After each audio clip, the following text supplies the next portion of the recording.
What's up, Ranger fans? It's your boy Steve Cardenas, aka Rocky the Red Power Ranger, and you are listening to the Power Chamber. Morphin' time.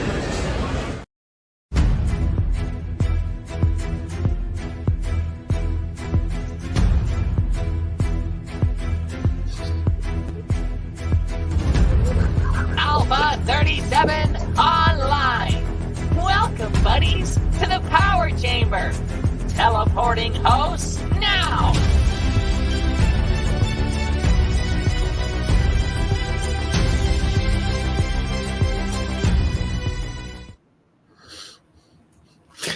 Hey, buddies.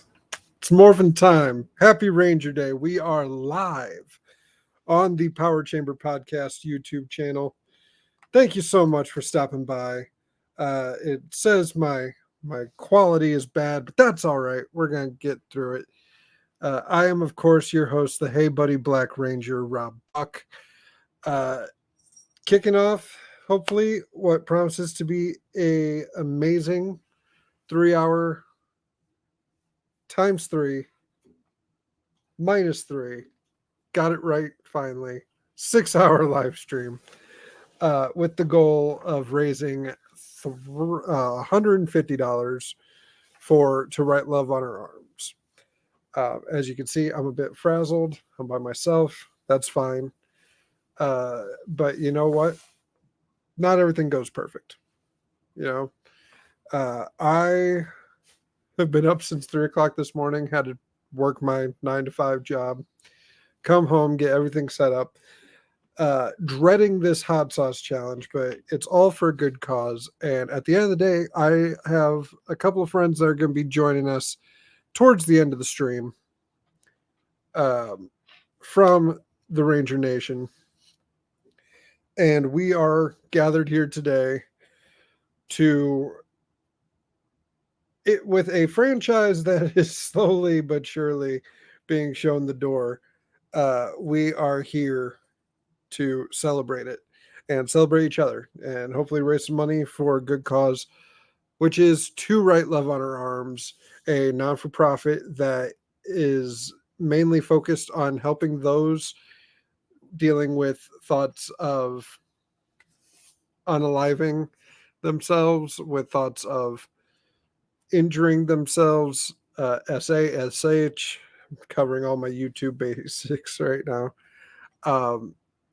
They are a fantastic organization that they are a ear to listen, and they point to hundreds of different resources that they work with to help those that are struggling just get some help, because at the end of the day, that's important. No one fights alone, as I said last year when we did the stream. With a goal of $300, we raised $150. So this year, I would like to finish the story and do another $150. If you would like to donate, link is in the description, which I will post up right here. Oh, good live stream. Start with a black screen. That's great. Am I good now? For the show, Nathan. Am I visible now? Because it's telling me I'm unstable connection-wise. I'm hoping that gets fixed. So I'm good now. Cool. I'm actually going to test the live stream right now on my phone. About to hear some echoing. Okay, cool. We have a monitor here. So it's Inception. But yes, a little bit of housekeeping. Wanted to do this to coincide with the release of our final episode of the Power Chamber podcast, which you can find on the Hey Buddy podcast feed, wherever you listen to podcasts. I wanted to have this cap off season 2. And, life finds a way to delay that. And we are still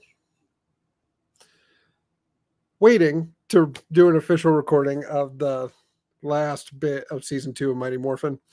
So what we might do in a little bit is just give you kind of a mini review of the final 5 episodes of season 2 and just share with you guys my own personal thoughts, which is basically what the Power Chamber is my own personal thoughts about a franchise that I have had as a part of my life for the past 31 years. My birthday was literally this past Friday. And so I have been on the Power Ranger hype train ever since.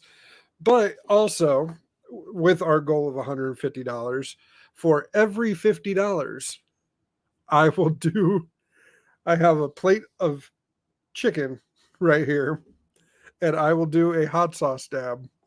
And the more money we raise, the hotter the sauce. I have several. You'd be surprised how popular Ghost Pepper and Carolina Reaper is, especially when you're trying to find it and there's none to be found. So we're going to see how that works. But I'm going to start things off. I'm honestly, I haven't eaten all day. We're going to start with the mild of these sauces, the Hot Ones buffalo hot sauce. And oh my goodness, you love to see it. First 7 minutes in, and already I'm covered in hot sauce. I am just dripping hot sauce. Thankfully, nothing on my phone. That's good. It's all over my lap. It's perfect. It's all for charity, guys.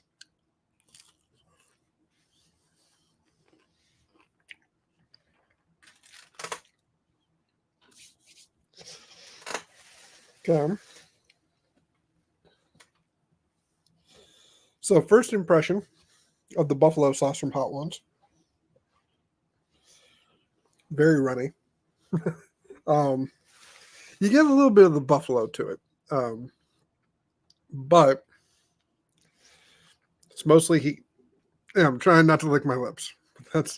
Yes, as Nathan said, it's for the children. I think I'm going to say that before I have each of these sauces. I'm just going to say for the children. In fact, we're just going to finish this little bit off right now.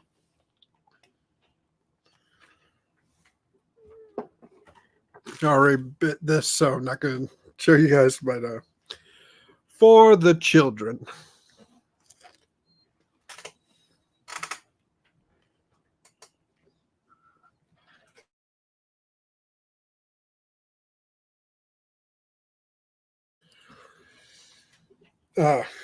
After a day of not eating, that's perfect.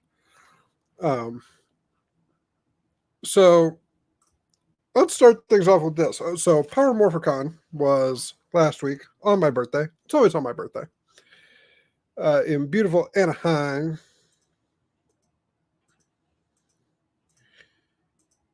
Or is it Pasadena? I believe it's Anaheim.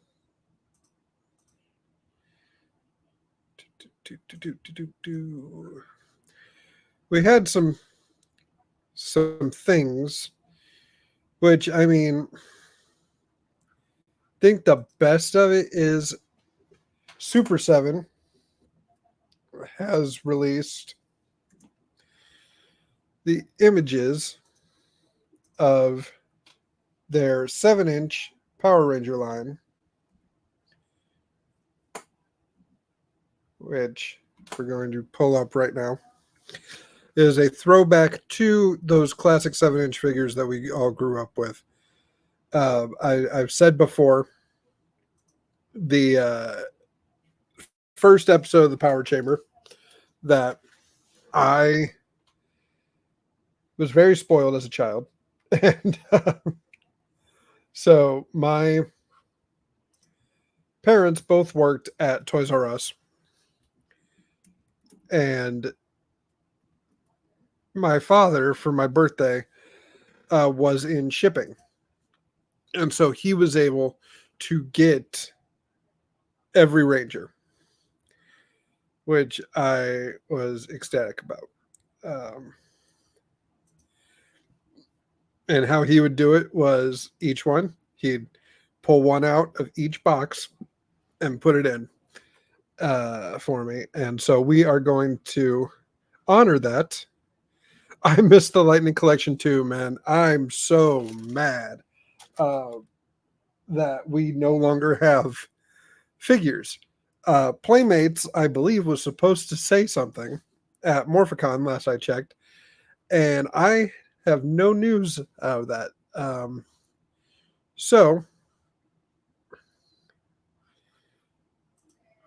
let me just pull this up right here.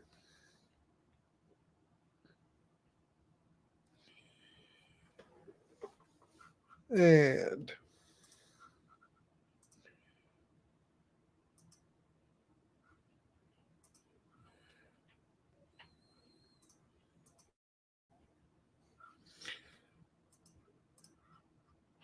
let's take a look, see here. So right here we have the Super 7. The new Mighty Morphin Power Rangers 7-inch deluxe action figures of the red, yellow, blue, pink, black, green, and white Rangers. Inspired by the vintage MMPR toys from the 90s, feature intricate sculpt and premium metallic and gloss paint detailing. Include toyetic accessories, and each come packaged in triangle window box packaging.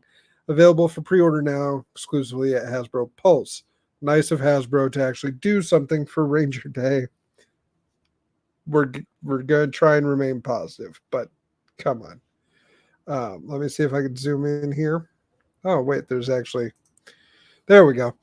So, yeah, if you grew up in the 90s, these were your figures, right down to the center coin that the movies used, that the movies used this.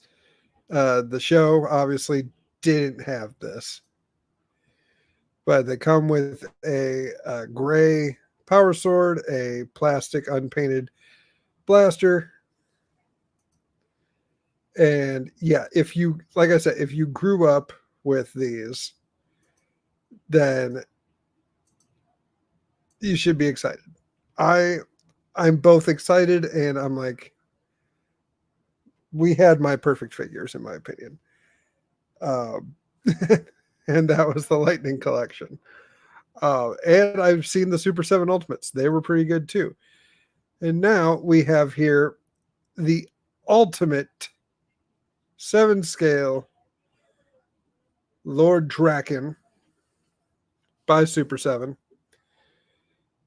We have a cracked Red Ranger helmet. We got the Power Morpher, Saba, Headless, Evil Tommies, and yeah, that looks fantastic. I will definitely be getting this. This looks awesome. This is my first time viewing this. It looks great. So yeah, I mean, look at this. In an alternate reality, instead of becoming one of the Power Rangers' greatest assets, Tommy Oliver, aka the Green Ranger, becomes their greatest nemesis as the evil Lord Draken. This 7-inch scale, highly articulated Lord Draken Mighty Morphin Power Rangers. Thank you. I appreciate it. The wife looking out for me with some cake that she cooked herself. She is a student of debaking arts. Yeah, she is a pastry student. Thank you, baby. And so, this is the evil Lord Draken. This 7-inch scale, highly articulated Lord Draken Mighty Morphin Power Rangers Ultimates figure. It's in capitals, so you have to emphasize it. Ultimates figure is inspired by the Boom Studios comic books and depicts the arrogant ruler ready to conquer the Power Rangers wherever and whenever they're hiding. Featuring intricate sculpt and premium paint detailing, this figure also comes with multiple interchangeable hands and heads, and an assortment of accessories including a damaged Red Ranger helmet, Dragon Dagger, broken Saba, and more. More being the hands. Yeah, I for one am excited. I'm such a fan of Lord Draken. And just the work that they put into this character, and some stuff has come out recently, bit of controversy regarding JDF and his involvement with Lord Draken. But it was great audio. Um,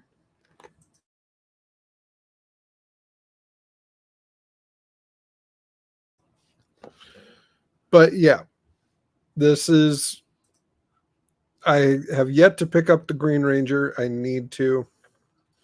But I will definitely be picking up a Lord Draken. Let's see what else we can find here. The new 1,000 piece 50 centimeter by 68 centimeter, or 19.6 inches by 26.7 inches for all you metric system deniers. Mighty Morphin Power Rangers puzzle, inspired by the Boom Studios comic art, and features the Power Rangers fighting a group of putty patrollers with a brilliant foil finish. So it's Ranger Day, guys. And this brings up something that, like, I can stop sharing this. This brings up something that I'm acutely aware of, and also I'm still, like, I'm dumbfounded by this. It's when you're very passionate about something and you find other people that are just as passionate as you, when that goes away and you don't see people caring about it as much as you do, it sucks. Like, I'm a huge, hey, Scyther Inc. Good to see you. How are we doing today, Carl?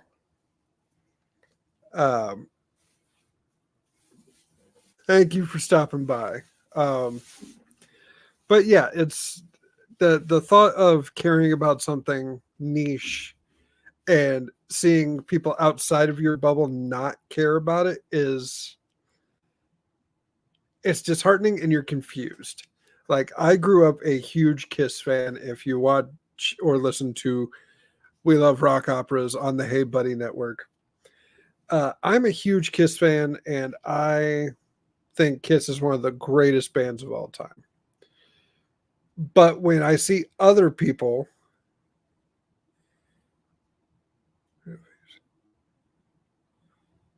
there's a Rito figure?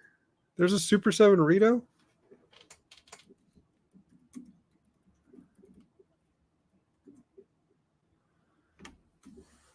Okay. Okay. I'm picking up what you're stepping in. I gotcha. Okay. That makes much more sense. I was like, how did I miss the Ultimates? Rito Revolto or Rito Bandora.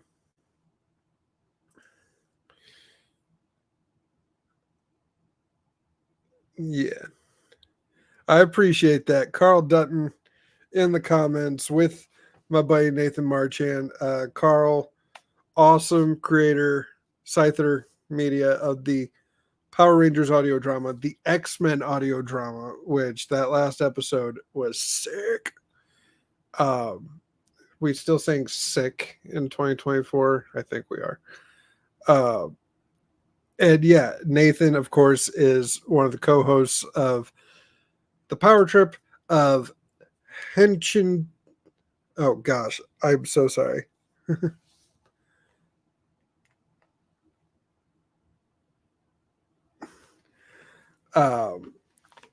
HV3, Google it, where you can find podcasts.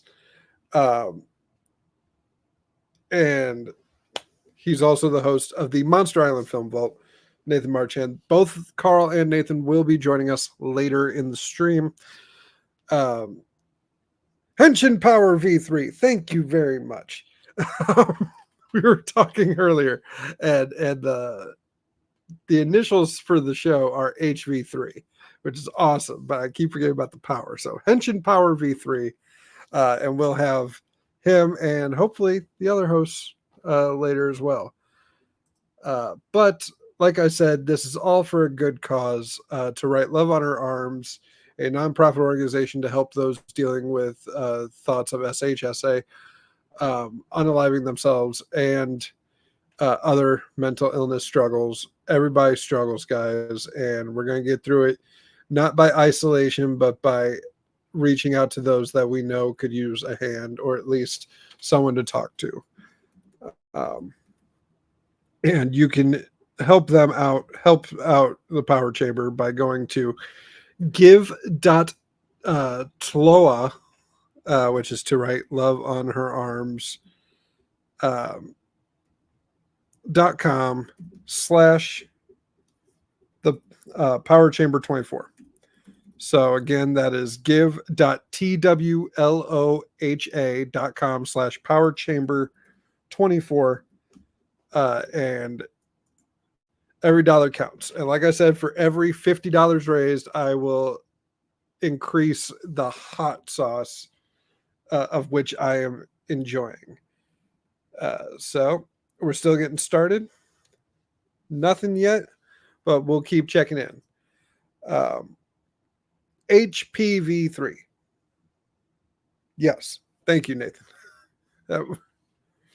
Although HPV, I gotta make a doctor's appointment.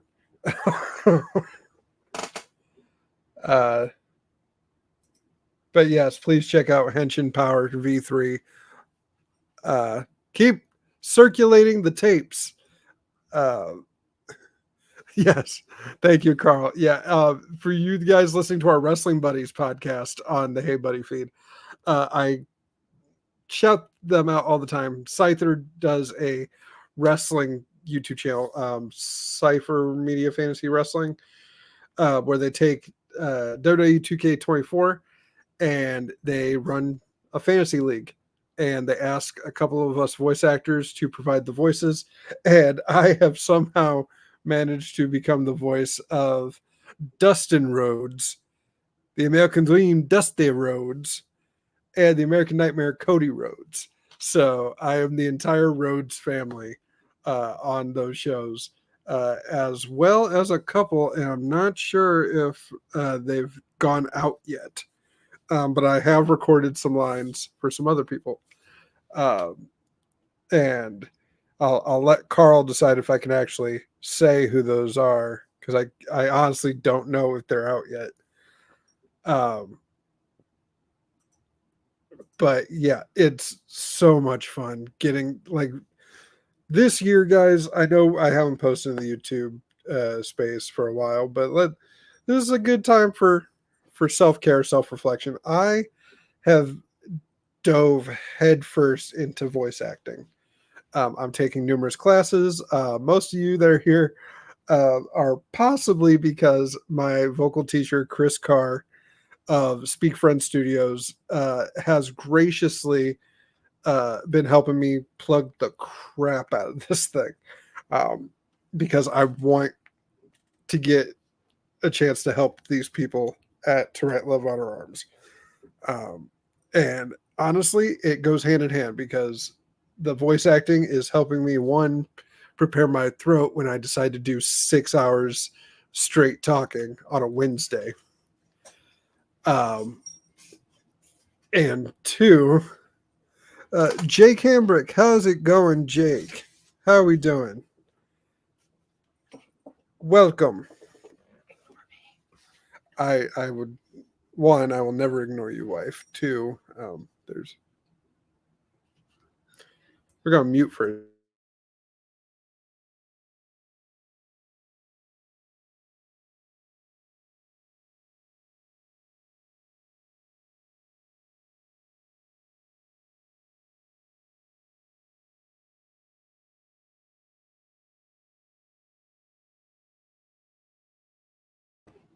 and we're back.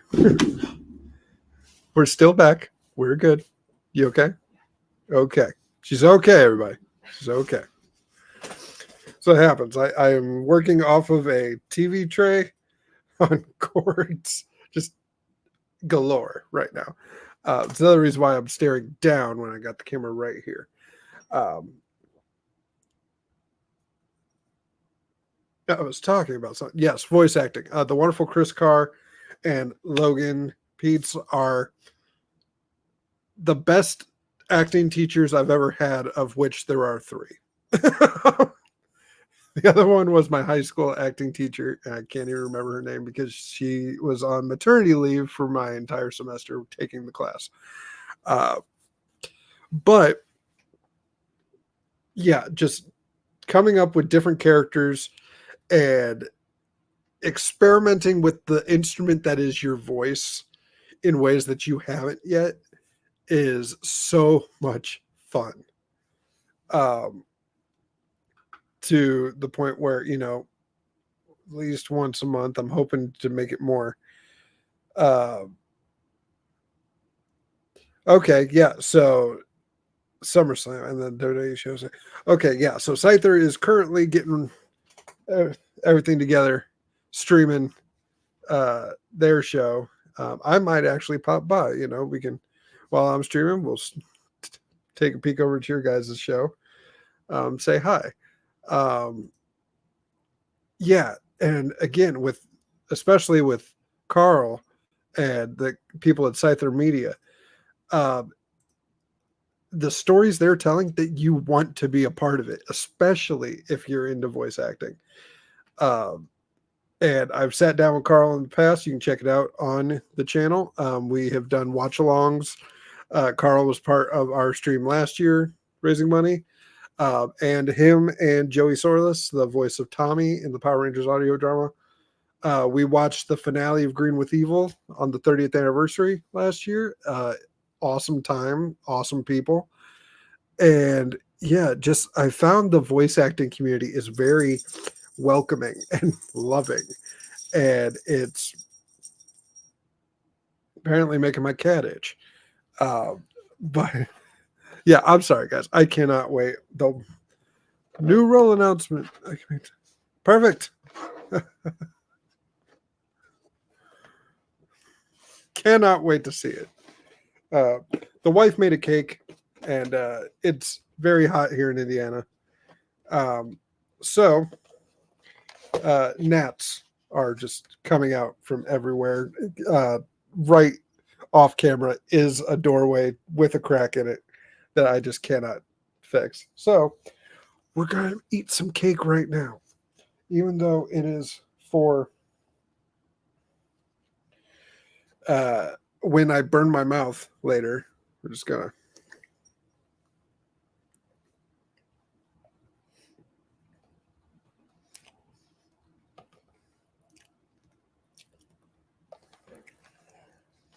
Again, perfect audio. The cake is, in fact, not a lie. Fun fact, my last voiceover class was right after my birthday. My wife had given me a small version of that cake. And I flat out told my teacher, the cake is not a lie. So I'm glad I wasn't the only one that thought of that.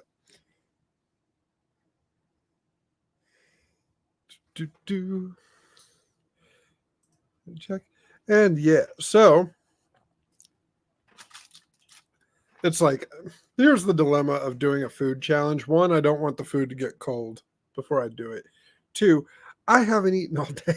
So I might have to find something else to actually put hot sauce on. Once we start getting some donations in. Again, every $50, I will do an increasingly hotter sauce. They're all here, guys. So, but I am starving, so I am having another one.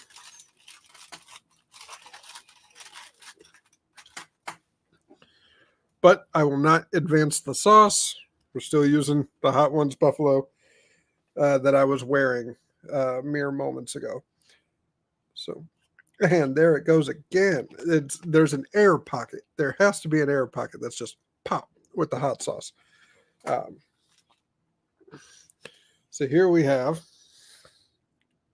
the Hot Ones buffalo sauce. Oh God, it's moving. You ever know you put enough sauce on it when it moves? But just gonna pop back behind this pop filter real quick and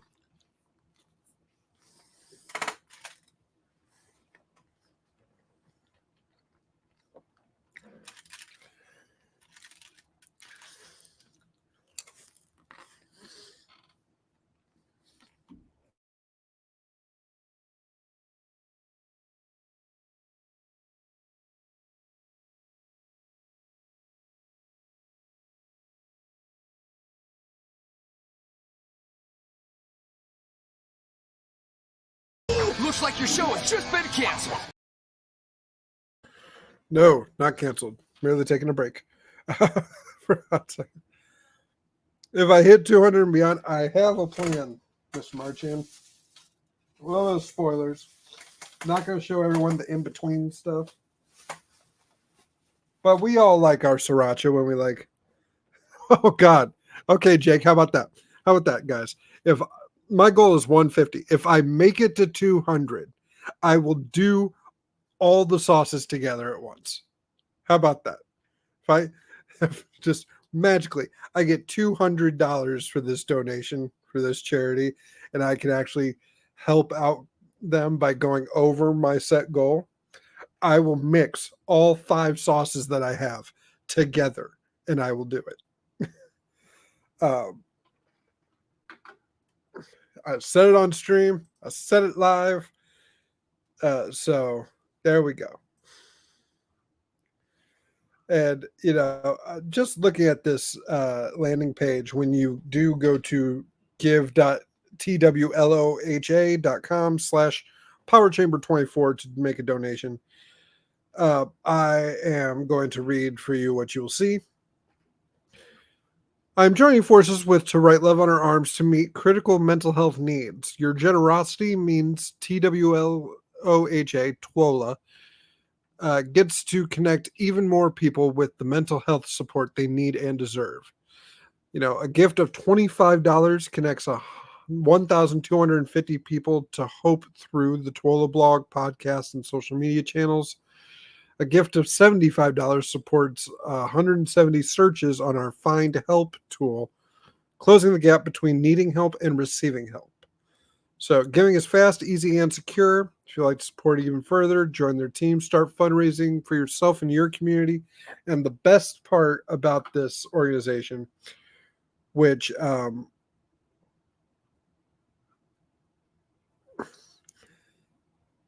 and the reason why I picked this organization is actually thanks to Nathan and Michael at the Power Trip doing this fundraiser previously, is that I personally, the Power Chamber, does not handle donations. We are provided a link straight from TWLOHA, and so all your donations go straight from them to them. There's no middleman. There's no wondering if it gets to its rightful destination. It's going to who needs it. And so there's that. Wouldn't that, let's see, Nathan, wouldn't that be what they're trying to prevent? Not too, I don't know, but I'll tell you what, I will do all sauces together again. Should we reach past the goal, all the sauces are getting put together. A little check ski.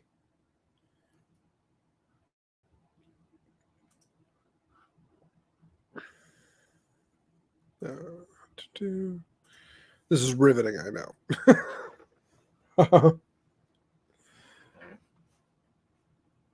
Let's do something. Here.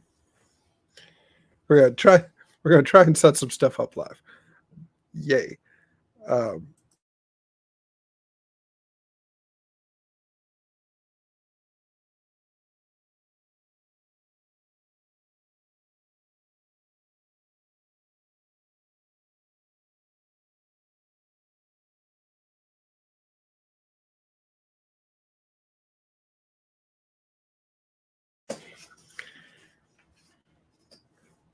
my beautiful wife has given me a thing.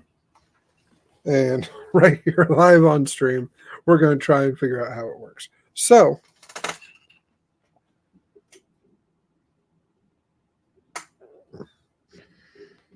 we're going to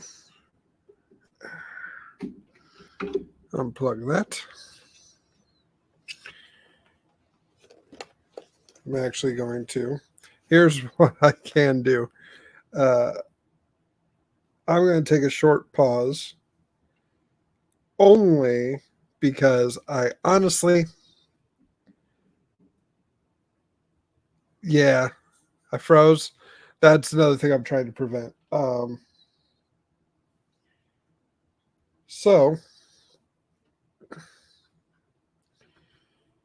what I'm going to do is I'm entering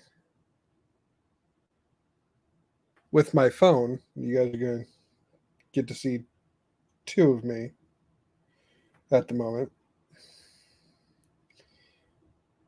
Much like Tommy.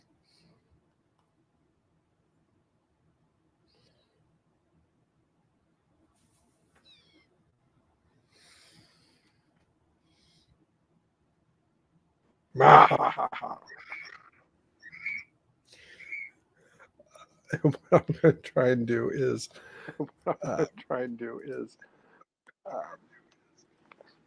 that way only one of us is going. I am going to disconnect my connected Wi-Fi and hope that it fixes itself. So let's give it a shot. So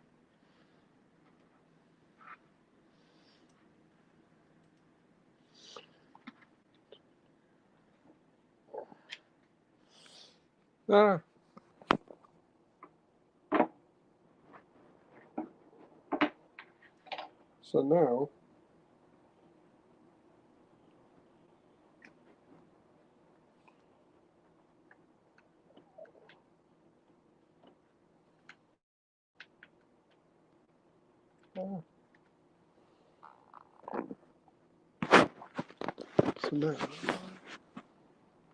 hi guys. We are going to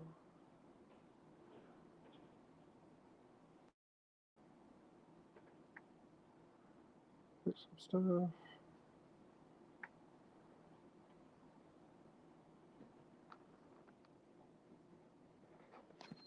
Riveting, I know, guys.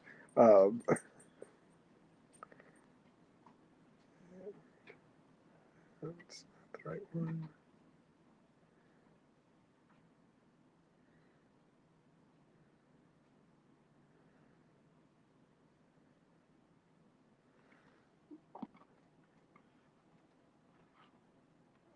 All right, and I am still on here, so that way I can.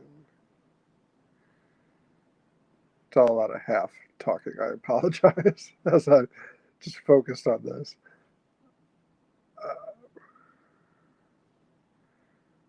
Just gotta come right back on.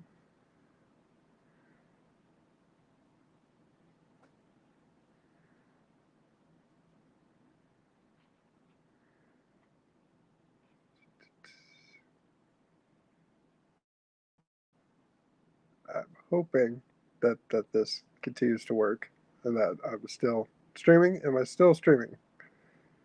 Perfect. So we're trying some stuff that I just realized doesn't work properly. And what I should have done is unplug one thing and not the other. So we're going to look at my lovely ceiling. Hoot! Still streaming. Awesome. So do this. Unhook this. Alpha is being reprogrammed as we speak. So that way I can do some stuff. And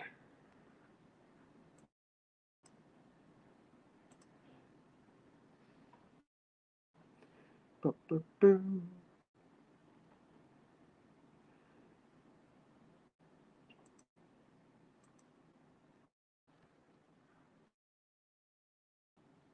Oh boy.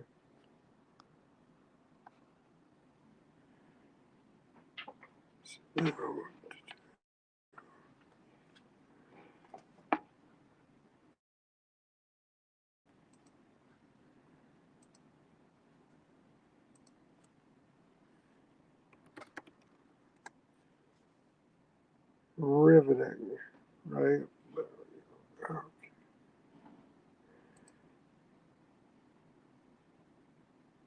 I really should have put technical difficulties standing by on on here. Um,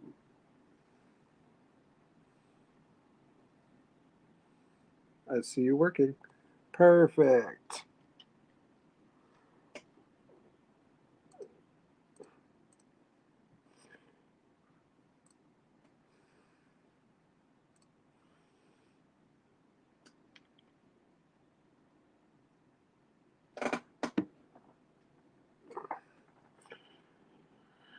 Staff enter the studio, back up, and mute this. And I'm back.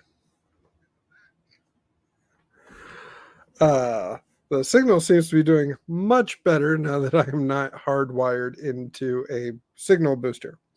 So that's good. Thank you, Evil Clone. You may now go now.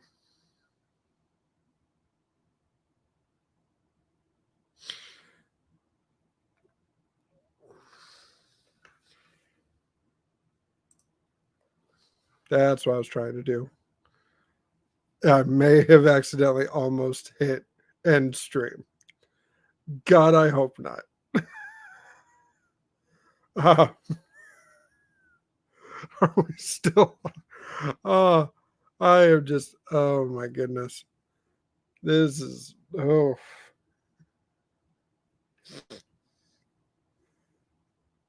Oh man. I am so glad that I am just hot dogging it through life right now.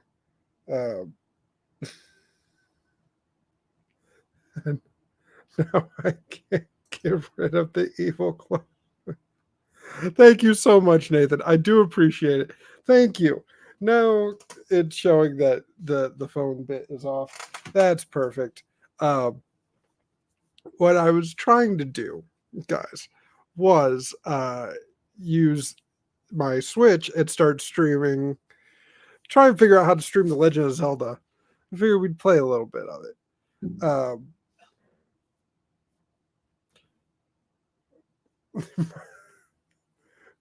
My wife, I believe they can hear you. Go ahead. You're giving me that look of offendedness. I've been trying to stream Zelda for years. You're going to do it? Yes. Okay. Love you. Love you. Ain't she the best, guys? And now I gotta double check my microphone, making sure we're on the same page.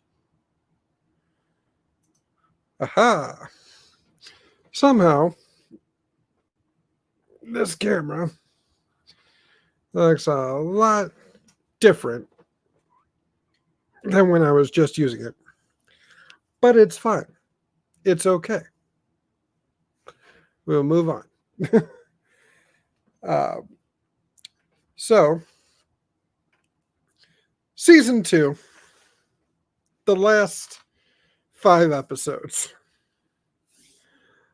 Let's get into it, and I'll mark 45, 36. We're an hour into it. I can at least cover the first 2 part that we were going to cover.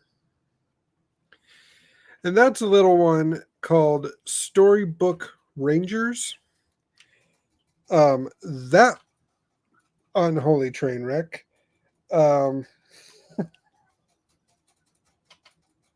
I jest. But yeah, no, it's 46 minutes in. For those of you listening on the podcast version afterwards, this is a little review that I'm doing. I'm starving. I'm gonna have to do shots of these hot sauces once we start getting stuff in. Um, Gonna check the total right here, guys. All right, the day is still young. So, as I eat chicken tenders with buffalo sauce,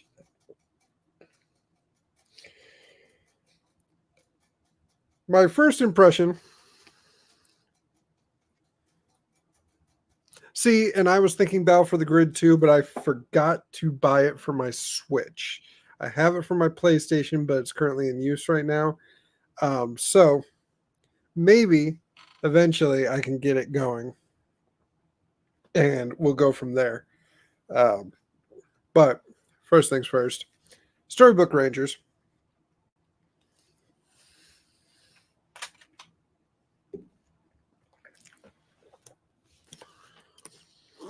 Kim finds a book about a Grundle the Angry Troll.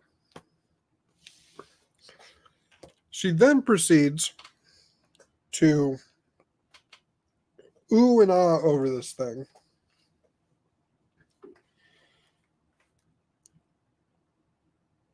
Apologies as I look for... I have come across a problem. Okay, that's fine. Anyway, Grumble and his story are the subject of Lord Zed's latest scheme to trap Tommy, Kim, and Rocky. Thanks, Steve Cardenas. Inside the storybook and leave them there forever. Okay. First, your eyes do not deceive you. They took Mr. Tickle Sneezer from season 1. They gave him tusks, painted him blue, and put him in a Santa suit. That is the Grumble. Tommy, my man, has some pretty slick moves. As Kim says that she always thought one day she would be rescued by a handsome prince on a white horse. And Tommy says, what about a white tiger? Smooth, Mr. Oliver. Very smooth.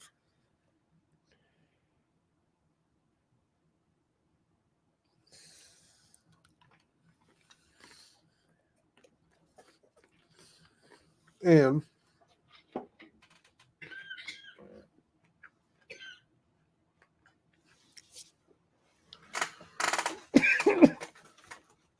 good Lord, it's live, folks. It's live.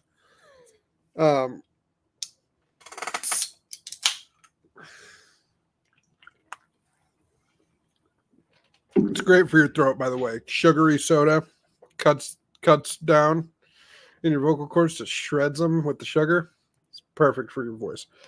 So Tommy, Kim, and Rocky get stuck in this book, and right away they poured all this money into the movie and probably paying these new kids,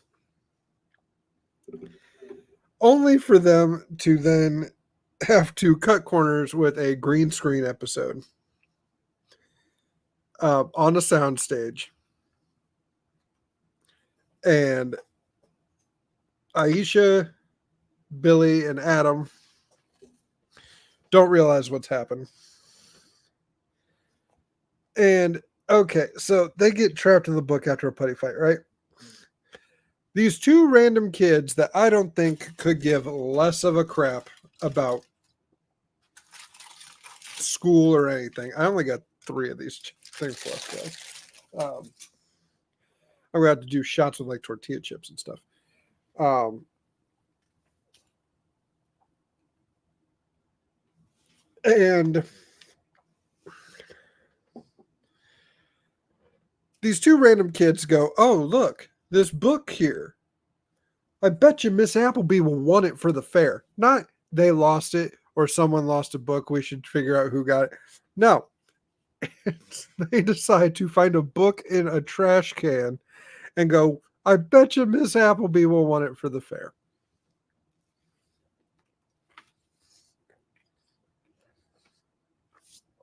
Mazel tov to you two.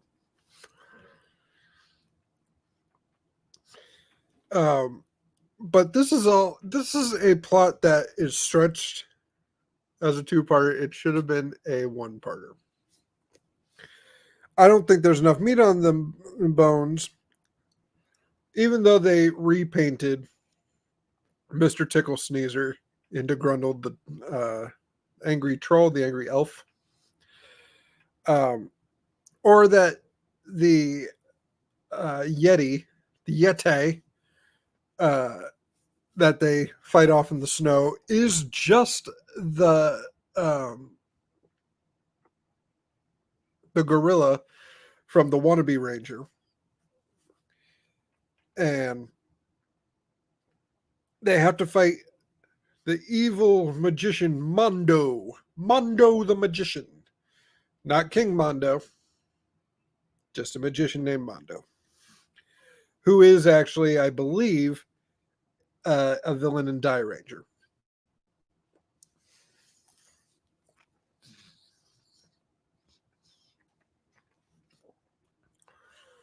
So, there's that.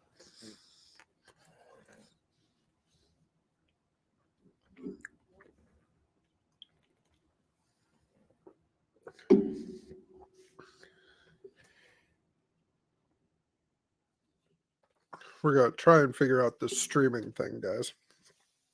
So that way,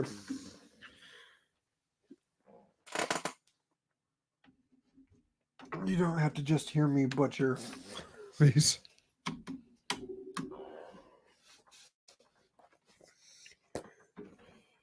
Uno momento, guys. You're going to hear me move around a lot as I try and unhook something real quick.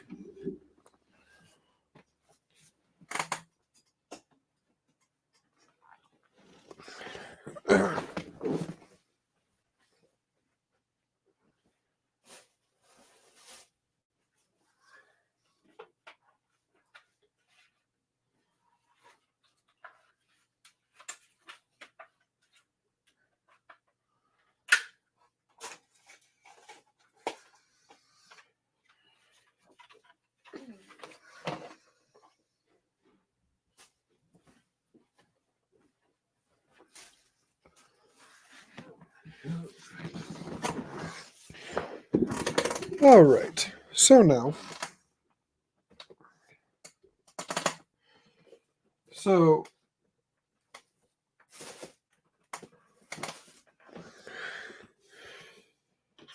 Kim, Tommy, and Rocky trapped in snow. Grumbled the elf. No help at all.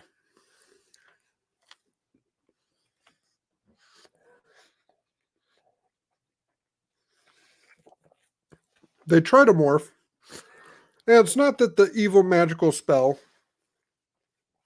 has cut them off from the morphing grid. It is not the fact that Zed was smart enough and took their morphers away. It's the fact that they're on top of a mountain and their morphers have frozen shut. Is why they can't morph.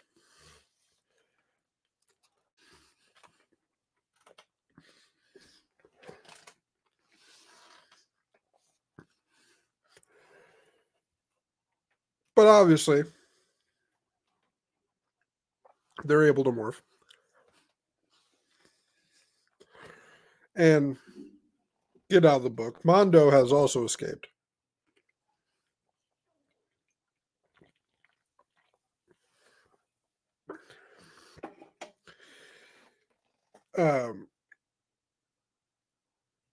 They they go into the Zord fights.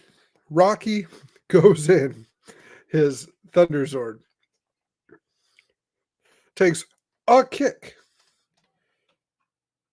That's all it takes.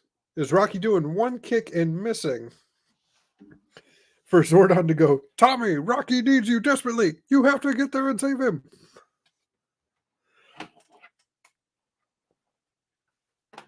Now I'm starting to think that we're just gonna. I'll record a proper review so I can rewatch these, and we will just kind of peter around and think, wax poetically on the last 5 episodes of Mighty Morphin Power Ranger season 2.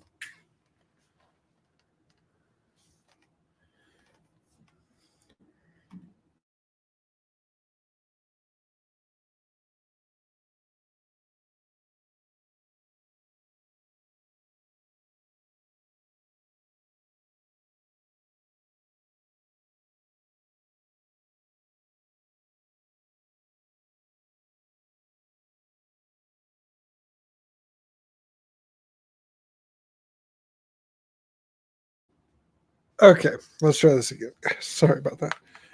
All right, so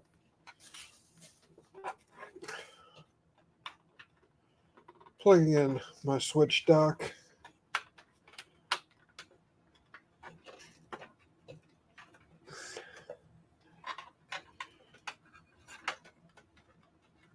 People that are just tuning in are like, what the heck is he doing? A lot of things. Mainly trying to just keep it all together, man. That's all I can do.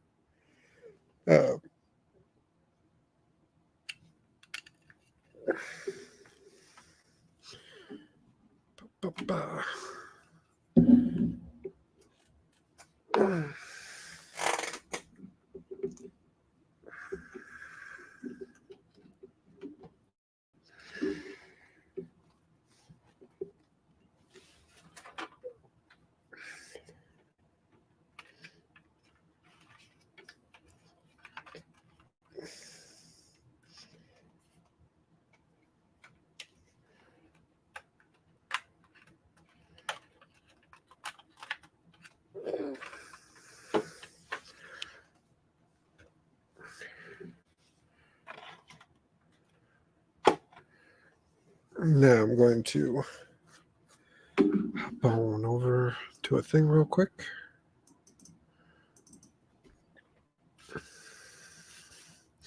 Again, we are trying to raise money for To Write Love on Our Arms. Every $50, I will increase the heat of the hot sauce I'm currently using. I am out of chicken, so we'll grab some like tortilla chips or something and we'll get to work on that.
Oh, let's see.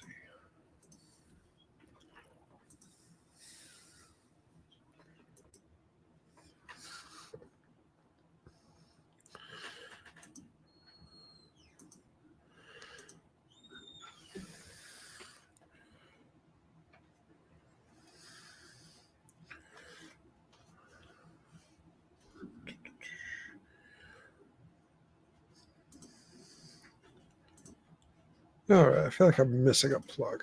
That's fine. Let's take a look at this. Thank you. I appreciate it.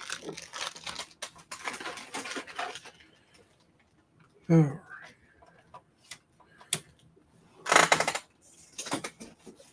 So it has come to my attention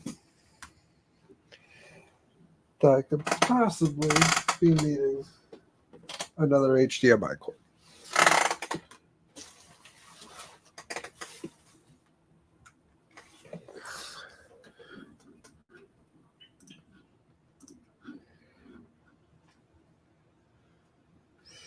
Yeah, no problem. Thanks for stopping by, Jake.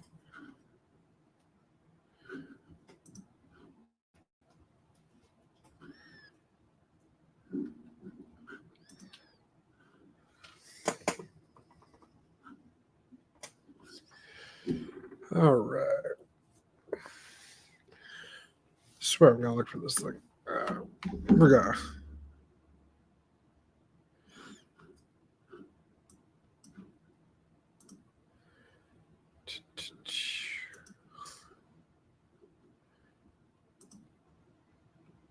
Ooh, now I'm a tiny man. Here, 1 second, guys. Enjoy this layout of the once and always power chamber. While I look for this darn plastic cord.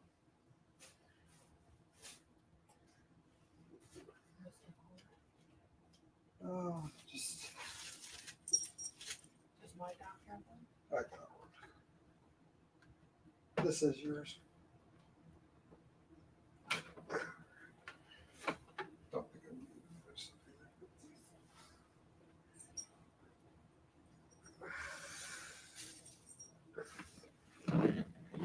All right.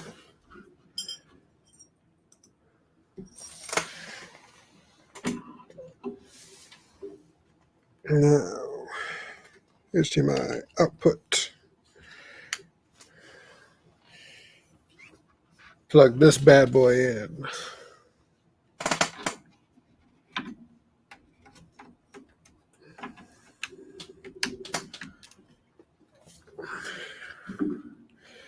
And we're going to see how exactly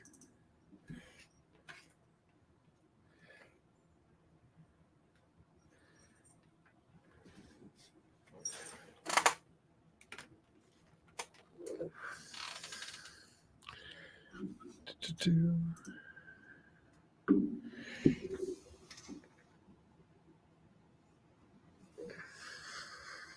Unless I have crossed my wires, which is entirely possible.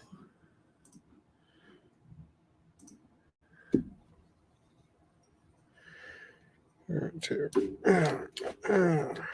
Water. See, yeah. That's what we're going to do.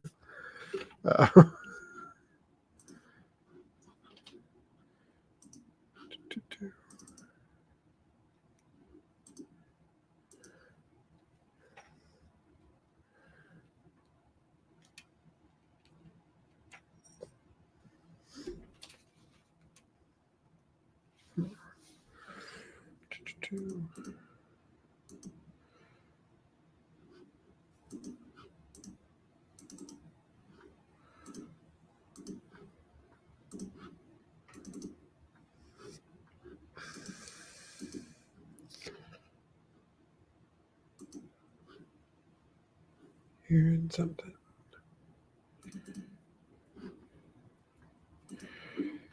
All right. Well,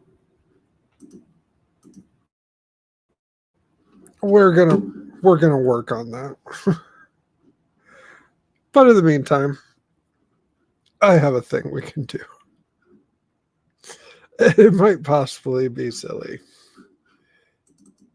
but in the interest of not sounding like a complete crazy person talking to myself, we're going to check in on my baseball team.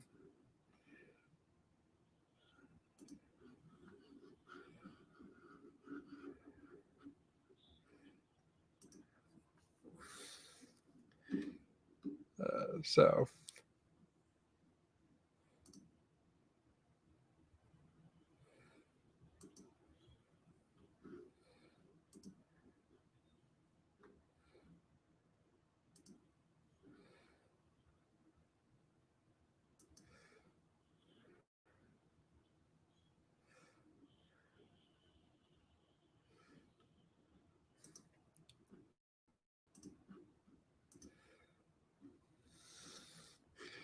we're gonna play some backyard baseball, you guys. We're going to play. We're gonna see what this looks like. Because, quite frankly, I want to. So, uh,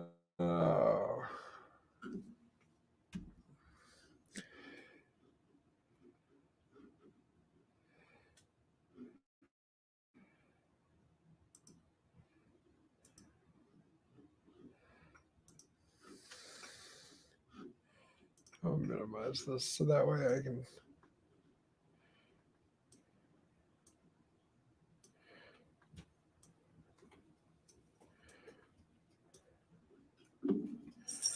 There we go. Now, where are the options? So, I used to love this game as a child. And, well, we're just going to play this for a little bit. Why not? We'll have some fun. I'm going to turn off the music. Probably. I know Sunny Day and Vinny are great, but I am not trying to get demonetized. So, there we go.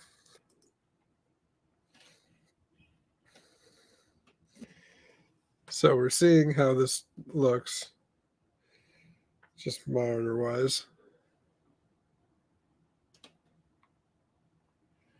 And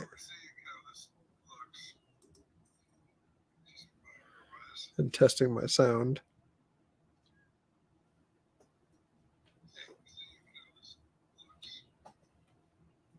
Okay, cool. So I can do this, and the sound is not on this. So we can just hang out just for a little bit, and we'll hang out for a bit, and we'll play some baseball.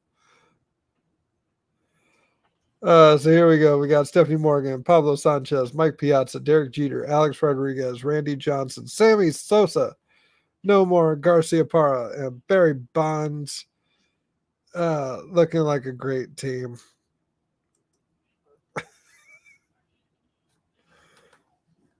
And we're going to see how we do here, guys.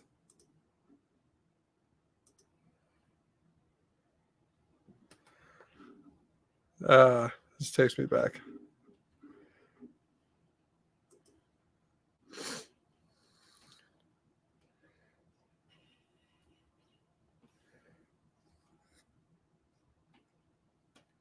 All right, Stephanie Morgan.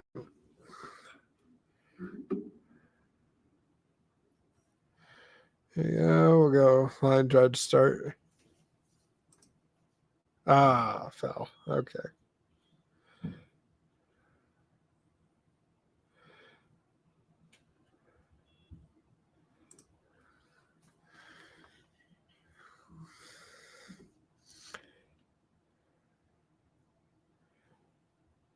And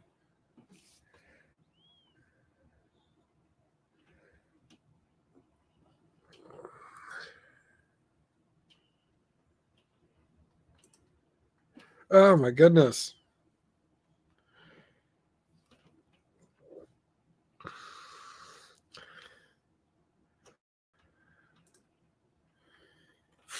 We're going to be here all day doing this, guys. I'm sorry.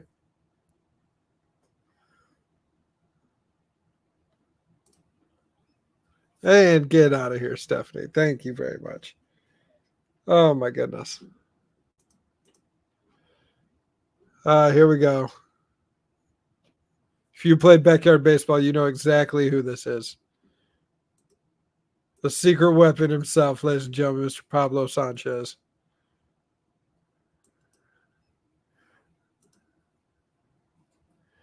Any day now, you will see the secret weapon at work.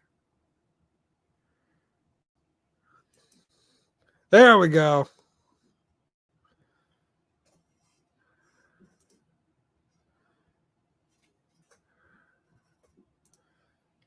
I gotta love that first game where no one knows what they're doing. Everyone stinks. But at the end of the day, it's a group of friends getting together playing a game. That's what it's all about.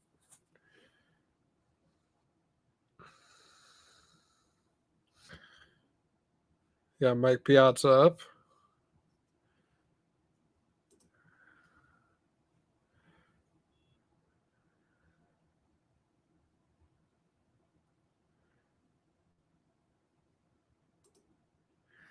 Okay, Mike.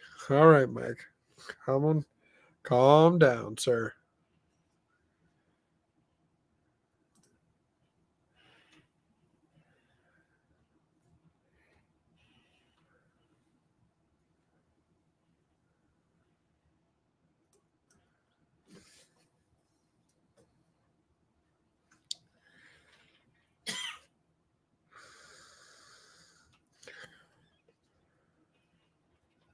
There's literally no one watching, so it's fine.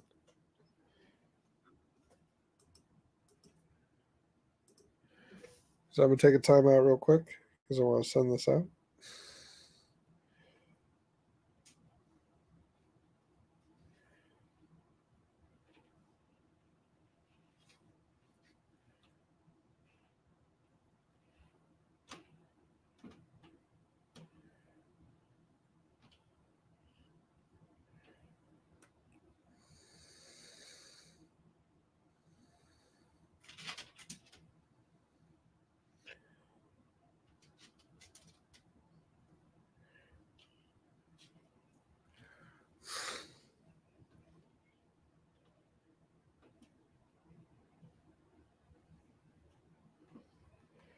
All right.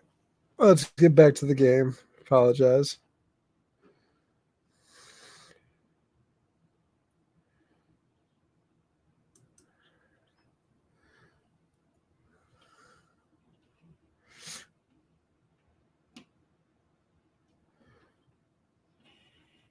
Oof.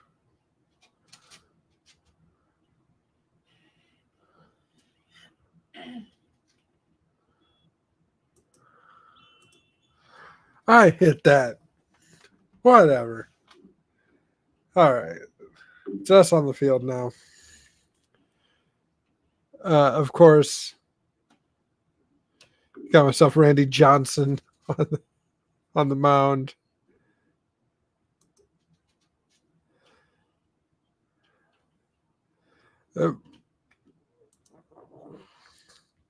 There we go.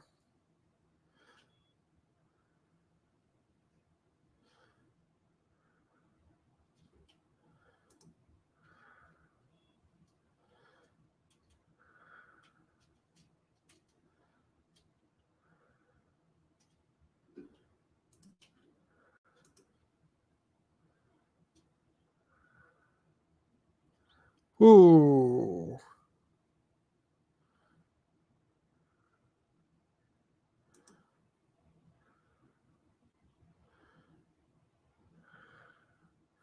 Oh, you hate to see it. That's a lie. You love to see it.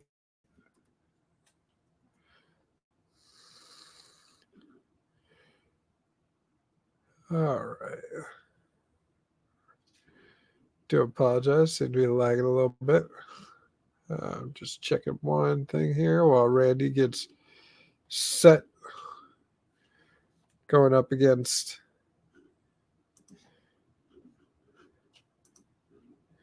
another young challenger.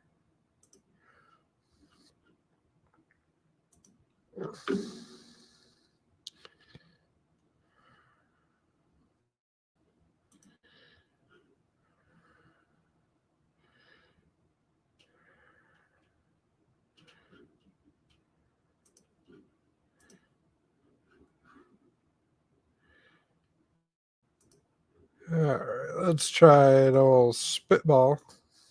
I don't care if you don't like it.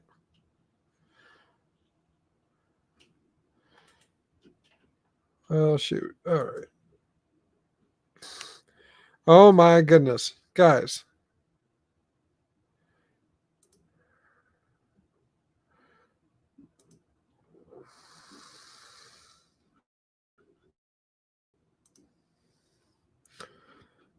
They're trying to give me an ulcer is what they're doing. So,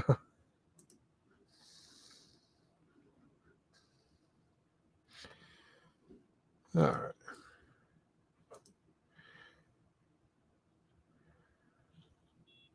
There we go.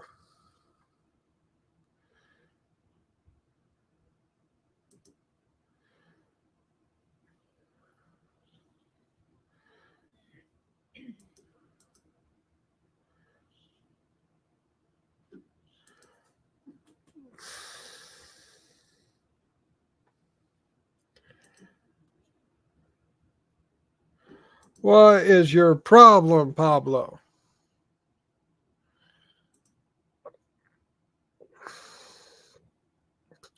I don't understand. Okay, thank you. Get him out. Go get him out. Okay.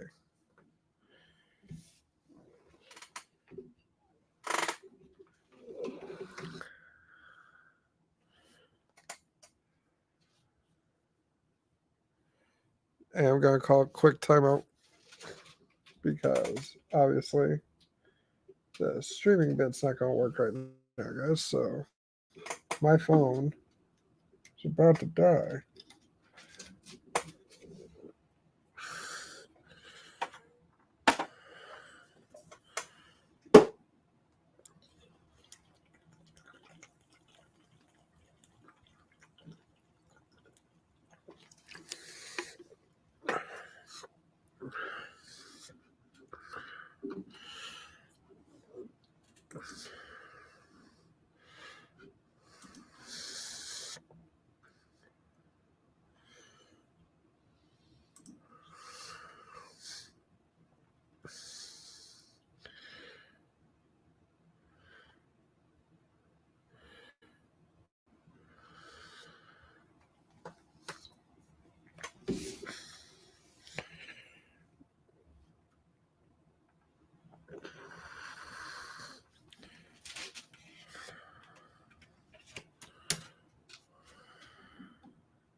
Oh, right at his feet, man. There's no beaning in backyard baseball. Hey, struck out A-Rod. I mean, come on now.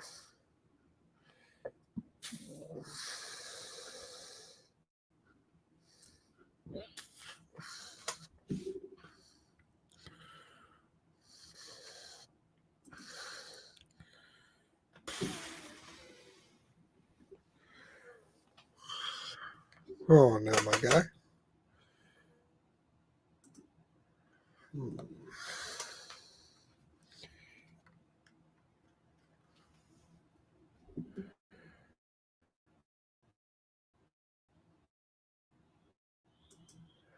Screaming line drive.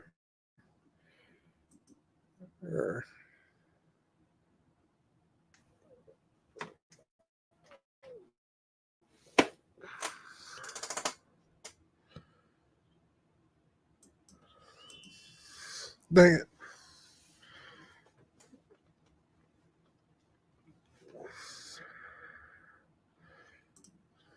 There we go, Sammy. There we go.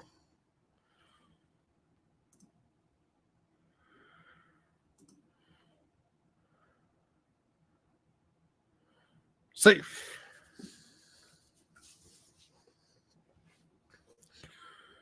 All right. No more Garcia Parra. I actually remember that name when I was actually into baseball around this time. So,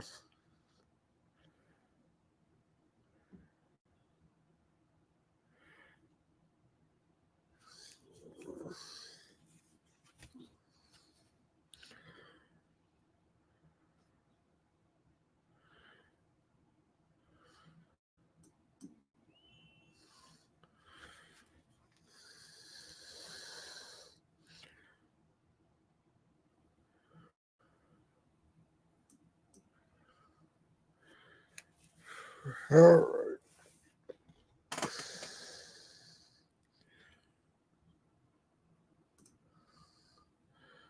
Close enough. Oh, come on. It's the most animated I've been.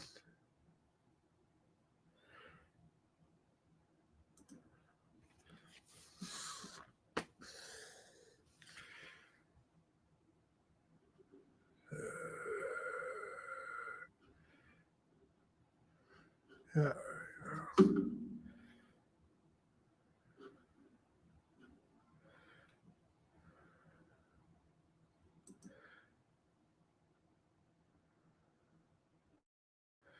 Oh my goodness.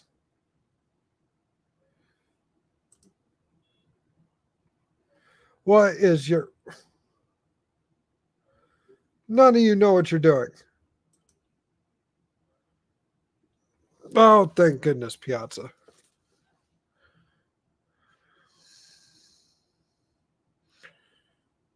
Oh my goodness. I remember Ahmed Khan. Oh, that's not what I wanted.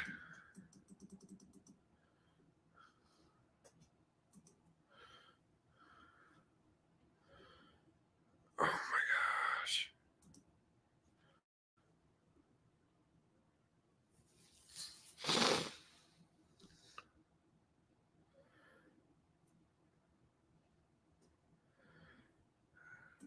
This.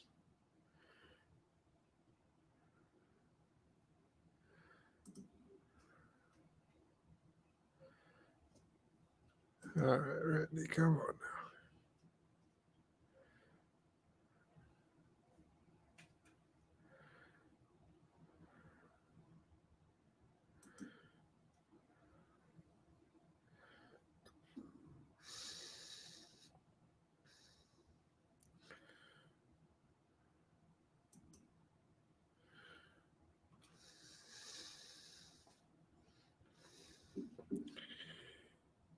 All right.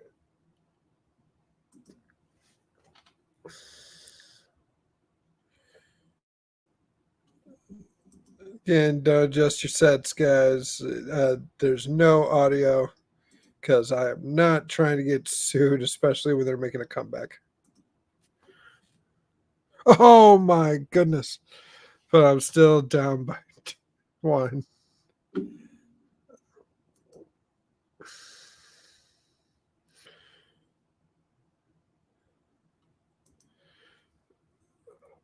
I promise this is an exciting day, guys. I promise. Um,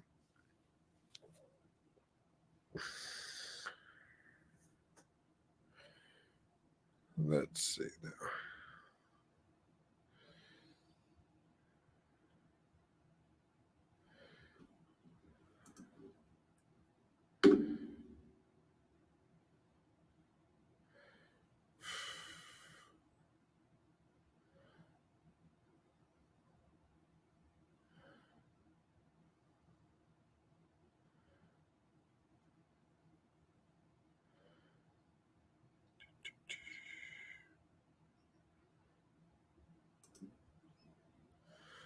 All right, come on, come on. This is Barry Bonds we're talking about.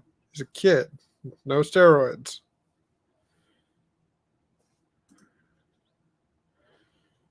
God, you killed me, Barry. You're killing me.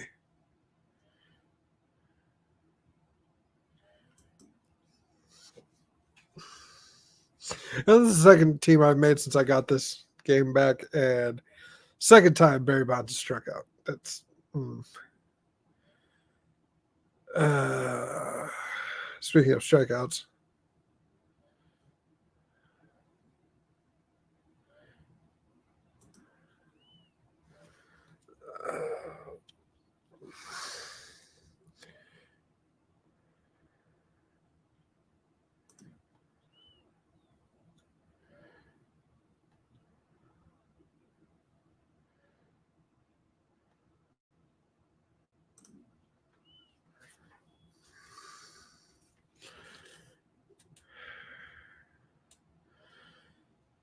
Oh my goodness.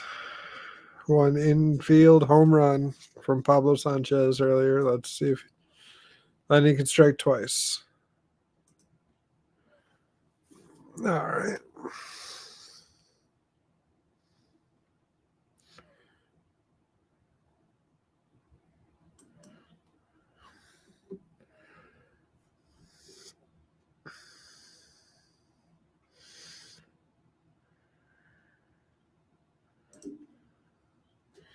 Struck out Pablo Sanchez. That's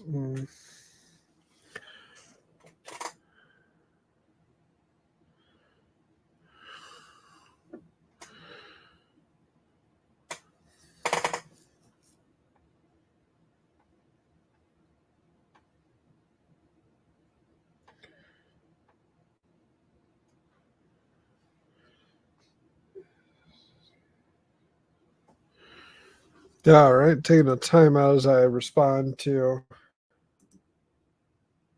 something real quick. Dot.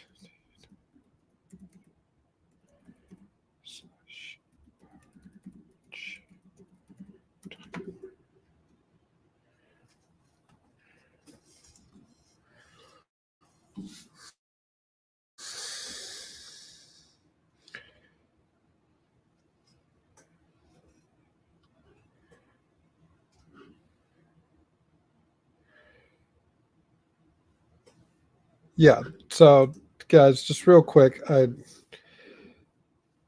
gonna pause this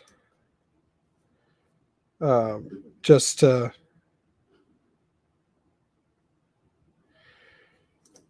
really quickly show everyone how easy it is to do this. So, Inception.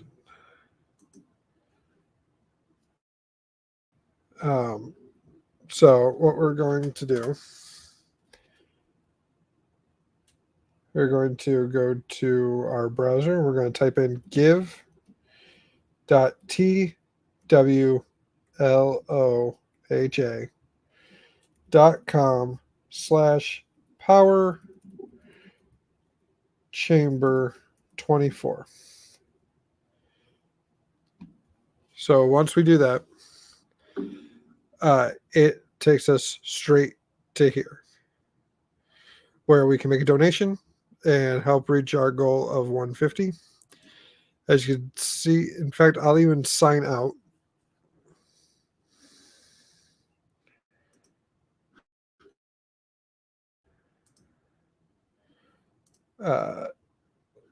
So there's no signing in.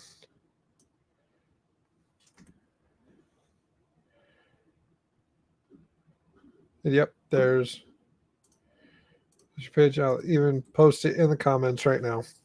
We'll put it in the chat.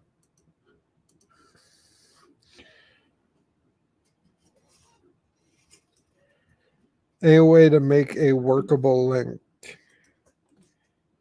It should be a workable link.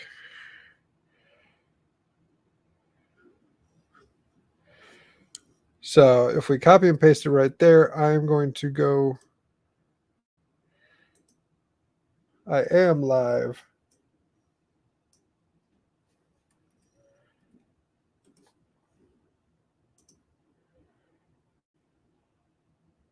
Let's see.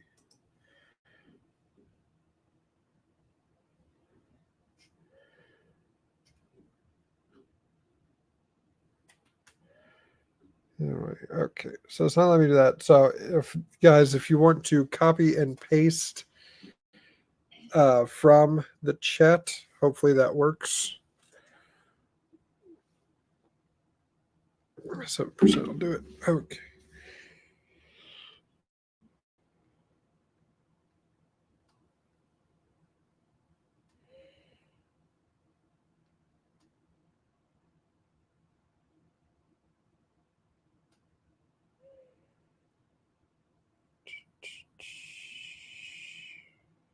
So that general donation site is where it is.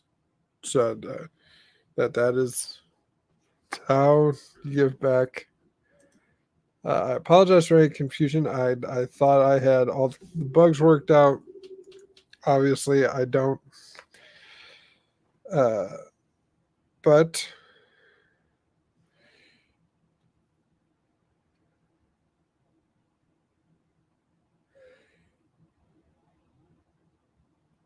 yes, clicking on the link straight from the chat that I just posted should take you straight to it.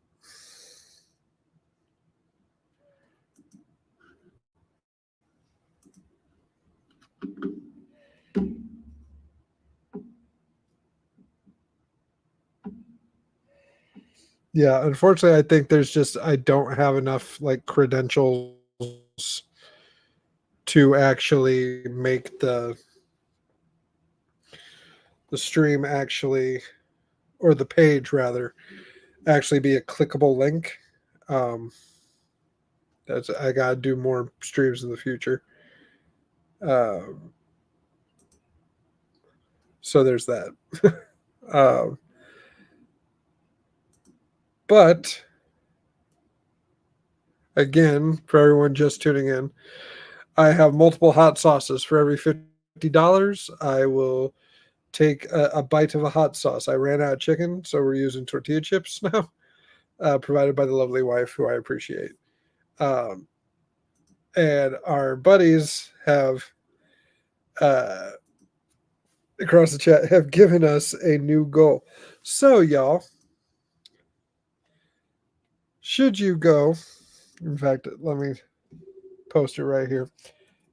give.twloha.com/power chamber 24.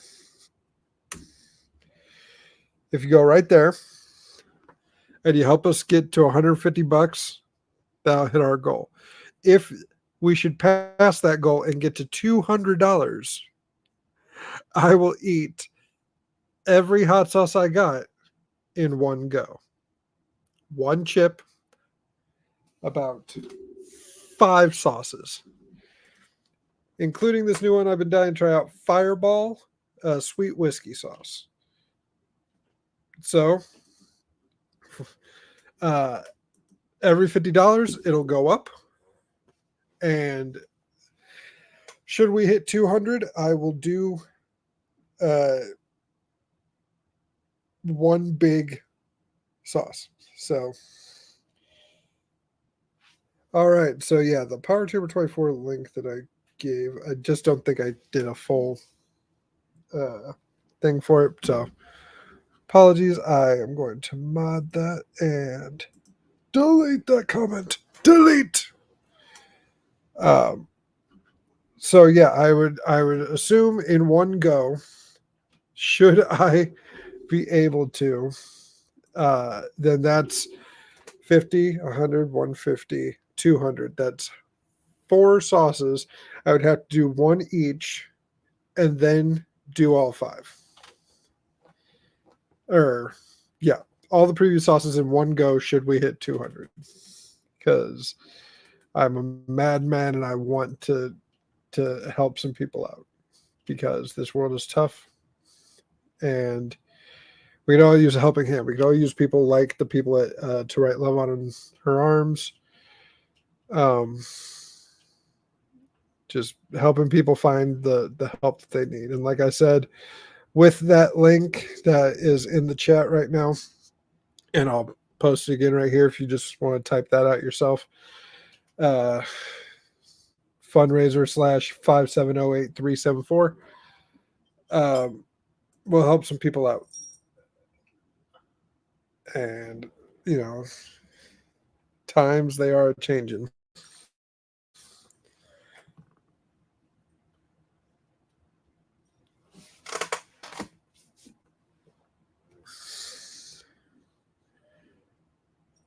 It's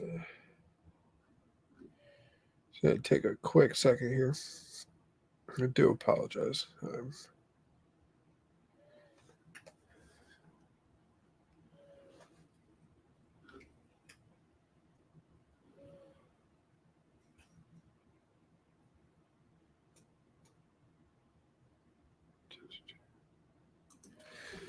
Just double checking some support.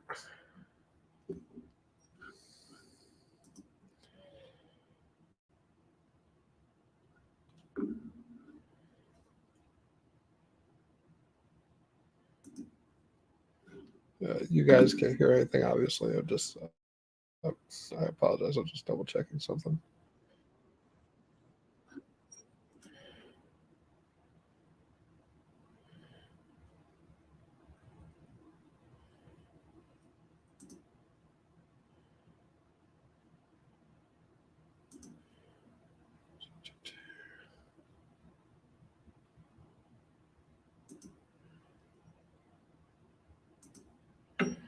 Boom, boom, boom.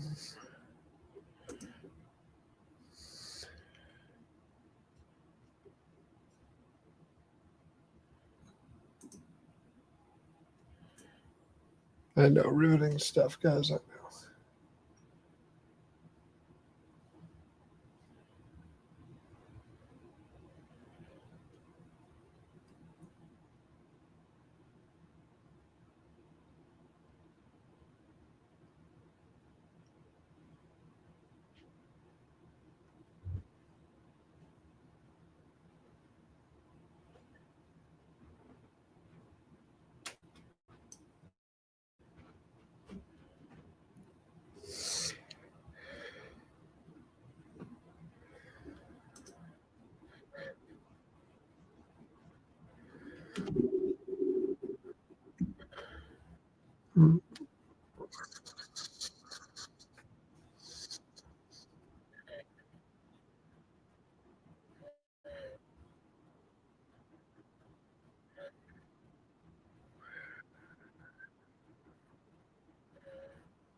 Yep.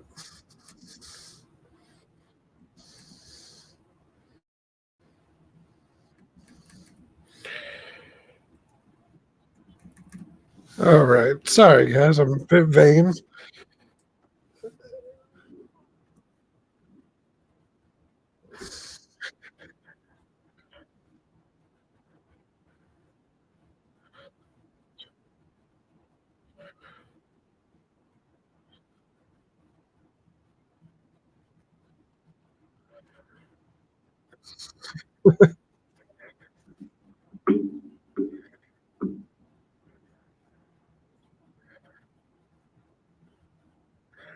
Okay. Did you guys ever notice that there's a.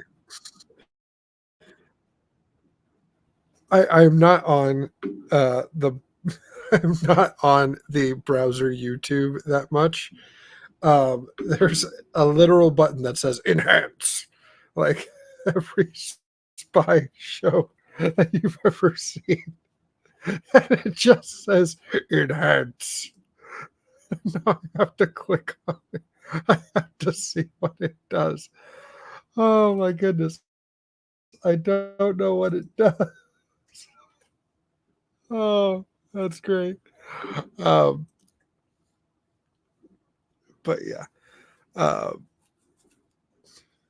yeah. So let's get back to the game actually. But first,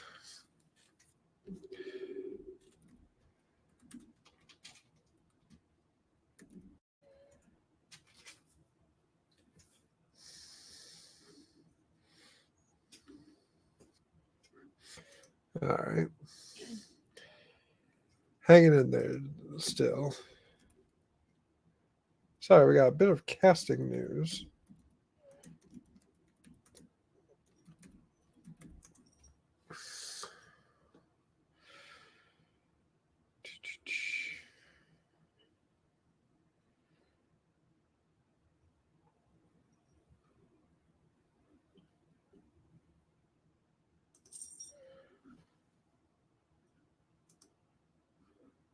So Dan Fogler,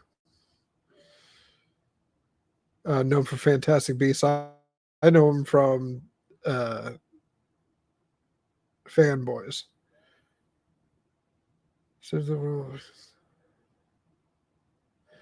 Okay, so there's a stage play based on the producer, the Batman executive producer Michael Aslan, in a stage play based off his memoirs called "The Boy Who Loved Batman." So I thought it was a different thing. Apologies, but let's get back. Let's share this screen real quick.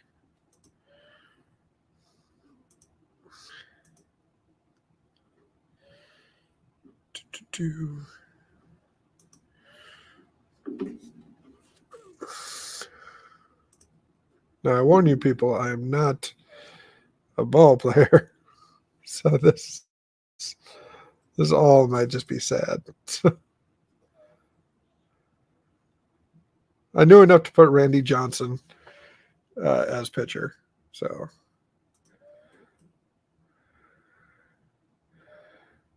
oh, come on, A-Rod. There we go. There we go. Tanya Uchida.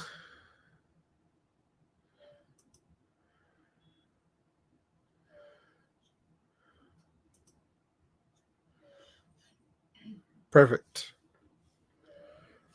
All right, we took a little time away. Now we're getting back in there.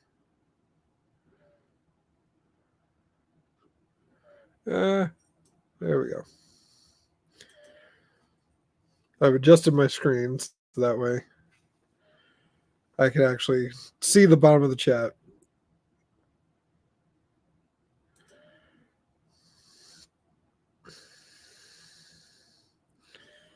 I really dislike these.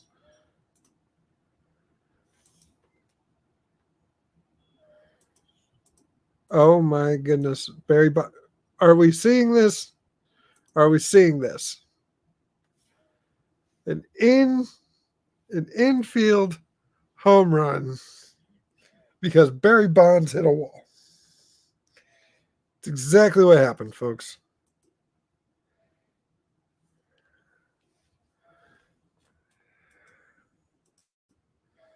Take him away. Get me back on batting so that way I can actually. Oh my goodness, guys! All right, Piazza struck him out.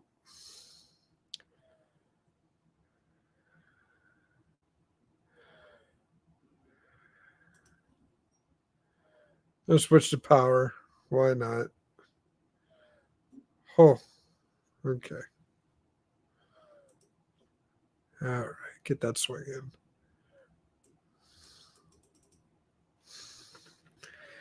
Ah, dang it.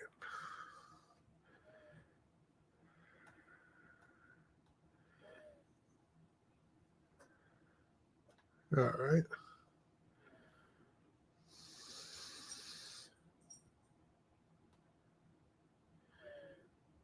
Ball. Okay.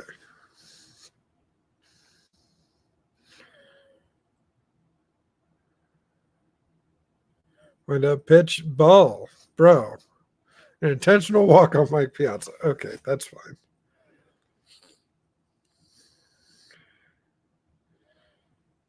All right. And Derek Jeter. Oh, Lord, this got hurt.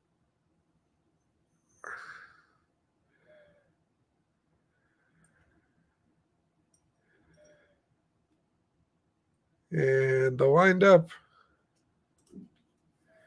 All right. Pop fly. Yep, that's right. Keep him safe. A-Rod. Oh, my God. They struck out Derek Jeter, Alex Rodriguez, Mike Piazza.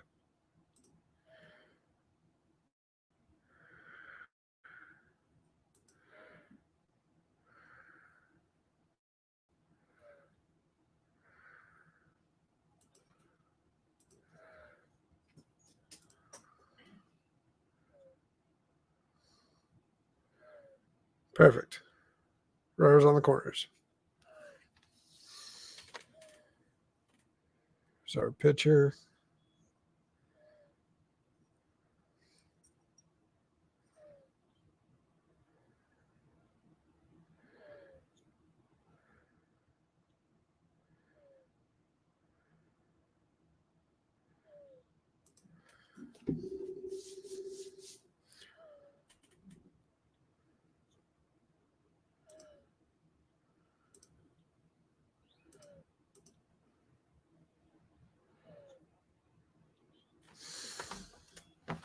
That was a bonehead move on my part.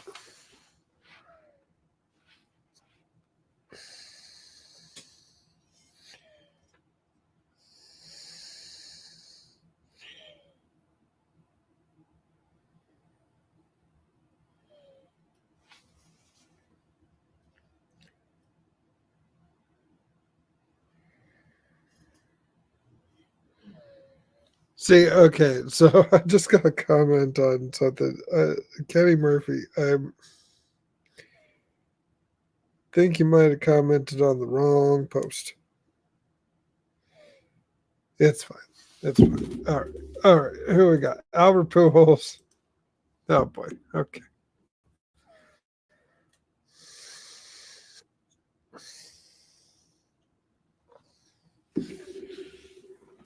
Plug my phone. This is going to be a constant save, just plugging my phone in at 7%.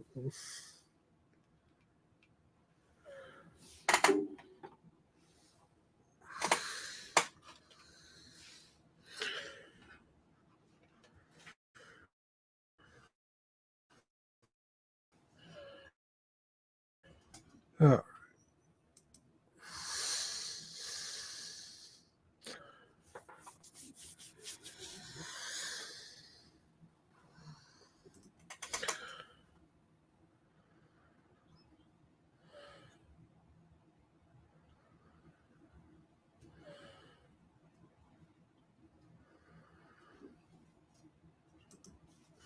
Could always use more juice.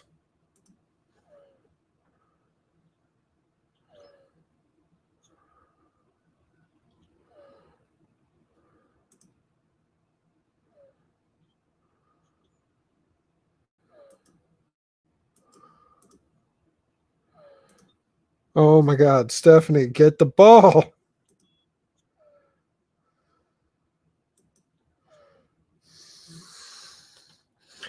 My outfield is doing their best. They're doing their best, guys. Doing their best.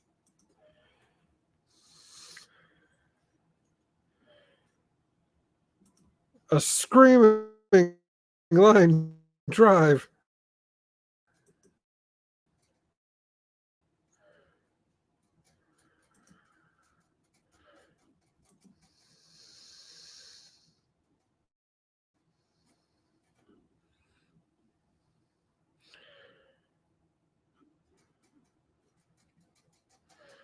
A really shoddy internet connection, guys. Appreciate it. Doing the best we can.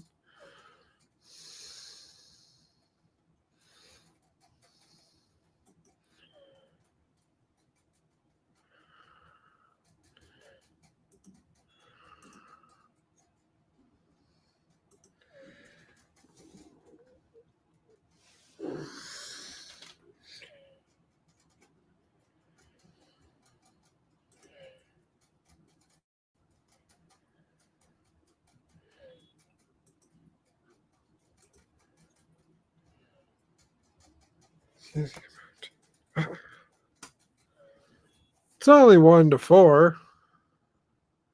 4-1.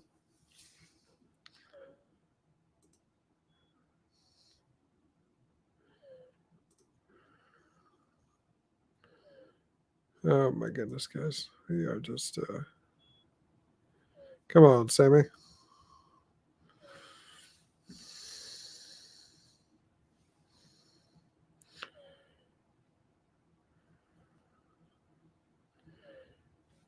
How you gotta call that a strike? Look at that.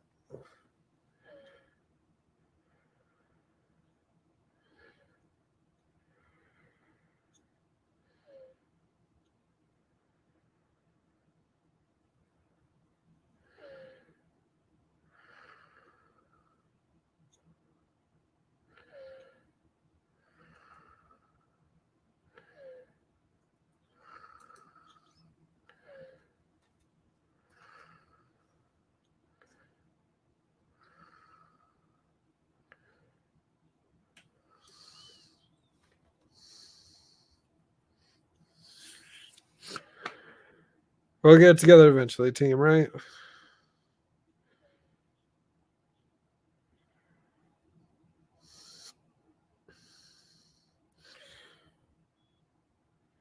Yeah. We'll get together eventually.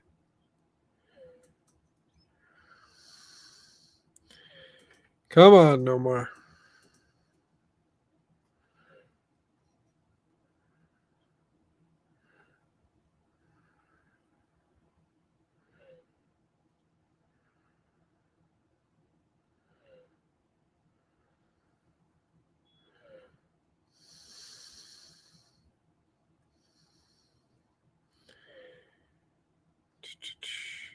And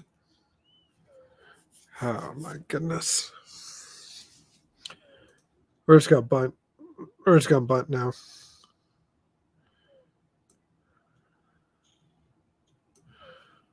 Are you kidding me? Barry Bonds. Worst outfielder ever.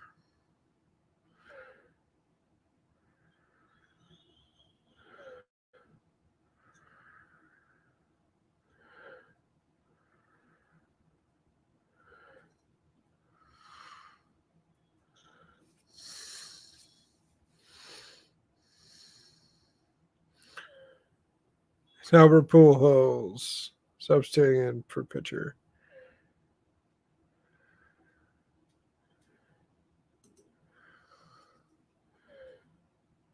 Oh, come on.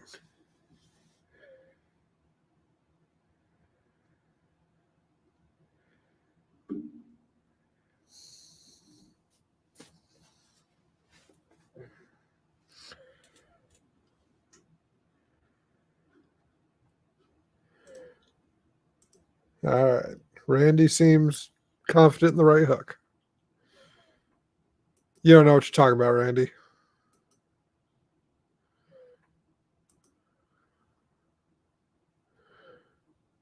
Are you kidding me?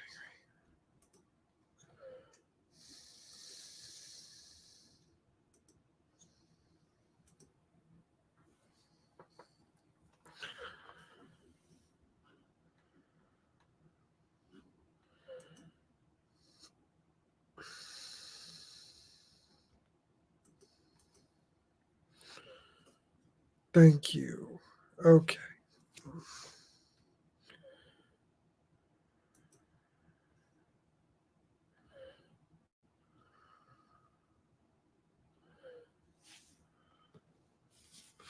It's the best this team has done all game. All right. Last inning. I have to get 3 runs, guys. I do not want to lose.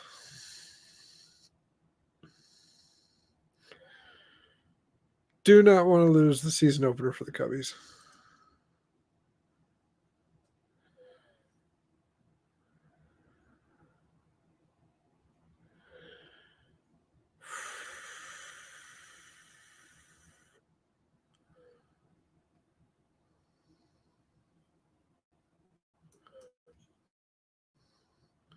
Close enough. Close enough. Run. Run. Go. Go. Go. Go. Go. All right. Pablo, my goodness. My guy.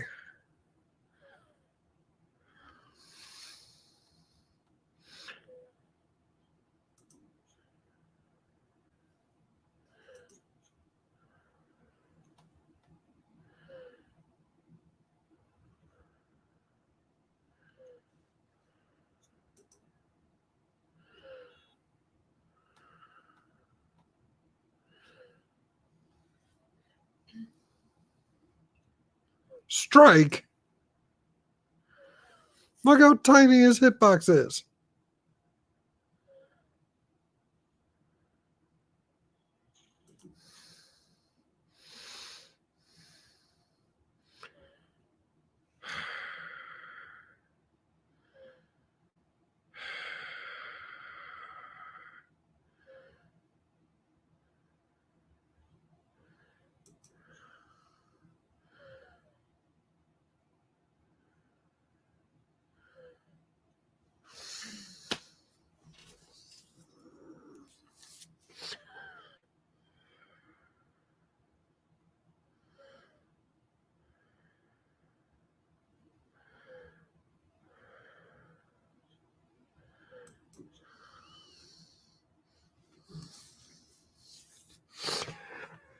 Sorry, guys. I'm in like gamer mode right now.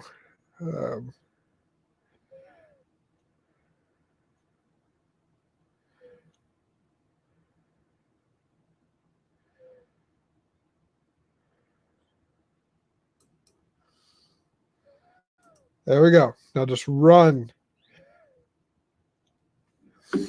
Game over. Oh, we lost to the Cardinals.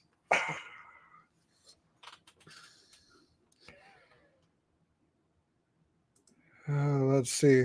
Let's see what the other spots look like here. Anybody got a team on here?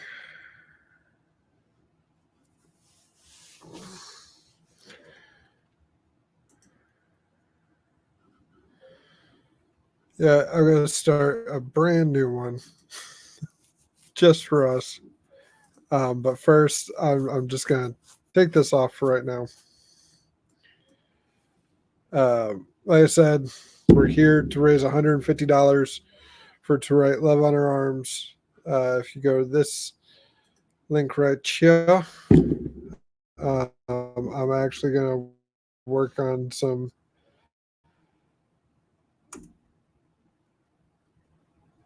new back end stuff. Just going to try and get a clickable link going for you guys.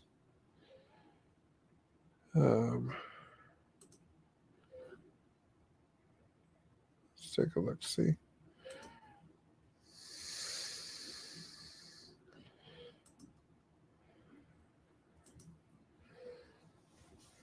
Just gotta take a look, see here as I'm live streaming.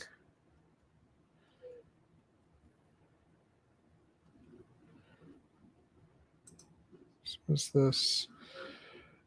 Let's take a look.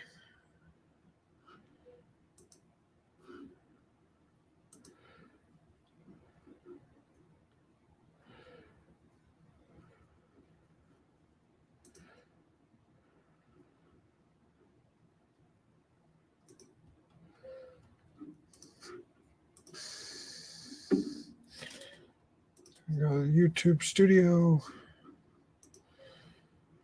So I'm going to try and get a working link for you guys.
It's literally what I was doing.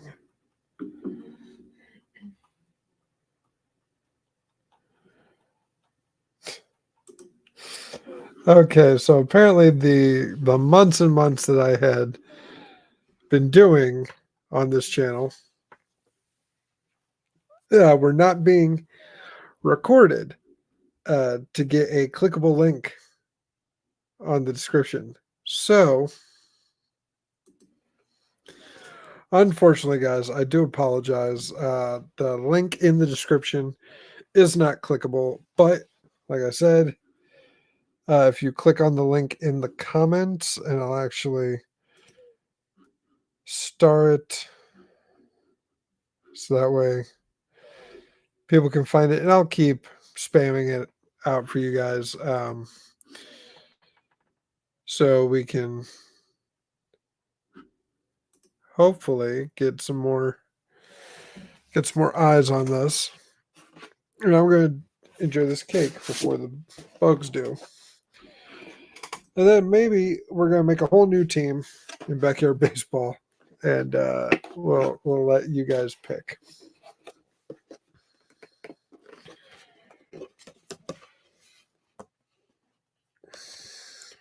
I'm going to enjoy some delicious cake while I'm at it.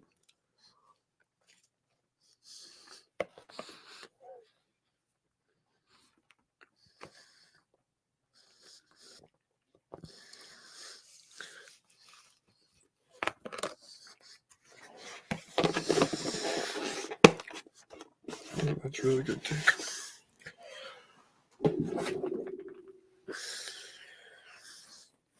That is really good. We're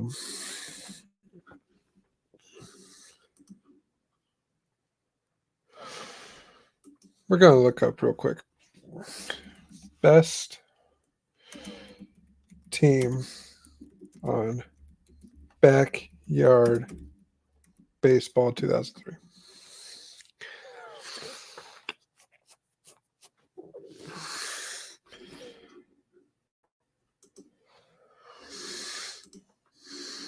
I'm looking on Reddit in the middle of a charity live stream.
Apparently, more people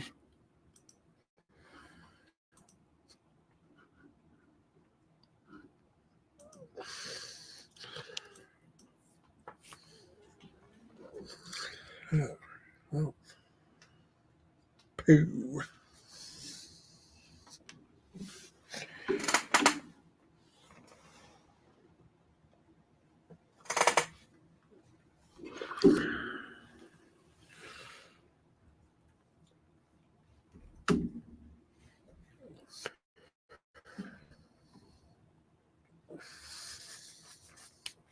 Oh my goodness.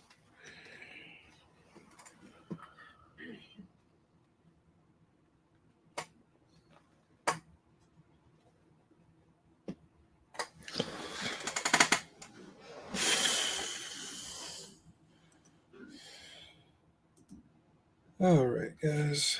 Let's see. Just checking out the sphere real quick.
Well,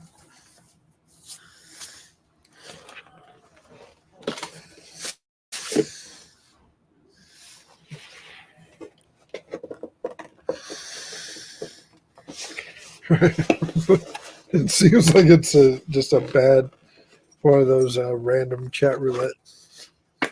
But I swear, this is all for good cause. I'm determined to make at least the same amount I made last year doing this.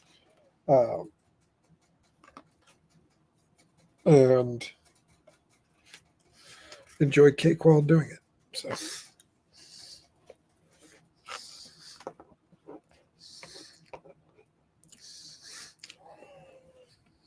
now I'm very biased. I know people would say that I'm just saying this because it's my wife, but this is really good. I heard my wife. Hi, I think they can hear you. I'm not sure, but I'll repeat what you said. What is in this? The cream. Yeah, it's a chantilly cream. It's a chantilly cream. So literally, it's just a fancy name for whipped cream. The difference is in a normal whipped cream, you wouldn't add vanilla. In a chantilly cream, you add vanilla. It's the only difference. Okay. And then strawberries. There's a strawberry preserve, and then the French buttercream. That's what I was asking. The top of it is a French buttercream. Yes. Okay. And then the white stuff with the strawberries in the center, that's the chantilly cream, What's in sugar? which is just a fancy word of saying whipped cream. You like it though? I love it. Well, good, because we have the whole cake up there. Perfect. It's one of the benefits of having a wife in pastry school. Free cake. I owe you cake.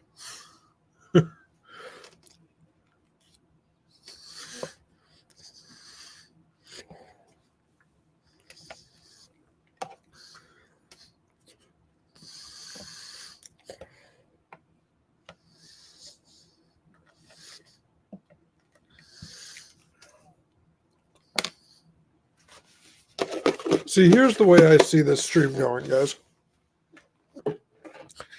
I'm now officially out of the thing that was supposed to cool my mouth down when I start this hot sauce stuff.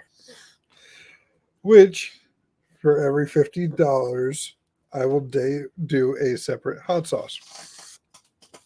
Increasingly hotter in Scoville units. That cake was supposed to cool my mouth off. I am now off the cake. It is gone. I have no net.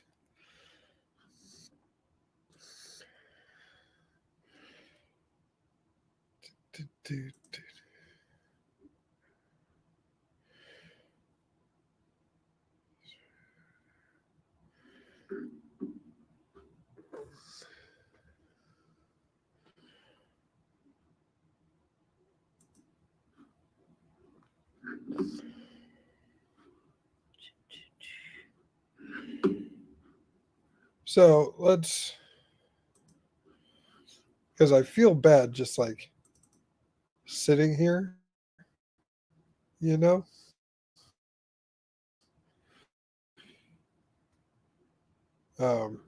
We've all felt this kind of self out, just I'm sitting here like, what am I doing? Am I actually like making a difference? Am I helping out the way I want to, which is to raise this money? But it's okay because I am going to I'm going to sit here and we're going to be all right.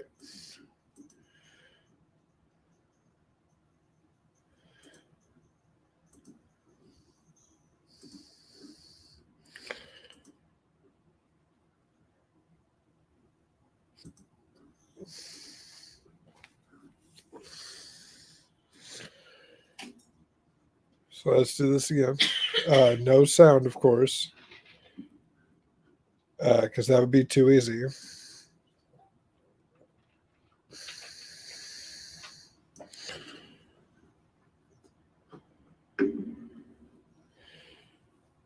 So we're going to start a new season. And we're going to call ourselves Team Coach Zordon. We're going to try and get this more Power Ranger connected with this. So we're going to go medium, 6, pitch locator, definitely. So as far as where we think the Rangers would actually be,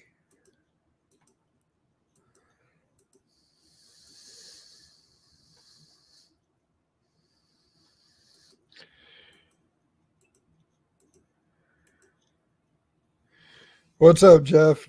Just trying to look for, I don't know, where do you think the Power Rangers would play baseball?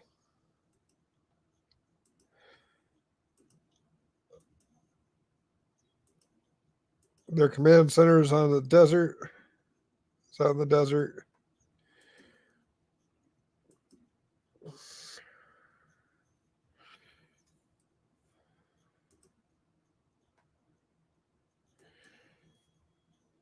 And playground commons should be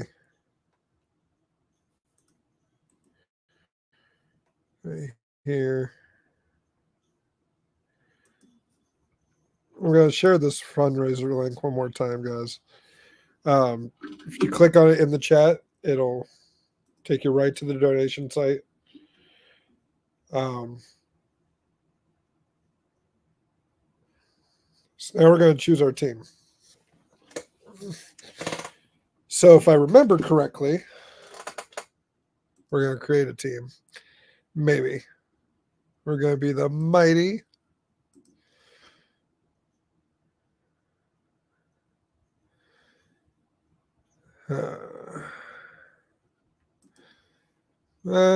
or because it is Power Rangers. As much as I love my Cubs, just for today, it's no, I refuse. Just for today, we're going to be the Rangers. So we have our team here.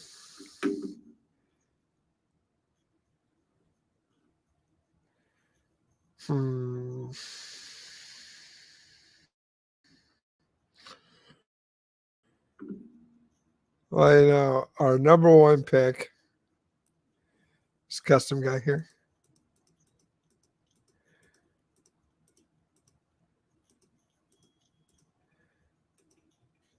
We're going to call him T-Bone. Because this kid right here, perfect. I'm so glad the link works now, guys. And Casa de Pablo. Okay, so I'm going to double back around, and I'm going to get Casa de Pablo. But this here is Tommy Oliver. Sure. Or, you know, Tom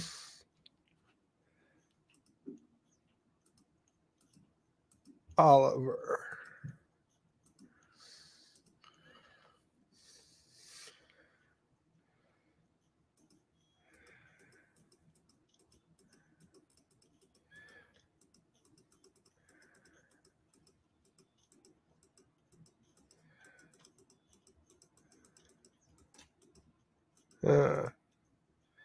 Feel like that's Tommy. Feel like that's Tommy. Okay, so the skills rating. Birthday, we'll make it today. Today's Tommy's birthday.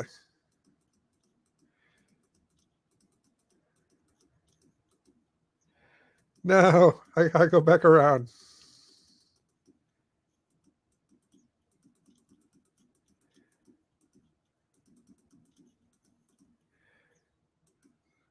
boy. Right-handed, I believe. So batting. We're going to make him a beast at batting. Definitely need, given what I've been doing with the past season, we're going to make him an awesome fielder. I'll take that back. He'd be great at running. So, like, that.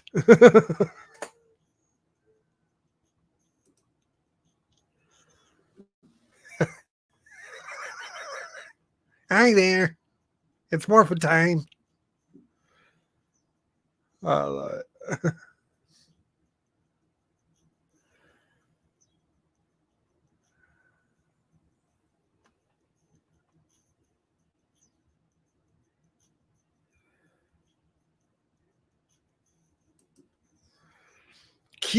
Cool. All right, let's get some. I need a good pitcher, so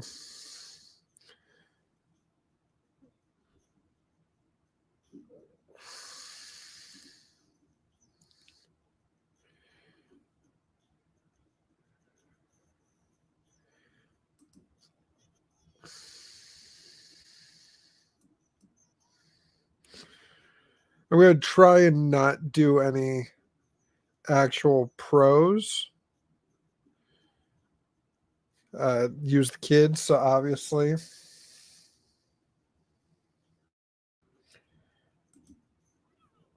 Got to go with the secret weapon, Pablo Sanchez.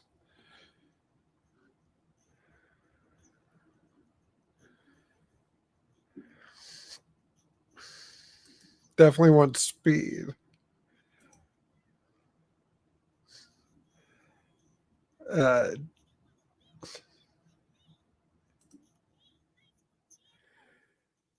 Get Angela Delvecchio. Kenny Kawaguchi's sister.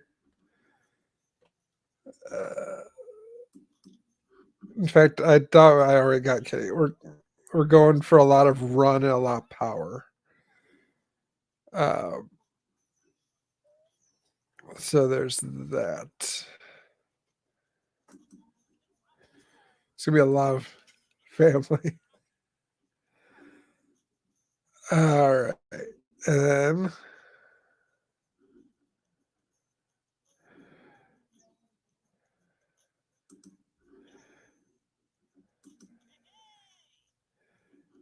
all right. There's our Rangers.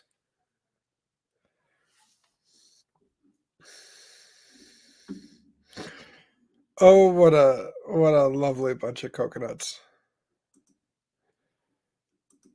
As much as I love the commentary, we gotta turn it off. You guys can't hear anything anyway.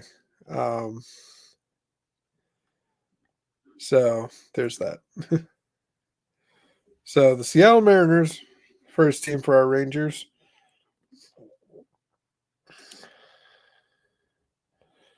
They picked Casa de Pablo.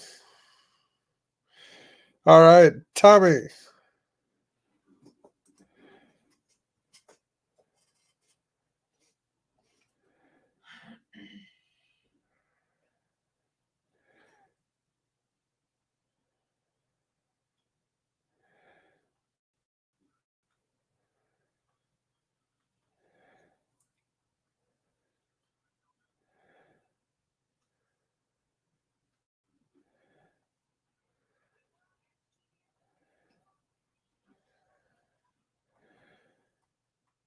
And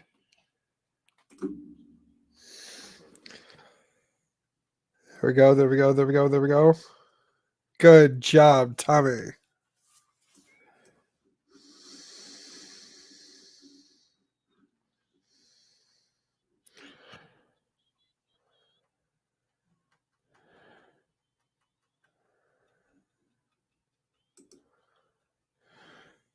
There we go. There we go. Much better.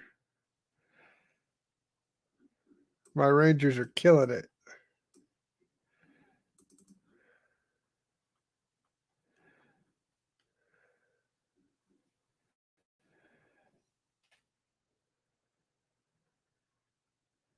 Oh no.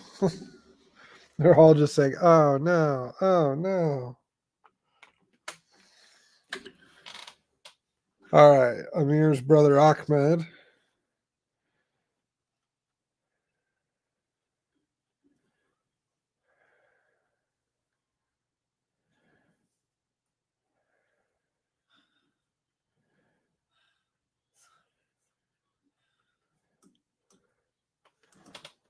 Can he? Can he? Can he make it? Can he make it? I don't think he'll make. Okay, they actually bumped into each other. So let's. Okay, cool, cool, cool, cool.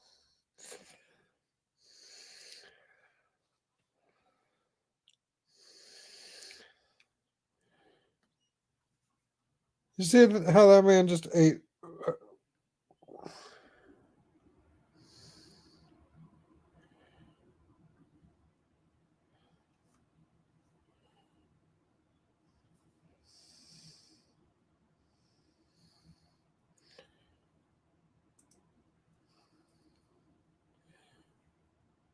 A nice little grounder.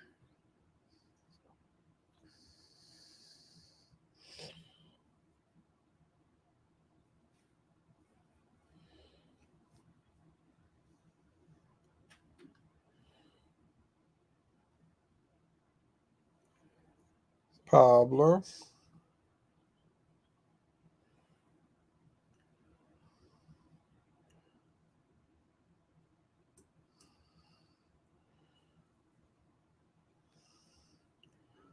And take a time out real quick. I just need to.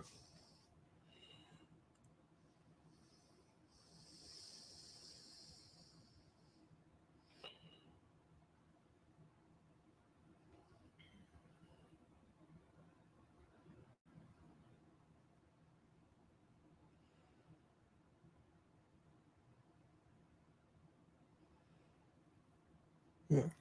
Okay, guys. Sorry about that. Let's play ball. I appreciate that. I appreciate that, Jeff.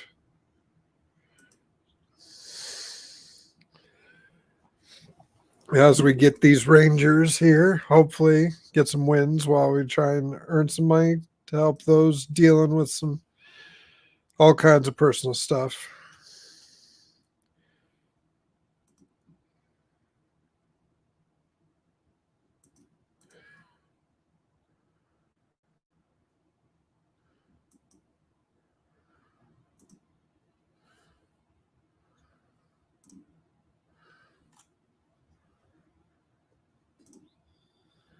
All right, we're going to play this game now. Okay, okay. One out, one scored. The stream link. Thank you so much, Jeff. I greatly appreciate it.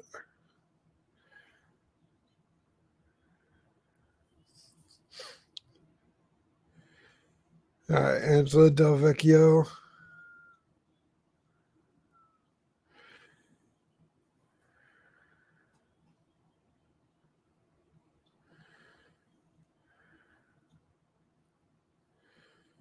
Oh, I really wish you guys could actually hear the constant, hey, better. I'm hearing pop fly. That's, yeah. All right, that's fine. All right.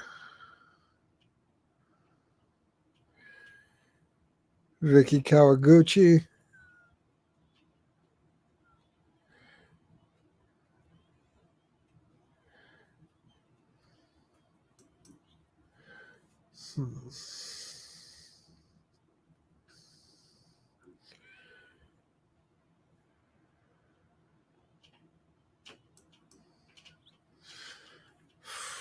All right.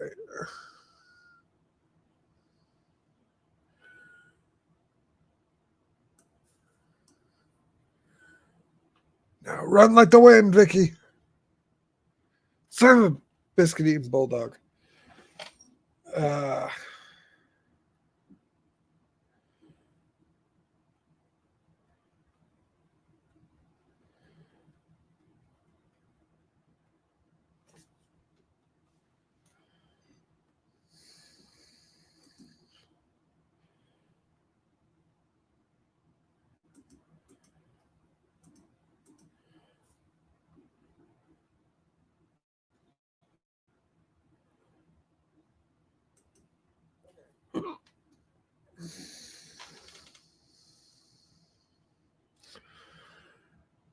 Good job.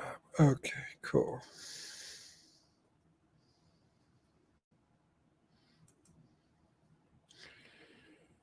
Okay, Angela is one of the more skilled pitchers in the game. Again, like I said, I tried to do just backyard kids.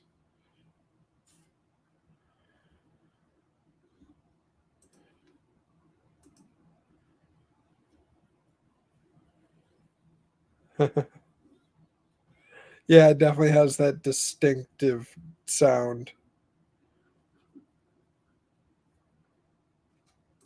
Corkscrew. Let's try that.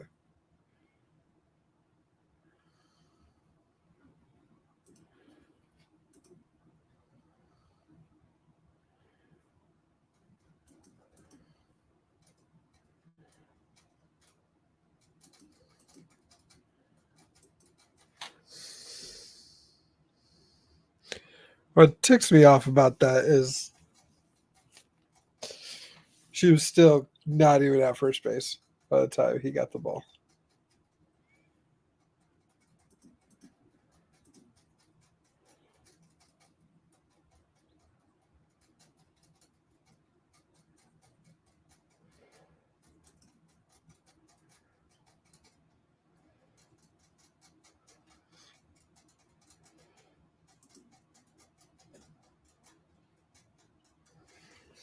See, now the game has drained Angela.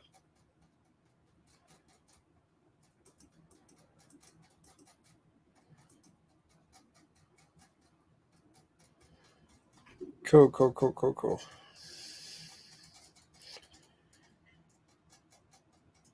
All right.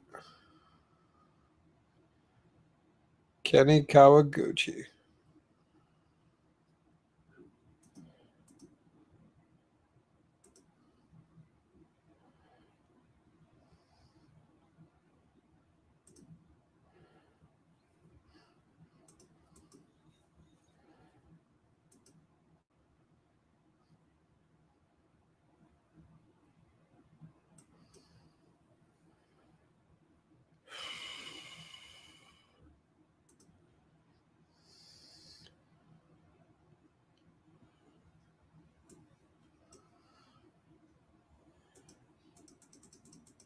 How slow are you, Kenny?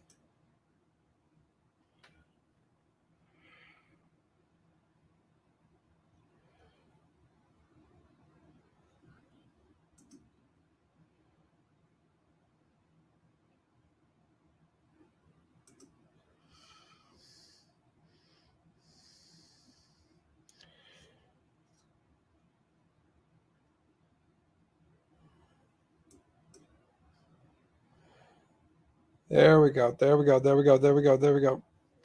Ah.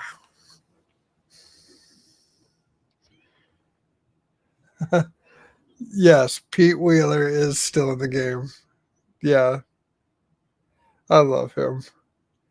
Bet you can't hit a touchdown. My name is Pete Wheeler.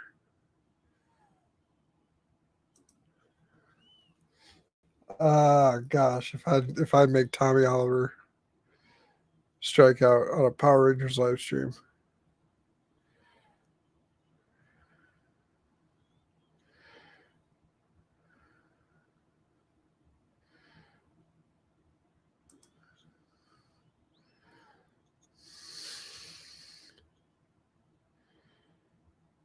Come on. Just get on base. That's all I'm asking. Get on base.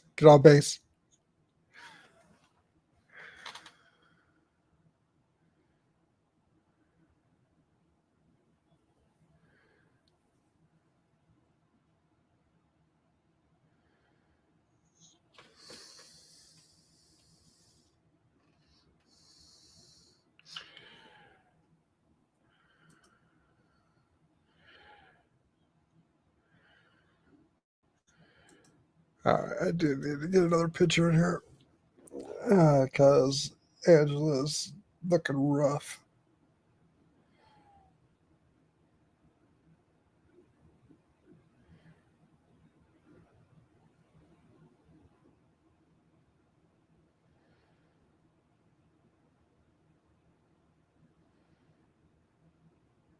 All right. Don't really have another picture, as it were. So.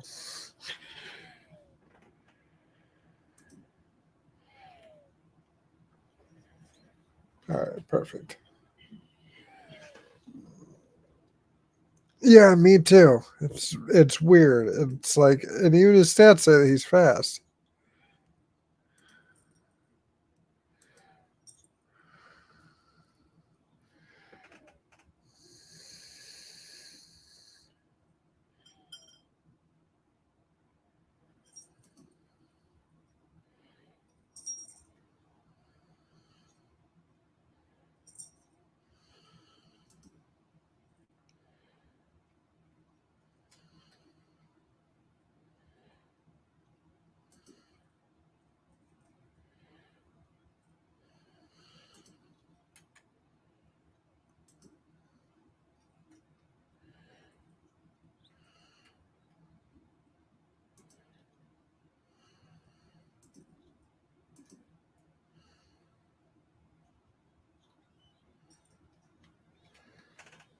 Perfect, perfect, perfect.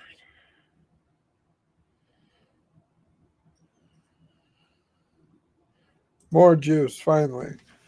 Let's take a sec while that goes out.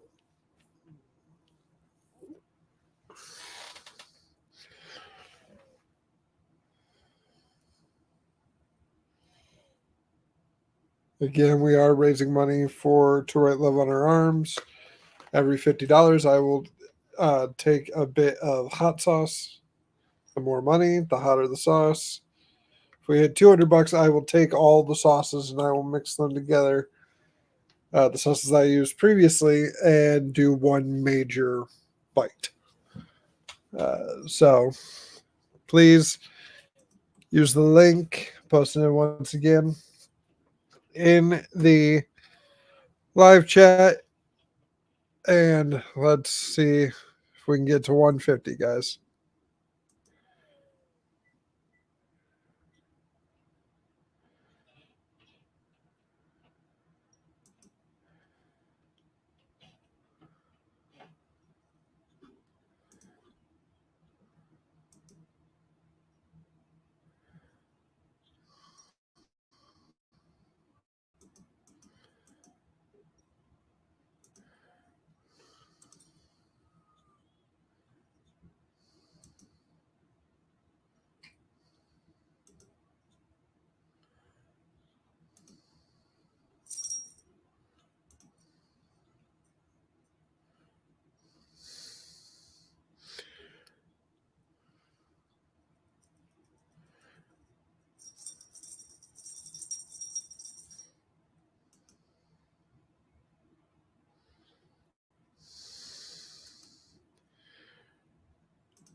Tony and Angela Del Vecchio. Gotta love it. Thank y'all for joining me if you are. We're hoping to get a couple more people here in a little bit.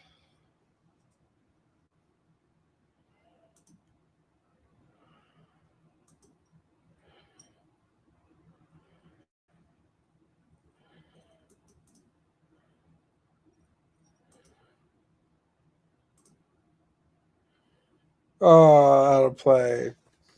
Oh, darn. How sad for you all.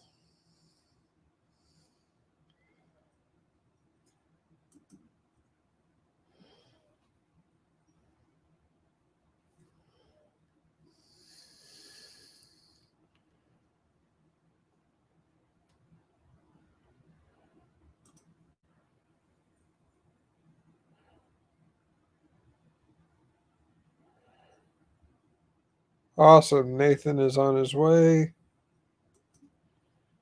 to the chamber. Zachmed Khan once again does not let me down. Here at Casa de Pablo.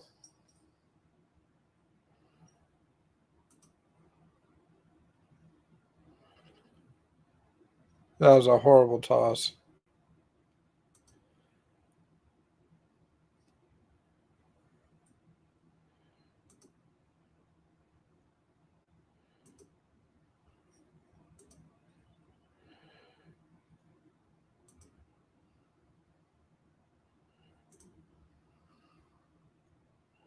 Aha! Perfect.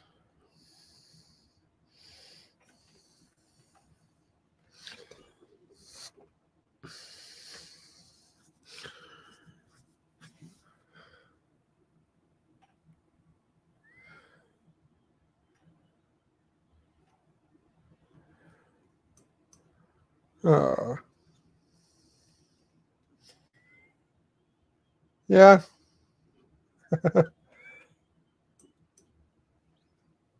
We're getting the Rangers hopefully through this game with their coach Zordon.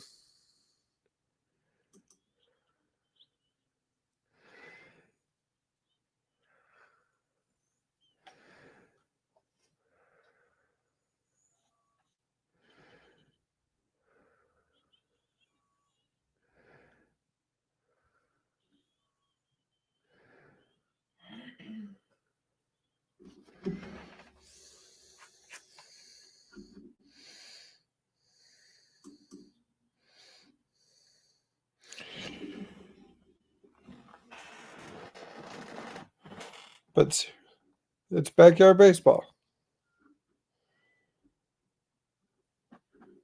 Backyard baseball 2003 to be exact. I've decided I am making a team of teenagers, of not quite teenagers with attitude.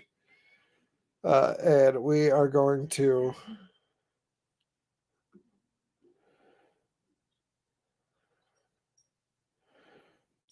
get these Rangers to a win. I am up 5-0. We're halfway through the game, 6 innings. Because after trying to get my Switch hooked up to get some gameplay going of The Legend of Zelda, I gave up. So we're doing Backyard Baseball 2003.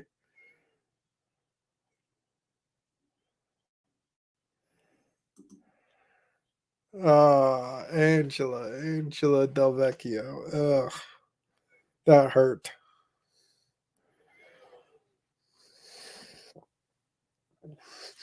I love this one name kid, Ishiro. I am not a sports ball guy, but we're playing this for a good cause.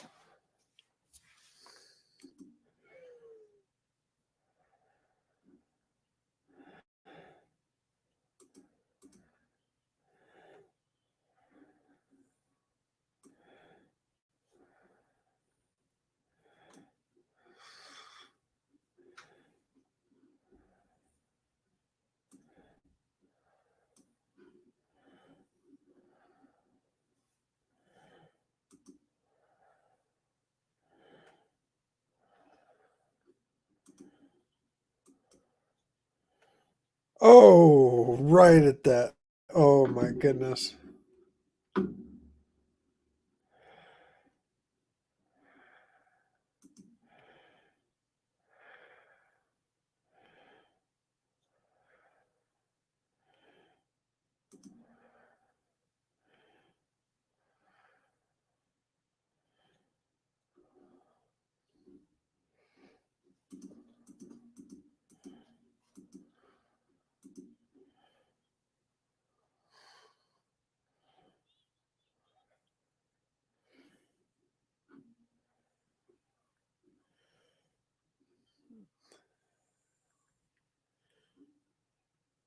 I appreciate that, Jeff. Thank you so much.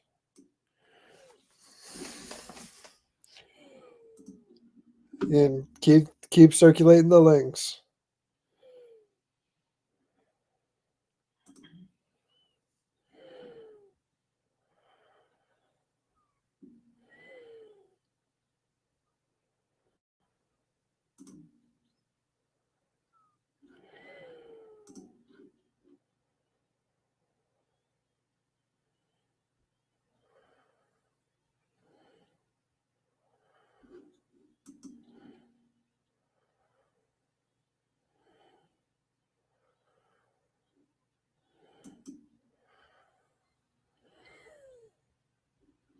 What else do I have on the agenda? Well, a lively discussion about the last 5 episodes of season 2. Um, like I said before, the plan was to have our season 2 finale of the proper power chamber out before the stream. Obviously, real life got in the way. That happened. And we'll end the stream off by talking about the Mighty Morphin Power Rangers movie, the 1995 Power Rangers movie. And, Carl will be on later. Hopefully, everything goes right with that. We'll get Carl Dutton on to talk a little bit about Power Rangers Zeo, the audio drama, as he gets set up for the continuation of his story.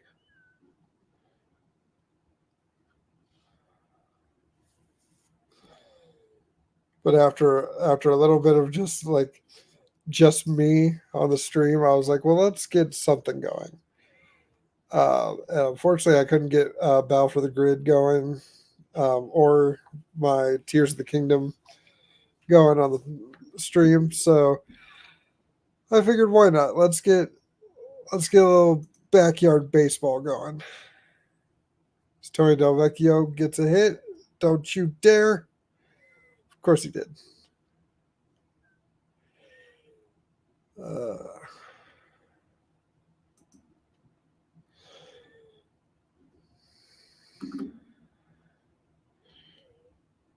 We could just have a nice little hang.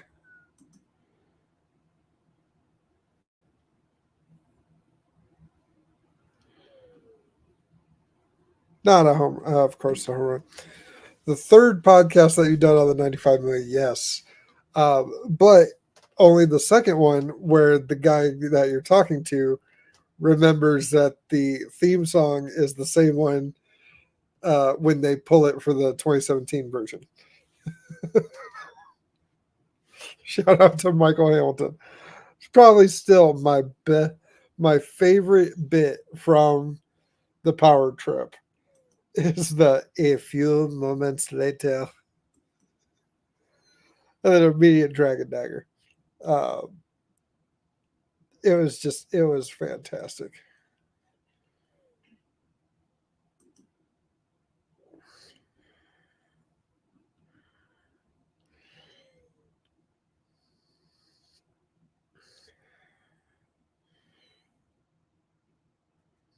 Do.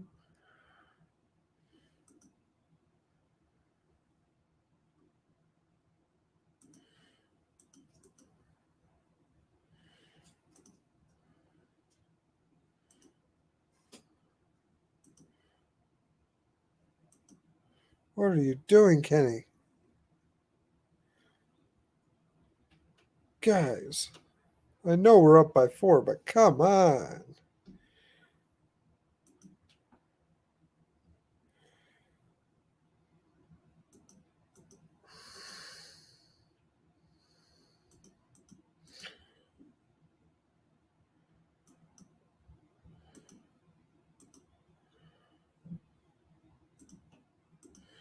Angel, what are you?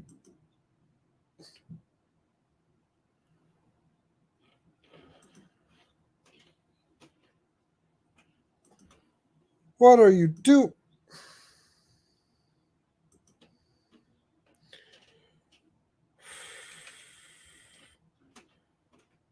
Cheering on camera, he is. That's exactly right. The only way he knows how. Oh my goodness.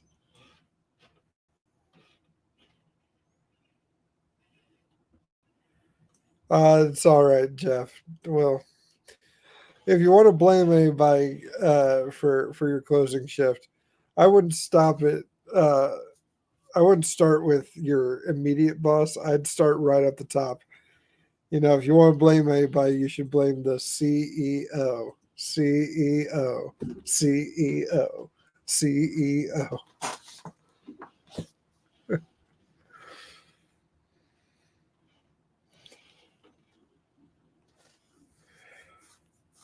Yeah.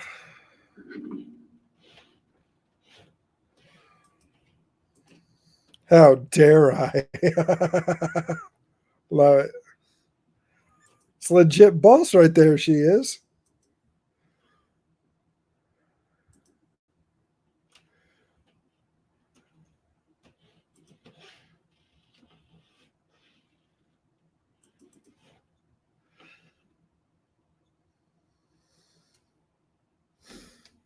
Another one for Tom Oliver.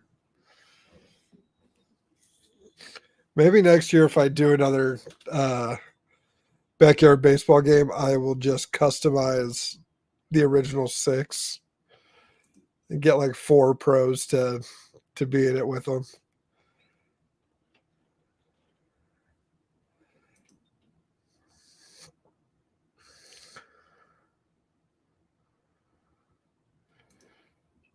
Go, go, go, go, go, go. No, don't.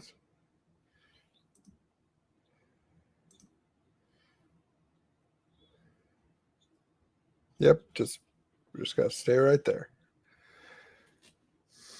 All right, here comes Big Brother Ahmed.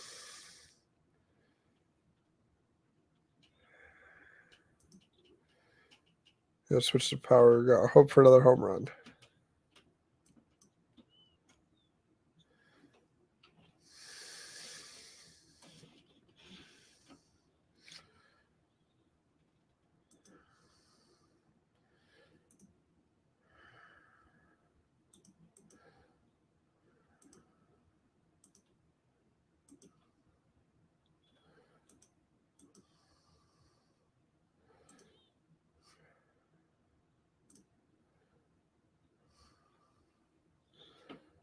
There we go.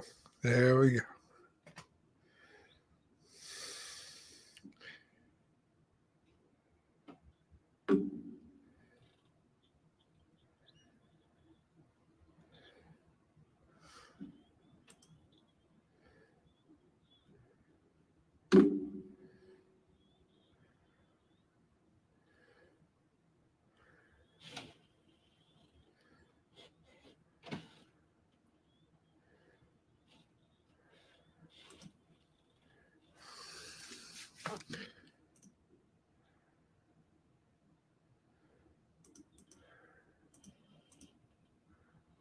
Go, go, go, go, go, guys. Come on.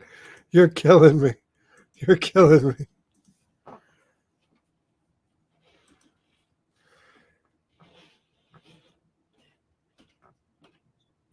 Yes. Perfect.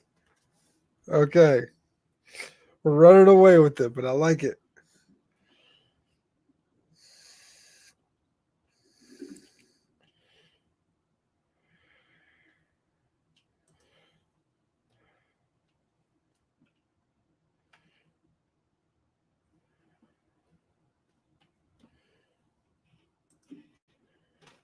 Don't you dare strike out Pablo Sanchez again.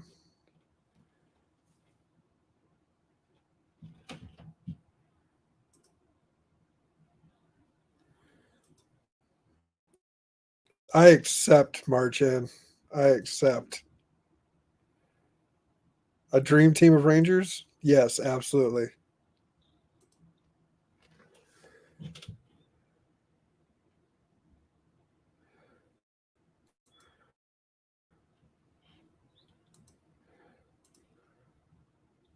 It's Pablo Sanchez. Come on, come on, come on, come on.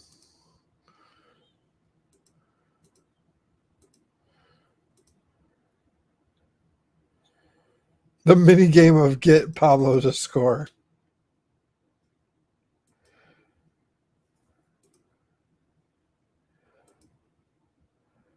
Don't you do it. Don't you do it. Run. Yes, I completely accept that, Nathan. I just got to remember what the rules were. And will you also be drafting a new dream team of Rangers?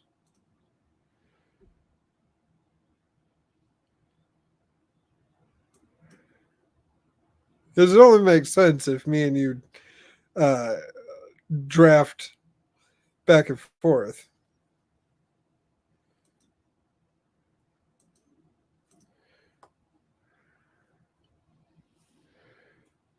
Pablo's losing it. Pablo's losing it.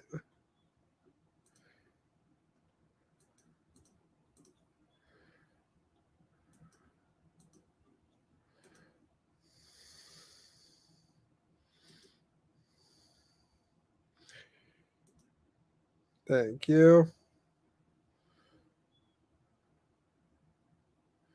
You're happy with yours? All right. I shall make mine.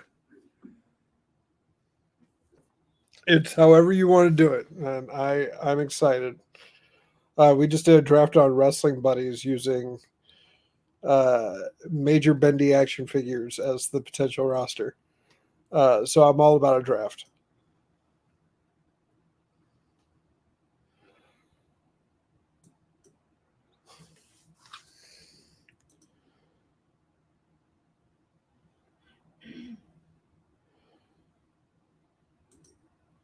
Fun fact: uh, the Power the Power Rangers franchise is now as old as I was when I started the podcast. Go figure. I just thought about that.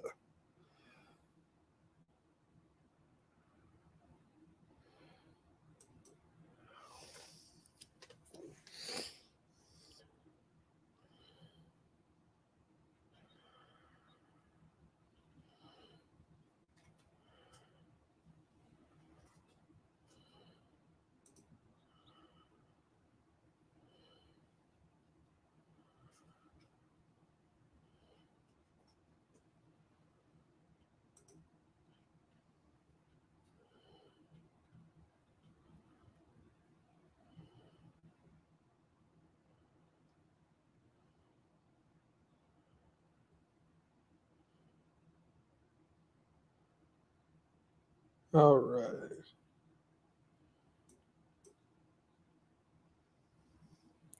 Yeah, we gotta get with Jerry Cook to actually book the shows for that. But also, if anyone watching wants to pop on and give us a scenario, uh, because what'll help me out picking a dream team of Rangers is I need to know what threat they're up against. That's something I don't think Nathan and Michael did on the power trip, but I'm very curious as to a random big bad uh, that we could throw at a dream team of Rangers.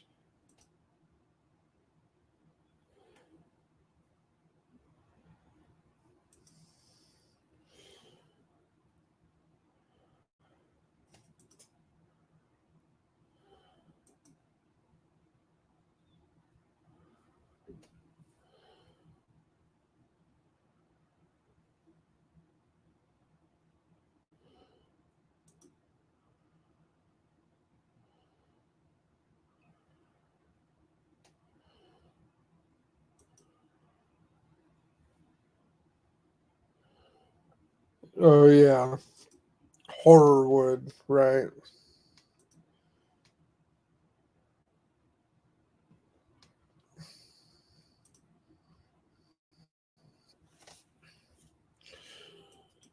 Well, I don't mean so much as a villain team, but like what, uh, like I'll random. What I can do is after this game, I'll get a list of all the big bads and all the foot soldiers, and we could throw them into a randomizer, so we could see before, like, what team do I think could handle Mesagog and an army of putties, stuff like that, or Astronema and Piranatrons,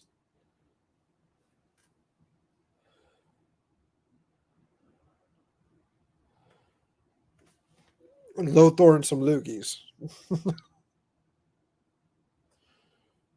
All right, Tommy, let's do this.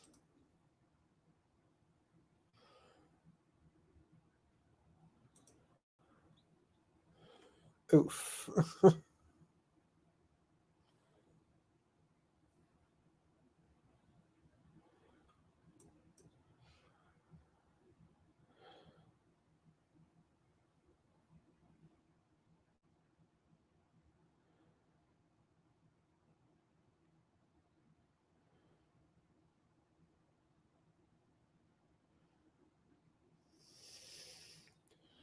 See, fantasy teams are fun too because it can apply to any genre.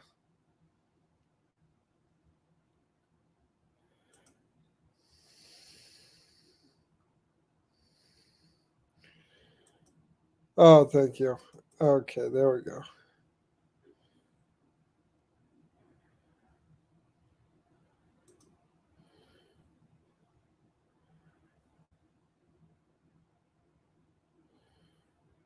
All right.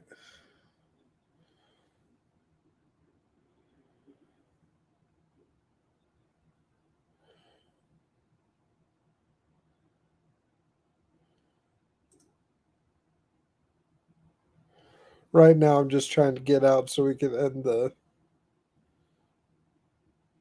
I want to end this game on stream with a win. Know what I mean?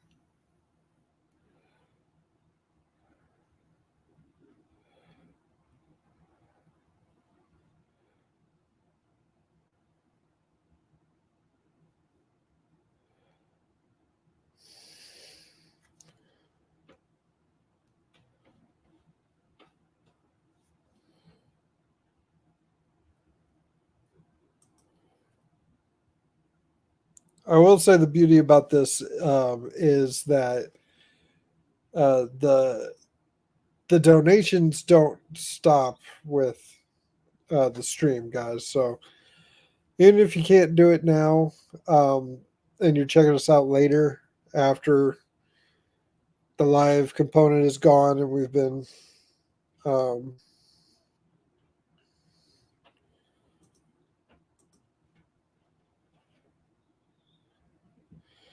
I see the rules being dropped down in the chat, so I'm gonna take a look at that as soon as I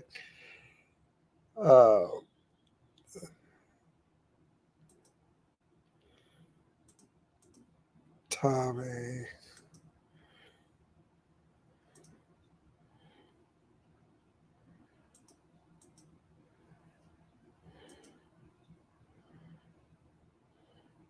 Out.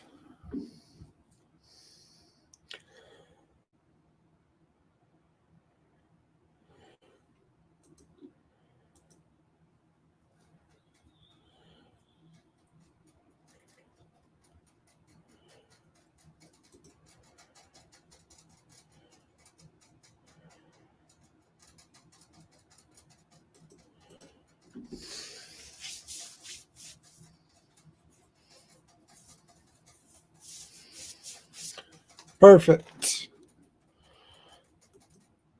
Zordon's Rangers win 10-2. That's the ball game for the children. All right. Well, now, okay, we can shut this off right now. And we're going to prepare ourselves here as we look at the rules of the draft. So, there we go. 6 team members: red, blue, yellow, pink and white, black and green, yellow, and a 6th and uncommon color. Okay. Can't have more than one member from any particular series. Okay. Can't use someone claimed by another person. And we're only doing the TV series and the movies. Okay. That I can do.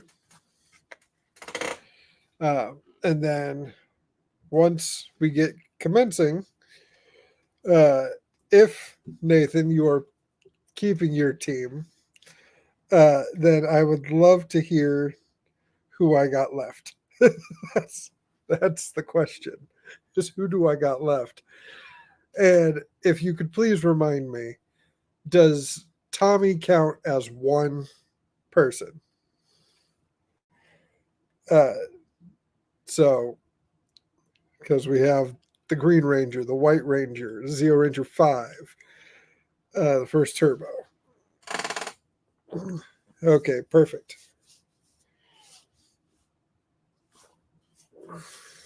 Again, folks, we are just passing hour 3 of our live stream to try and raise $150 to support to write Love on Her Arms. Okay, so Tommy is spread across the multiverse, but different colors that I can work with. Okay. All right. And awesome.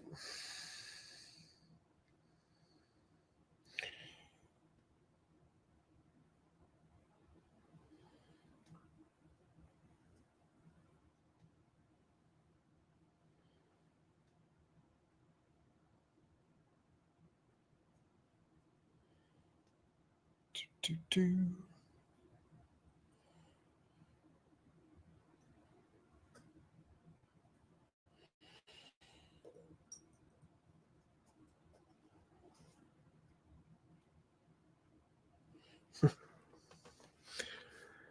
All right, guys. So let's see if we can find some Ranger news.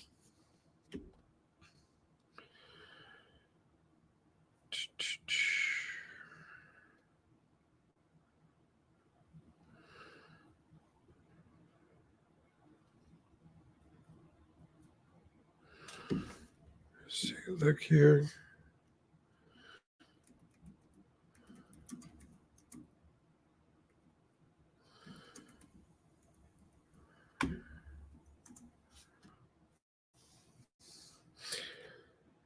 I'm actually going to look up some news on Legend of the White Dragon.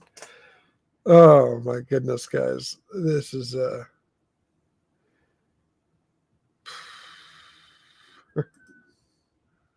anybody else waiting for this movie to come out? When it comes, as they say.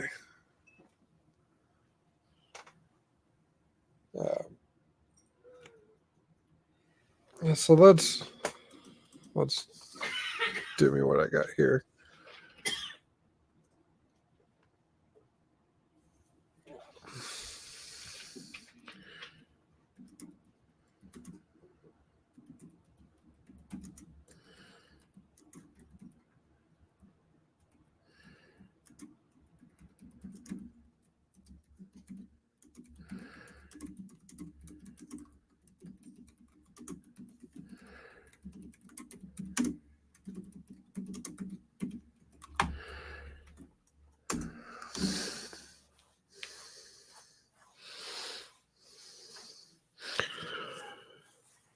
All right. Getting a list compiled here so that way I can. My phone just dropped right on my ankle bone. That felt great. Oh my goodness.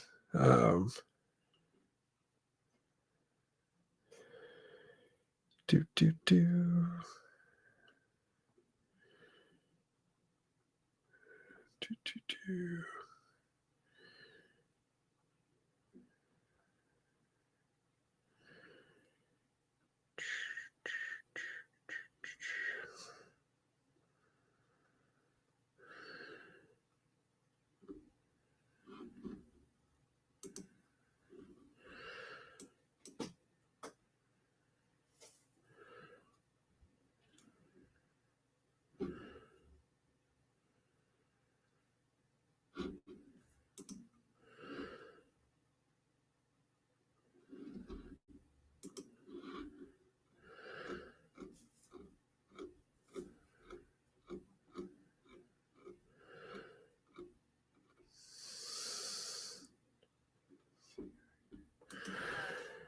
All right, cool.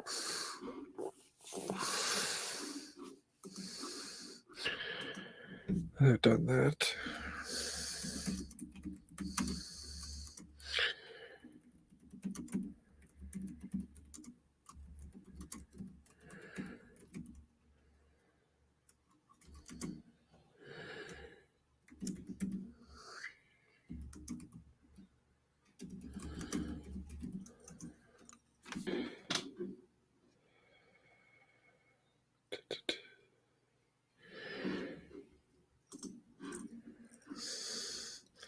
It's great audio, guys. I do appreciate you guys sticking with me. Um, yeah, I felt the need to do this live stream because I did it last year, and it's a cause that's still worth giving to. Um, like I said, I deal with depression and ADHD all the time, and the worst feeling for me is the feeling of being alone. And I'm so thankful that I have family and my wife that I can talk to um, when I need it. And I got people like Nathan and Carl and Jeff and Steve and Josh who can we can have a good time and I can mellow out. So I'm very grateful for everyone in my life that helps me uh, just get through the day.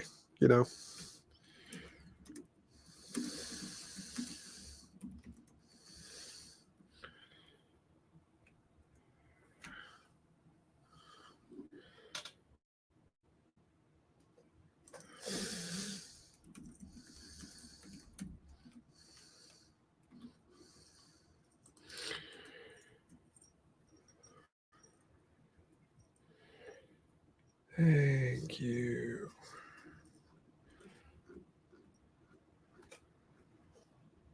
There, copy those.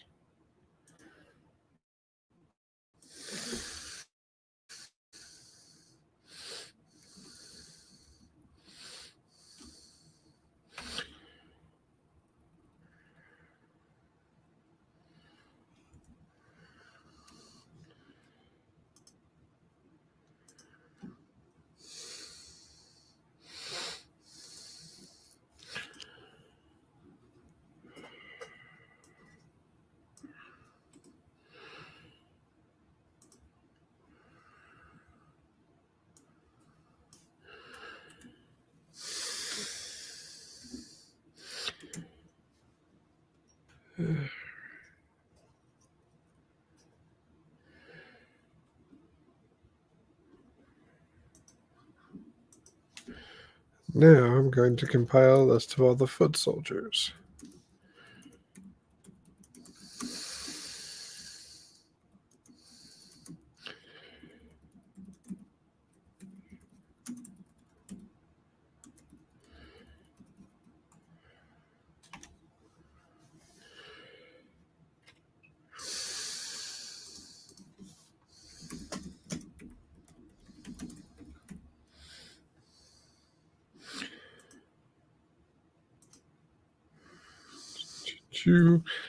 Now I am combining a list of all the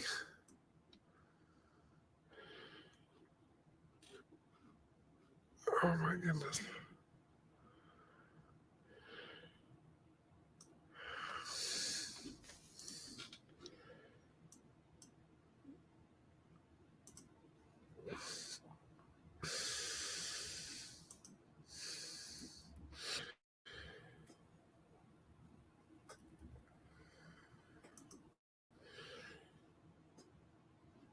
All right, wheel of names.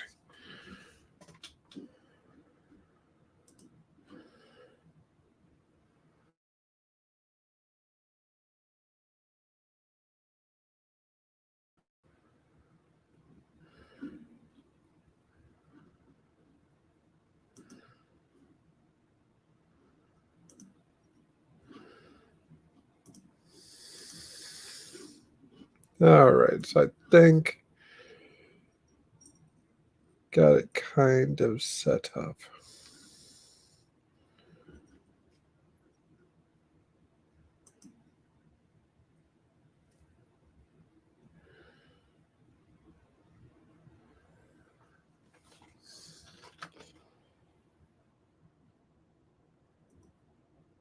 All right. So the way I have it set up, guys, is we're going to have uh, just to spice things up, in my opinion, I'm going to randomize the wheel. And the first spin is going to tell us who the main villain is that our dream Ranger teams are going to face. And then I have a second wheel that's going to be all foot soldiers. So that'll be fun.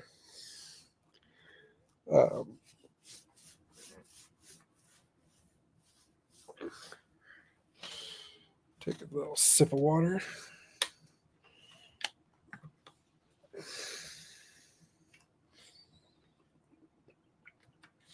Remember, stay hydrated, kids.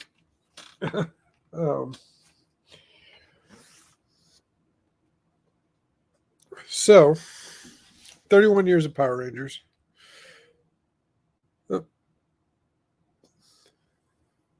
All-time favorite Power Ranger character. I mean, I could do that too. It is completely up to you. You are the guest. I am your host. So we will see how things go.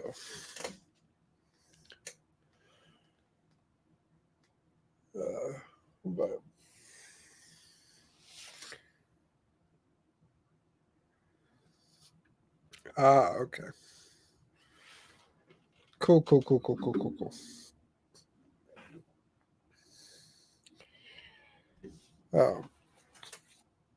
31 years of Power Rangers. I'd like to say I can't believe it's still going on. It's still going strong, but it's not. And, leave the memories alone.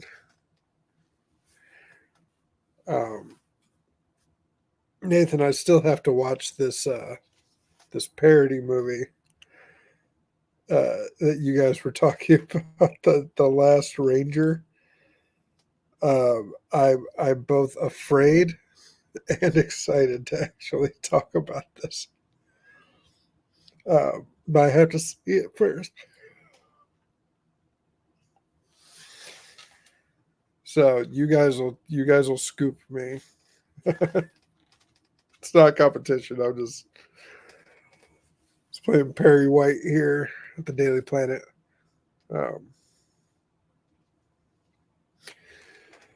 That's a word that doesn't get used too often enough.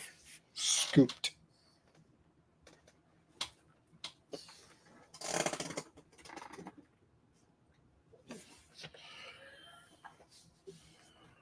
Right. You hear that? You hear that, my voice? Yeah. Asthma.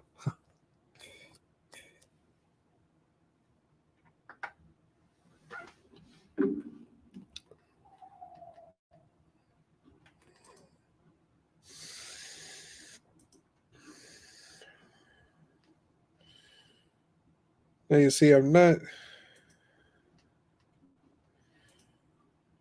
completely like, I don't know, I'm torn about like doing a second.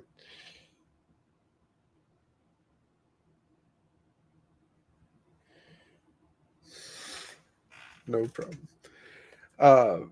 Yeah, I'm also thinking, guys, that we might do a second day Saturday, just to bring it on home, just an emergency. Like it has come to my attention. It came to my attention as we were planning this stream that Ranger Day's a Wednesday this year, and I was adamant that it had to be Ranger Day. But yeah, this is I'm having fun. I'm just talking. It's what I normally do, but now it's for a good cause. I'll get to have some nice conversations with some very awesome people. Oh man, my apologies, guys.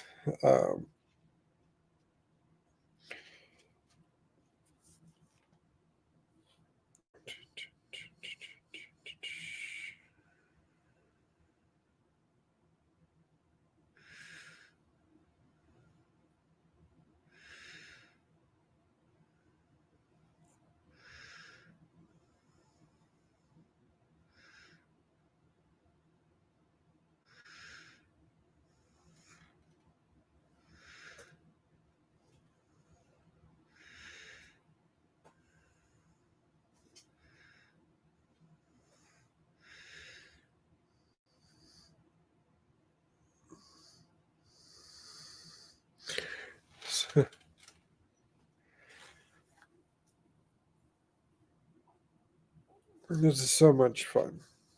I like that's not me being sarcastic. I love just being able to talk and get my name out there and get causes out there with the thimble full of like people that are like, oh, hey, I'll check this out. I love it. I'm sorry. What? What?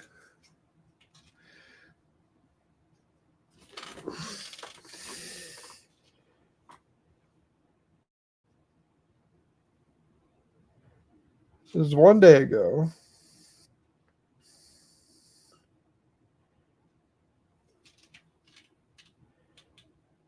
Oh my goodness.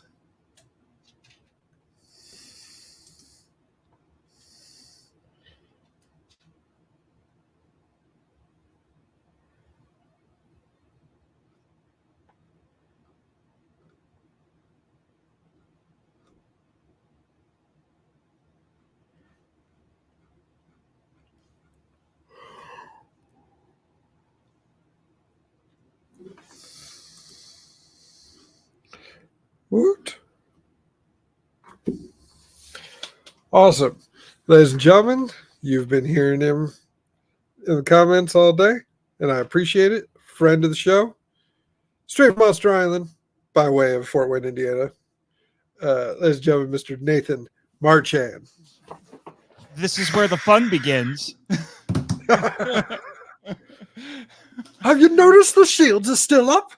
I'm glad you got it. I see you understood that reference. I understood that. Sorry about that. I would have so probably been on. I would have probably been on sooner, but there was some after hours training for work, so I had to go take care of that. Then I had the world's quickest dinner, and so now I'm here. So. Like I said, I really do. I conflated the character list that Michael and I did for the end of season 1. We did the Ranger Dream Team thing, and then for the finale of season 2, we did top 30 favorite Ranger characters. Didn't have to just be Rangers; could be villains, it could be supporting characters. But we each picked 15 that we did draft style. Okay. So you don't have to worry about that for the Ranger team, but the other rules still apply. I think there's lag. All right, sounds good. I do apologize. Yeah, just slightly. I'm doing a thing. Just slightly for my own personal amusement, and there we go. Okay. There we are. All right. Yeah. Now, could you? Okay. Now, just really quick, could you send me, or I could go? I guess I can go just locate it myself. I was going to say, I'm going to start sharing. I'm going to start sharing the link around for the stream. See if I can get some more people to join us. I'll use my phone. It'll probably be easier. But I had to go digging for it because I've kind of lost my character list because I had to send a hard drive to have to be data recovered, and it hasn't come back yet. So I think that document might have been on that hard drive. So I had to reconstruct it from memory. My team. So what I'm thinking is that you can put yours together, and I'll have mine. You can do the villain randomizer thing, and then we can debate who's going to work best against that set of villains. Oh, okay. So the reason why there was lag is because I just did the wheel. Mm-hmm. So if you'd like, I could share the villain now, or we can see how our teams, once they're picked. I was going to say, pick the teams. Let's pick teams first. So I've got mine recreated. Okay. So, like I said, red, pink, or white, because sometimes they would switch between those two. Yellow, blue, because red, yellow, and blue are in basically all of them. And then you get a black or green, because they would switch between those colors. And then you get a 6th Ranger, and 6th Rangers are typically uncommon colors. You know, it could be gold, it could be silver, it could be, you know, variety of things. Okay. So I'll, you know, start making your choices, then we'll compare lists. Although you should hopefully remember, but you know, this will be new for your listeners and viewers. All right. Let's just do.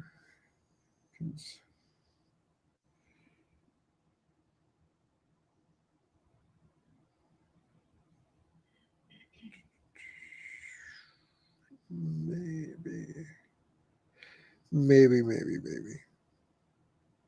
Okay. You okay? Yeah, I knew one right off the bat that I wanted. And now it's just filling in the rest. So Which color did you know for sure? 6th. Well, see, here's the thing. If I could, in a perfect world, I would make this guy a Red Ranger, but he's not a Red Ranger. So.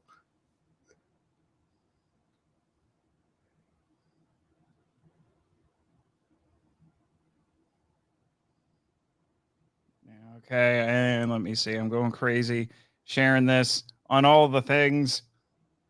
I appreciate it so much, man.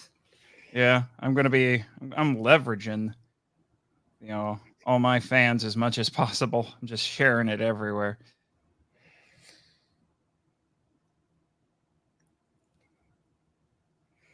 So we can keep vamping while you're putting your team together. Yeah, how goes it with the Monster Island Film Vault there? It's a little behind schedule, unfortunately, but you know, I had 2 cons in 1 month, and you know, and some other things, you know, that preoccupied my attention, like trying to find a new job and things like that. But my plan is to have, you know, all of my scheduled episodes, and then the hard drive that needed to be data recovered. Yeah. But I'm hoping to have it all back on schedule by the end of the year. But the next discussion episode, not the next story segment, but the next discussion episode will be Godzilla versus Gigan, which I am currently editing. Okay. Very, very cool. And episode 100 is coming up. And so, and in the lead up to episode 100, you're going to get Godzilla versus Gigan. And then make sure I give Troll Hunter to go with the Monster Island World Tour theme, and Godzilla versus Megalon. Then we get to episode 100, which is being kept under wraps right now. Ooh, secrets. Only my patrons know what it is. All the more reason to become a patron to the Monster Island Film Vault. Rob. Exactly, Rob. Give me your money. I'm glad that you decided all live on the air to join my Patreon. Thank you so much. It's just patreon.com/monster MIFV plus, right? No, I think it's patreon.com/Monster Island Film Vault. I could be wrong. You know, I'm totally kidding, by the way. I'm not saying you have No, to. honestly, I've been meaning to sign up, but it's just life. Yeah. Okay. Wait. I gotta answer a question here. All right. No, I won't make you wear a Because, skirt if you join the stream. It's Who? just me. What? What? It's an old joke I used to have with some filmmaking buddies. They'd be like, "Hey, I need a favor," and I would just immediately reply, "No, I don't want to wear the pink bow." Yeah, I'm hoping that at least Jake from Engine Power V3 will be able to join us. Unfortunately, Chris has to work tonight, so he will not make it. Now, for those of our listeners / viewers that aren't familiar with the Henshin Power V3, V3. so it's a mashup of Henshin Men and the Power Trip.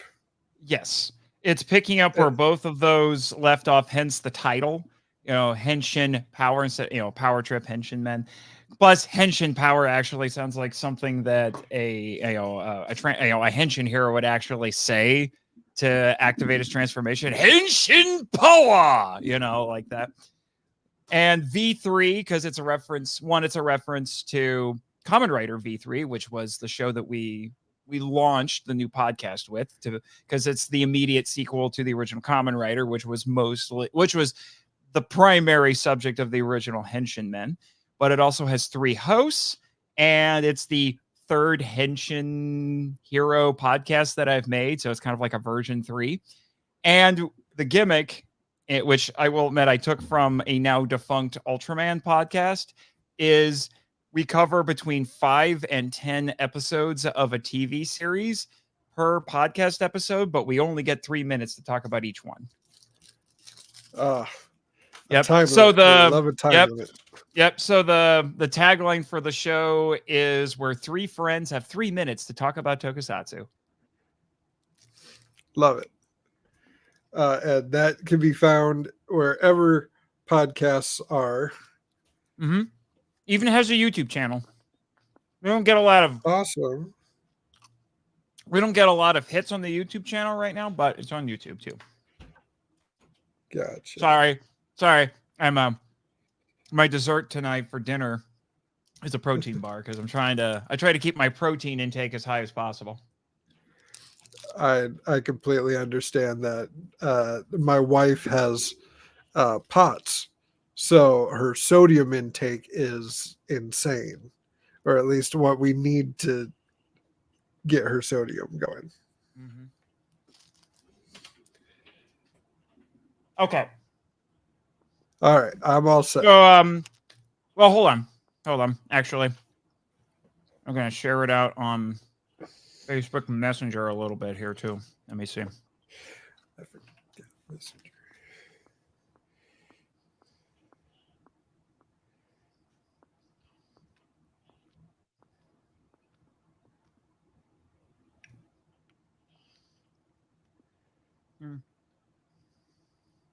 Let me see.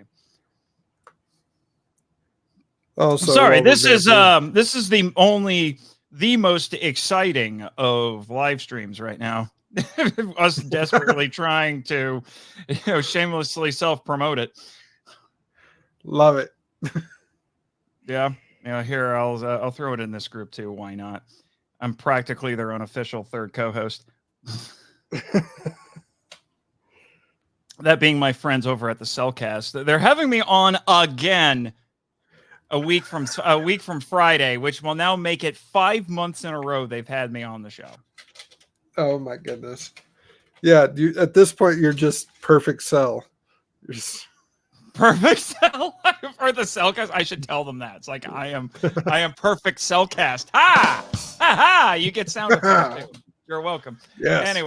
Anyway, all right. I'm done with the shameless self-promotion. So you got your team together, sir? Just one last question, sir, as you're the one I would defer to rules wise. So in Ranger teams where there was more than one person as that color, let's just say SPD. What do you mean? Do I have Sky, Bridge, and Jack as optional Red Rangers? The Sky Bridge. Well, that's actually a good point. I forgot that Bridge got promoted, and we love Bridge. We love Bridge at the Power Trip. Never change Bridge. Never change Bridge. I would say yes. You can have any of those 3 for that particular. If characters have been multiple colors, I will allow them. And also like, Adam was, he was Mighty Morphin Black #2, and then he was color was he in Zeo? Green. Was he green in Zeo? Yeah. Then he was green in Zeo. Then he was green in Turbo. I will, for people who've been multiple colors and perhaps on multiple teams, I would say you could have Adam as Mighty Morphin Black, but then I would say but if you want to have Zero Ranger 5 Tommy, that's fine. Okay. It's just that from each particular series, you can't have more than one. So if you pick one person from the Mighty Morphin show, you can't have anybody else from the Mighty Morphin show. If you want somebody who was on Mighty Morphin but on a different show, they got to be wearing a new costume. So the once and always rules, where if they're all Mighty Morphin, Tommy can't jump to his Zeo powers to fight Robo Rita. Yeah, and I do think Michael and I did make the rule that no Team Tommy, because Tommy's an entire Ranger team unto himself. It's an entire team. Stop and think about it. Green, white, Zeo Red, Turbo Red, and Dino Thunder Black. That's an entire team. You can play some serious time travel shenanigans with Tommy and just have Team Tommy. Power Rangers Tommy. That's what it is. I'll do you one better. There's a comic run where they recruit Draken to fight with them, so he can be a 6th Ranger too on this team. There you go. Yeah, you could have Draken as the 6th Ranger. He's this crazy wild card right there. Power Rangers Tommy. That's what we'll call it. Power Rangers Tommy. Power Rangers Master Morpher or something. I'm Tommy Oliver. I'm a one-man Ranger team. Oh God. There's the spin-off I'm going to pitch to Carl and Joey. Oh, Joey would probably go nuts. Just an April Fool's trailer for my name is Tommy Oliver. Power Rangers, one-man army. It's just Tommy with the Master Morph. It's just Tommy with the Master Morph. He just keeps cycling through it, using whatever he needs. Oh my gosh, love it. He turns into a complete and utter Gary Stew, and it's funny. Which is actually why what? I actually reread Soul of the Dragon recently. I was going to bring that up, actually. I liked what they did there, where the Master Morpher's busted and he can only cycle through each Ranger form one more time. Yeah. The Zeo morph is my favorite. When he's like, the next morph is Zeo. Isn't that the power that grows over time? Yeah. When was the last time you morphed into it? 20 years ago.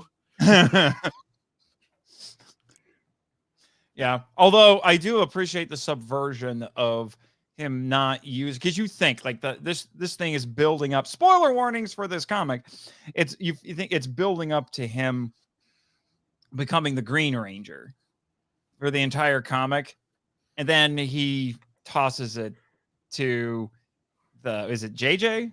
No, it's JJ. Yeah, he tosses it to JJ, and JJ becomes the Green Ranger. I'm like, I see what you did there, Higgins. Nice job. Oh yeah, that and his relationship with Finster, I loved that. Finster just turned good, and he was just helping. He became an artist. I thought that was really cool. Yeah. Yeah. But in my headcanon, I've mentioned this on the Power Trip a couple of times. My headcanon is that Rito is the only member of the Moon Crew who just somehow didn't get hit by the Z-Wave. and now he's really lonely because everybody else is good and he's still evil. He tries to go to family reunions and nobody likes him. And we're not talking about his nephew. We're not, we don't speak of it. We don't speak of his nephew. Rito has opinions about his nephew.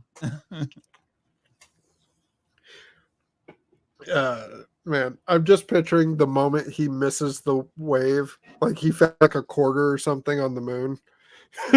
It's like the waves happening. He goes, oh, look, a corner. I think my friend Chris Reiner from Engine Power, I think he joked that it was the reason he didn't get him is because he was on a date with Scorpion in the Lost Galaxy. Oh my gosh. If you guys if you want to see a Power Ranger fan break down, check out the Power Chambers episode, Why Do We Torture Ourselves? Featured guest appearance from Rito himself. That was pretty That hilarious. was a nightmare. Oh my god. I thought That it was almost funny. broke me as a fan. I thought it was funny, but but I'm a sadist like that. But I'm trying to. I had some funny thought related to that I was going to bring up, but I can't remember what it is now. I don't know, but I don't know if you knew this, but Rito has now actually gotten himself onto the film vault. Oh, He called into the show once when I did the Patreon episode from the Cellcast to talk about the 95 movie. And since then he's gotten his own show. Go back to the April Fool's Day this year and look for something called the Snarky Boneheads with Rito and Wade. I love it. Him and some dude named Wade have a morning talk show now on the like a morning radio show now on the island. Yeah, that I've listened to that. That Wade's got a mouth on him. Yeah, people think he's a certain other Wade, but I'm not convinced. Yeah, but that makes sense. I tried asking for your help with Rant Master, and Rito picked up the phone saying he was left in charge of the island. He's exaggerating a little. He's exaggerating. Like, he's not actually in charge. You know, people seem to think that I was in charge of the entire island. Like, what the heck are you talking about? I am but a humble radio host and film curator. There's a whole crew of people taking care of the monsters. Yeah. Rito just likes inflating his importance. Just a little bit. I think he raided your mini fridge. Oh, well, I'm amazed there was anything left in there after Michael found it.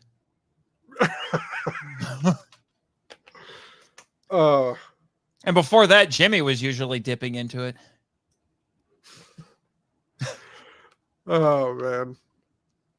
I think his fiance had Jimmy's fiance had to tell him to lay off the booze. But hey, he's a war veteran, dealing with PTSD. Sometimes you need a little liquid courage. He still hasn't told me how he did it though, surviving the infamous war in space. I've seen the footage. His ship got shot down. The world may never know. The world may never know. But anyway, although I have seen one of the things I did last year for my anniversary stream is I had people in the chat give me their best, or maybe it was 2 years ago. Actually, I think it was 2 years ago, where I had them give me their best how Jimmy survived the war in space theories. And we had some really good ones. We had some really good ones. But anyway, you got your team put together yet? I do have my team. Okay. All right. I say we run down the list, and then we see what villains get thrown at us, and we'll see which team we think can handle these villains best. So, Red, you got to start at the top. Red. All right. Who's your Red? My Red Ranger is Wes Collins. Oh, that's a good one. I almost went with Wes. When I put my list together, I almost picked Wes. Yeah, just the arc that he goes through, where he's not a typical like snobby rich kid, but he's privileged. Mm-hmm. He's not a snob, but he is privileged. But that doesn't stop him from.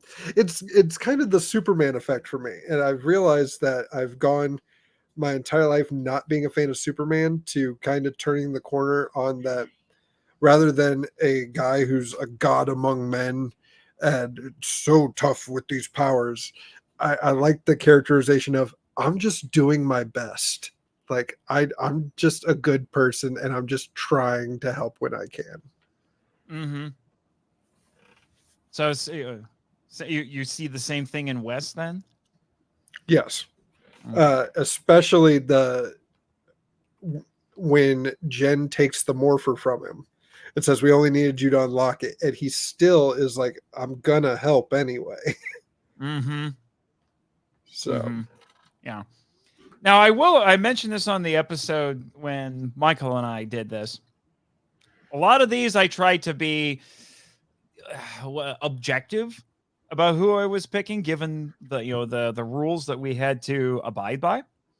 But I will admit there's at least one or two in here that are probably heart picks, as I like to call them. Did it because because well, you'll understand. But by red, no surprise to anybody who's listened to the Power Trip, is Andros. solid pick. Yeah, Andros, and my reasoning for it is he's someone who was not used to having a team, at least for a while, because he was dealing with the trauma of basically his best friend dying for all intents and purposes in the line of duty. And then he grew to actually be able to work with a team. So because he wasn't the greatest leader at the start, but by the end of In Space, and then when you see him in Lost Galaxy, and especially when you get to Forever Red, he's really stepped into that leadership role. He's really grown into it. But I also picked Andros because if you want a Red Ranger who can make tough calls, Andros is your man. Because Zordon tells him, kill me so that you can save the universe. And he's like, I don't wanna. I would rather not. But he's like, no, you have to. You have to. And then he makes the tough call and does it. Yeah. And, Right. I mean, not even just the Zordon call, but the call to let Corone go back on the ship before she gets turned, to be like, I just got you back. But okay, this is our best option. Right. All right. What color do you want to go to next? Let's do yellow. Yeah, save Sixth Ranger for last. So yellow. Who's your yellow? I'm going to be. I want to see if you replicate any of mine at all without knowing it. So, in all honesty, you can chalk it up to recency bias. Min. Really? Oh, you see, that's interesting because when Michael and I first did this, Once and Always hadn't come out yet. So that's interesting. That's interesting. Yeah. Just again, it's all about the arc, and they did it in, a little short of a feature where it was a blatant example of do not use your power for personal gain. And that's her entire plan, the entire movie. And she can't morph until she selflessly jumps in front of Billy. Mm-hmm. And that final fight with the power daggers, just parkouring through putties, is probably the best fight scene I've seen in Power Rangers so far.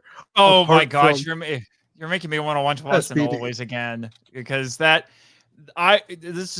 might be a hot take for some people, but Once and Always is the only S tier Rangers we got on TV or just on the screen in general since Hasbro took over. I'm not one of those people who's in love with Dino Fury and most people are not in love with Cosmic Fury, but I was not one of those people who was in love with Dino Fury. Dino Fury was fine, but I wasn't losing my mind over it. But yeah, same. Yeah. And so keep in mind she is actually Mighty Morphin Yellow. So no more Mighty Morphin Rangers for you. Okay. But no more In Space Rangers for me. So my yellow, and again, if you listen to the Power Trip, this will be exactly 0% surprising, but it's someone that I would argue, even with Min, I think I would still make this assertion. Arguably greatest Yellow Ranger of all time. Sorry, Trini fans. I know you're out there. Summerland's down. RPM, baby.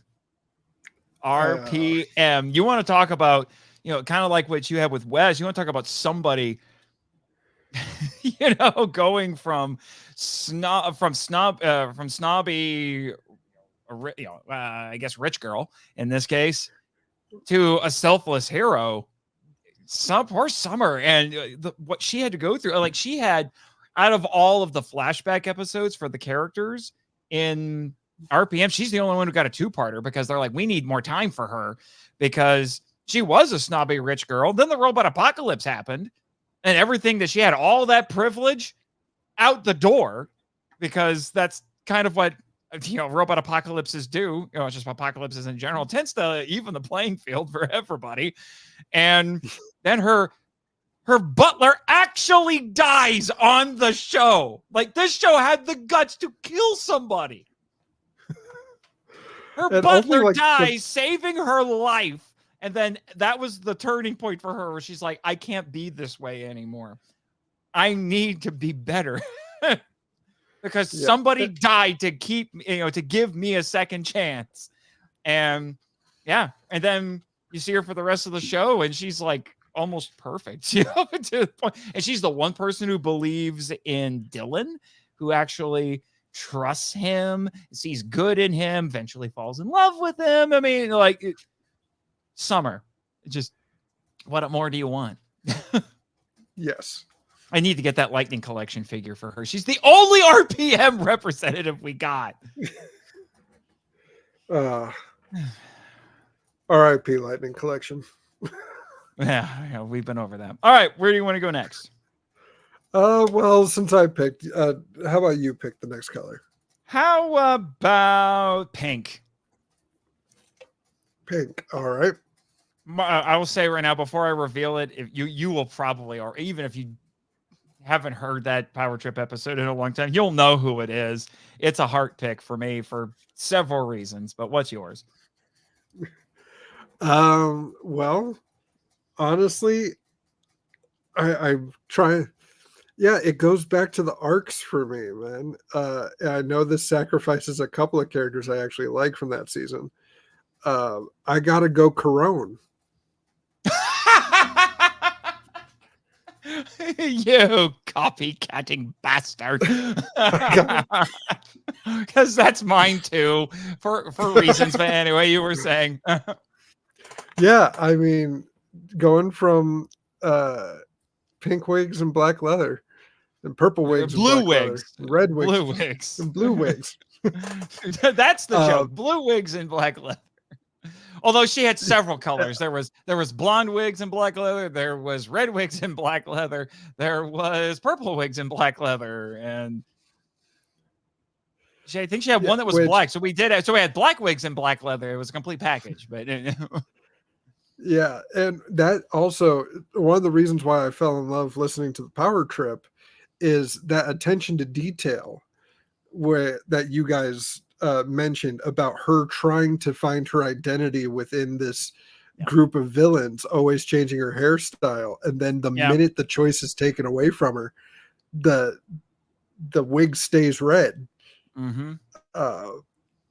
And it's that detail where you don't think they intentionally put that detail in, and like you can kind of, there's a bit in the back of your head where you're like, did they intend that, or am I just thinking that? Like, for me, it's Tommy destroying the command center but not destroying the viewing globe. Like, that's my headcanon of how sadistic he was. He wanted the Rangers to watch. Okay. That might have been a bit of an accident. I do think the thing with Corone is more intentional. Yeah. But no, that whole arc of I don't want to be a Power Ranger anyway, and the Quasar Saber choosing her to be a Power Ranger. And she doesn't think she deserves it. Yeah, she committed genocide multiple times. I mean, I'm going off comic lore and whatnot, but like, oh, I've read that. Yeah. The And Trial of Astronema, actually, I think one of the best stories that Boom made. Really, I would go with that and The Psychopath. I like The Psychopath too. I know some people don't, but I actually liked it. Yeah. And to have Astronema go through all of that, and for the Quasar Saber to still say, Oh my god. you're worthy of being a ranger. Mm-hmm. Yeah. But I agree for all the same reasons that you brought up. That's like the logical side. The reason why it's a heart pick for me. One, I thought it was a missed opportunity to not have her and her brother team up as Rangers on the show. They were literally one episode away from doing that. And I wish we had gotten to see that. The Boom Studios comics didn't quite lean into that as much as I would have liked. They kind of imply that they get to team up, but I was like, I want to see them team up. Like, I feel like for Andros, that would be full circle for him. It's like, I've seen your journey, and your journey's finally brought you here. This is what I believed you could be this entire time. That sort of a thing. So I think, like I said, I think that was a missed opportunity. That's why I have her on the team. Also, you listen to the Power Trip, you know that I've got the mother of all crushes on Melody Perkins. With good reason, with cause. God help me if I ever meet her at a con. All the listeners are going to be like, "Did you ask her?" I was like, "Guys, calm the fuck down."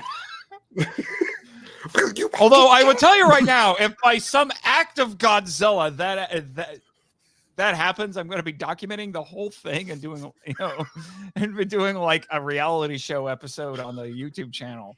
My date with Astronema. Oh my goodness. So I've taken your pick from you, sir. Well, yeah. So we have the same one. Okay. Remember, we're not doing this one's not draft style because I got that conflated with Cool. Another thing. So we got red, we got pink, we got yellow. Where do we go next, sir? Let's go black/green. Black/green. Okay. Funny thing. When Michael and I did the list, we actually picked the same guy, just in a different suit. Bo, who'd you have? I feel like it's going to be the same thing. Min took away my use of the Mighty Morphin roster of characters. So I'm going to go Zeo and Adam Park. Ooh, Adam. Zeo Green. Met him a year ago. Couldn't be nicer. I'm told him jealous. the story. It's so fun. He actually knew about the power chamber before our first episode dropped because I told him about it. He was like, I would walk across and he'd be like, "Hey, what's that show called again?" I'm like, "Power Chamber." He goes, "Is it on Spotify?" It will be.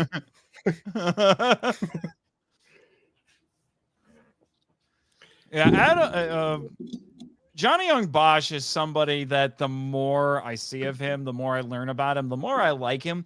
Also, fun fact, Johnny Young Bosch is the only guy who's done the Henshin Hero trifecta, as far as I know. Okay, so he was a Power Ranger. He was Ultraman. Ultraman Blazar. He dubbed for the main character in that, so the host, the Ultra host in that. So he's been an Ultraman and a Power Ranger, and you got to go digging for this one, but he was the voice of Kamen Rider Ryuki in a video game. Okay. If I remember correctly. Okay. I know he was a Kamen Rider, but it was in a video game. I think it's Ryuki. I could be wrong. It's a funny story. After meeting him, I was talking with the wife, and she noticed that one of his signed pictures you could buy to have him autographed if you didn't have anything was from the anime Trigon. Yes, because he's Vash the Stampede. Yeah, he smashed the Stampede. And she's like, that's like one of the only animes I've watched. Why didn't you tell me that he was Bash?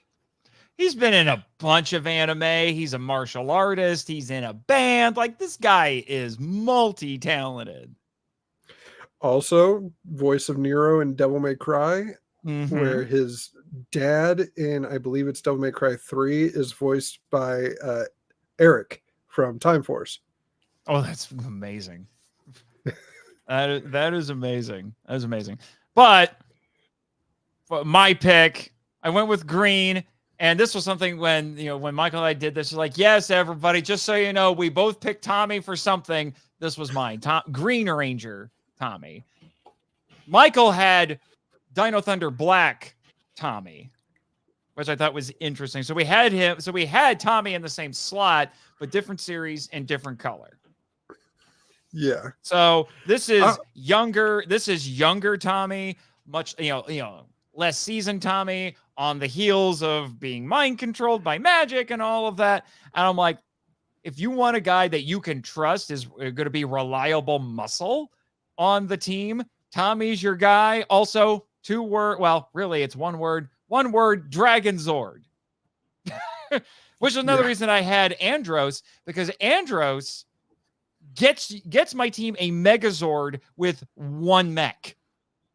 Because the Astro Mega ship is not a combiner. It just transforms. I get a whole Megazord with just my Red Ranger.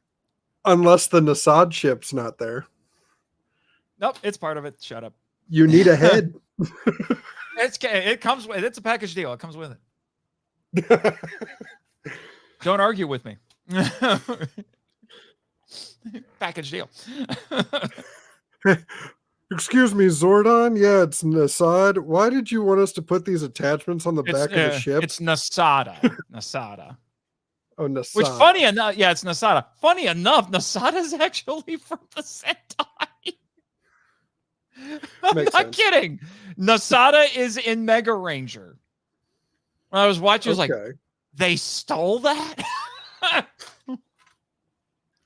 Well, when it's written on the side of the ship, you can't really hide it. Yeah.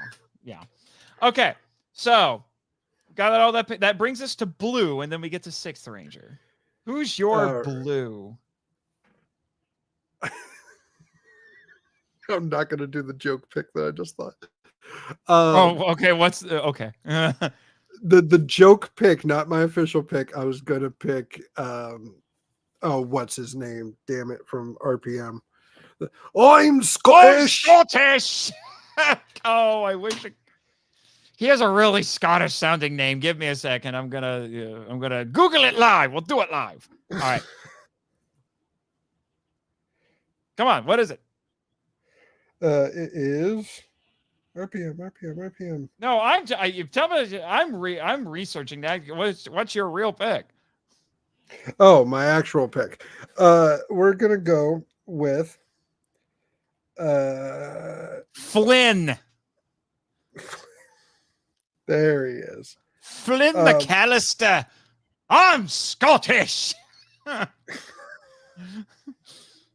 Scottish. If I could do like some sort of an RPM tie-in for the Scytherverse, I am totally throwing that line in there. It has to be there. I'm Scottish. Oh man. I'm going to go with Sky. Interesting. Actually, no. I'm sorry. I take that back because it hinders another pick. Whoopsies. I can't do it because so my next. We only have the 6th Ranger left. I think we have the same one. Yeah, we probably do.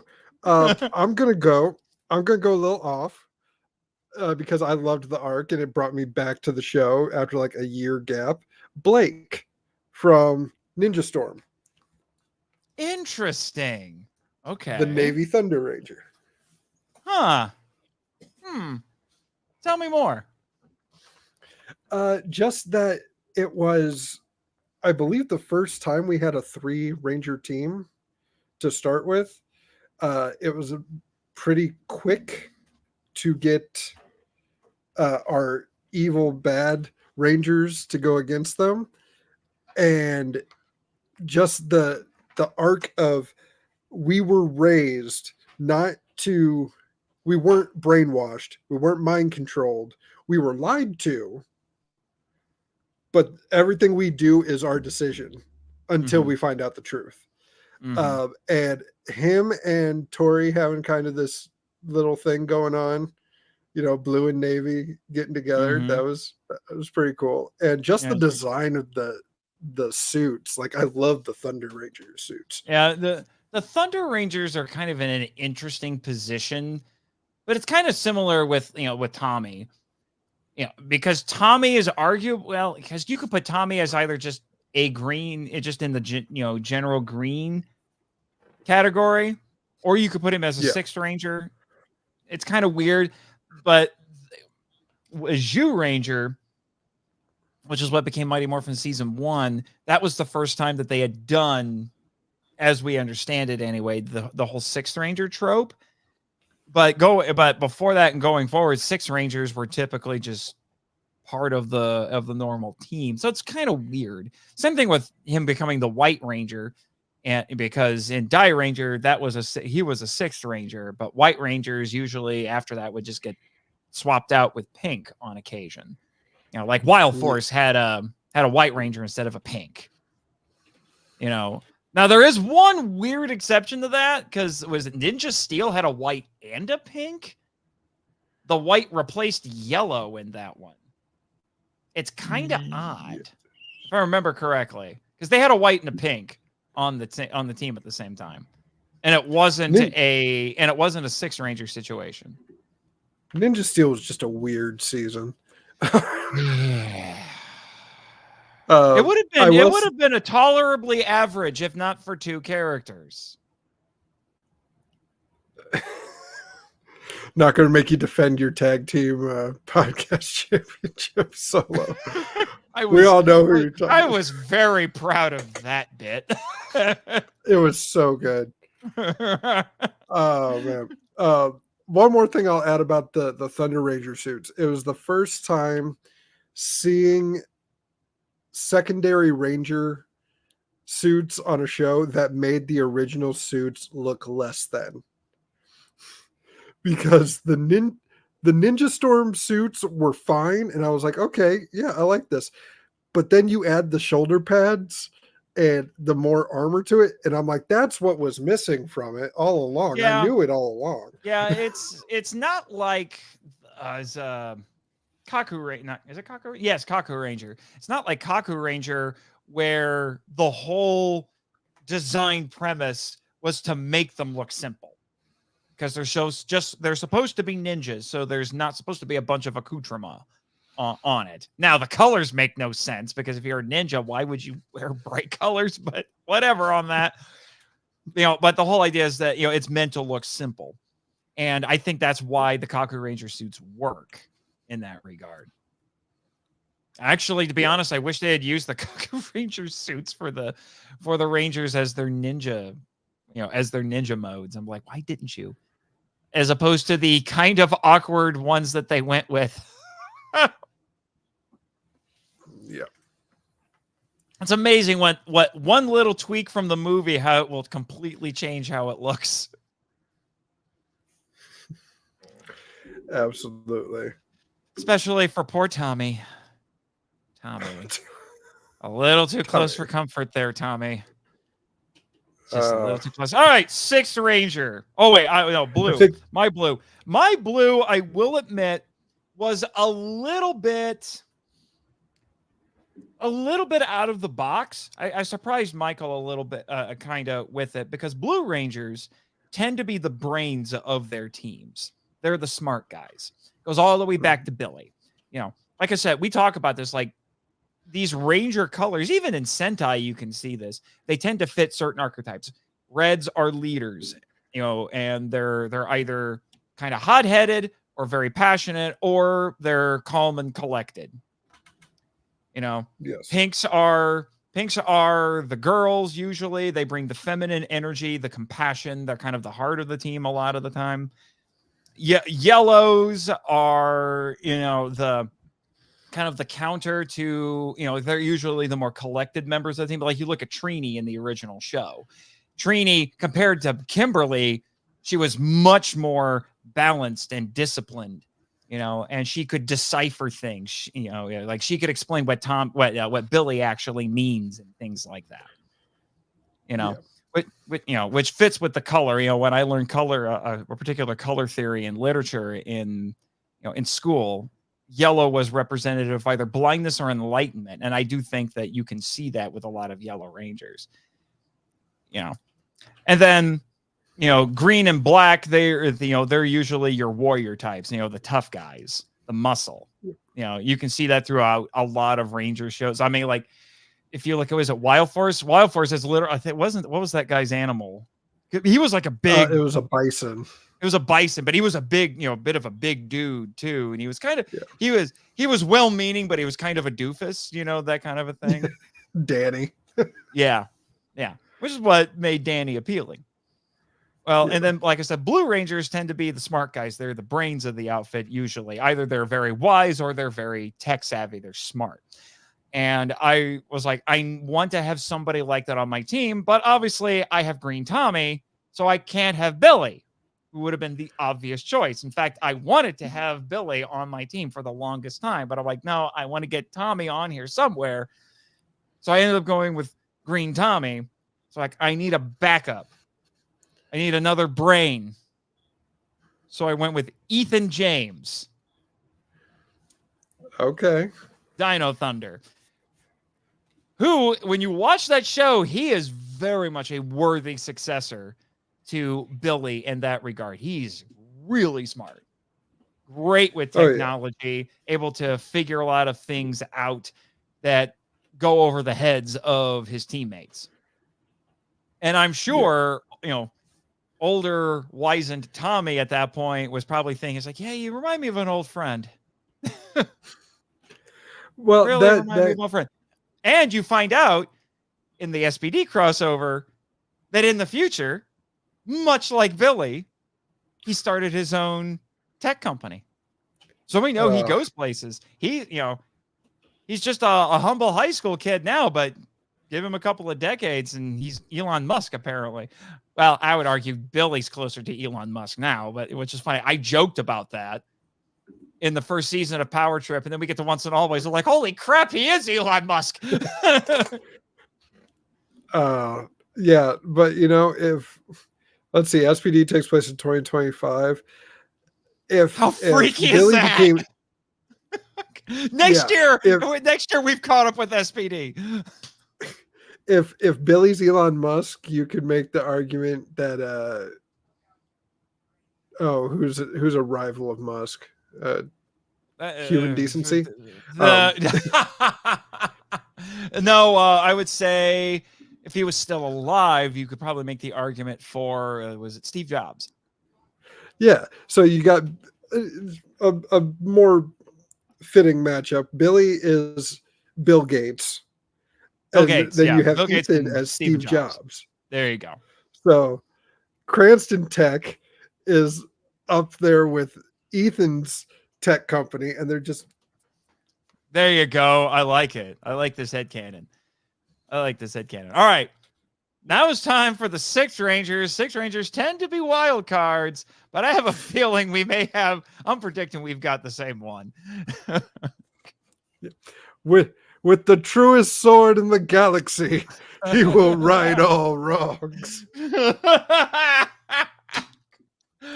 Anubis Donkey Kruger.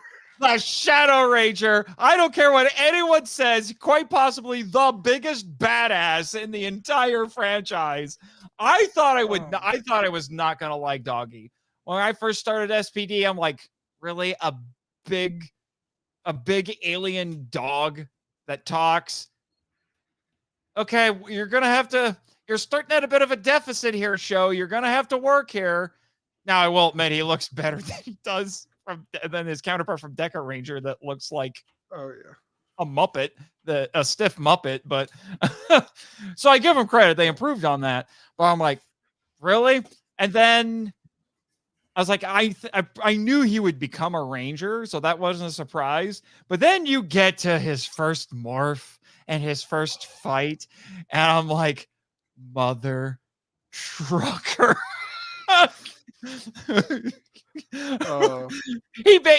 He's surrounded by like what was it? How many was it? Like 100 guys? 100. Was it 100? Was it 100? Yep. And he just says, "I'm going to take you all out." And you think, okay, it's just bluster. No, the show bothers to have a countdown just to prove that he's actually taking out 100 guys. I'm like, this is one of the best fights in the entire franchise. Shut up. Just shut up. And I love his mentoring style where he is tough on those Rangers, where it's like, and he won't even tell him why he's doing what he's doing. He's just like, no, you go do that. I got to whip you into shape. You go do that. And then after they get into the middle of a situation, he explains things. They're like, oh, and then they go and do the thing. And then he's like, congratulations, you figured it out. I'm like, I love you. We need more Doggy Krugers in the world. Yeah, exactly, Edwin. Exactly. Doggy Kruger, top dog. Top dog right there. I love it. I love it. And I loved him so much that Michael, for my birthday a few years ago, tracked down his Lightning Collection figure because I think it had gone out of circulation already. And he tracked it down for a decent price and got it for me. And I'm like, thank you, Michael. I will say the best, because I have one in storage. The best accessory that Hasbro gave a Lightning Collection figure is the little ring of rubber that you can put around the neck when he's not helmeted. So that way it looks like it's just a full head for him. Yeah, Doggy Kruger is the fastest I've ever liked a Power Ranger. And the only Ranger, apart from Tommy, to make me cry on 3 separate occasions. And by cry, I mean tear up. First, obviously, his first morph. That, like, I started getting emotional the closer I got to 30. So, like, rewatching that scene, and he's like, I'm here to avenge my family, my wife. I'm like, oh, yeah, was it my wife? Oh, no, it's like, I'm here to avenge something like my people, my planet, and my wife, or something like, he just tacks that on there. Yeah. That and that line of the truest sword in the galaxy, I will right all wrongs. Right. The second time is the Dino Thunder crossover. Which is a bit of a hot mess, but okay. Yeah, but him, Kruger, and Tommy, even though it's not Tommy doing the voice, but it's still Tommy. Side by side, and the whole no one gets inside the circle. That made me. Oh, that was a good scene. That was a good scene. I just but unfortunately that crossover is a little bit of a hot mess. Yeah. But it's right up there for me with the 2017 No One Dies Alone. Yeah. That and his conversation with Zordon in the Shattered Grid comic. Oh yeah, that was good too. But I look at this, and I think, what would the team dynamics be with all these characters? Now, I do think Kruger, you got some larger than life personalities on this team, especially Tommy, and I would say Andros to a certain extent, but he's used to managing big personalities, so he can keep them in line. I think he would have some affinity with Andros because of military service. Corone, the other thing reason why I have Corone on here is because she used to be a villain. She would have a lot of insights into how villains work. So that would be some good information to have. He would be a great mentor for a young Tommy and for Ethan. They're both still in high school, and I think he would be able to. I think it'd be a good for Summer, depending on where she is in her, in her development there, because I think he'd be very impressed with her, and I think he could help keep Corone on the straight and narrow. Like if she was going to start straying in some form or another, I think he can pull her back. If her brother doesn't do it, he can. Yeah, I picture, at least as far as my mirror team goes with Kruger and Corone, of the the mindset of I'm trusting you to be on my team. I know your past, but I will put you down if I have to. Yeah, there's that And I too. won't make anyone else do it. I'll do it. Yeah.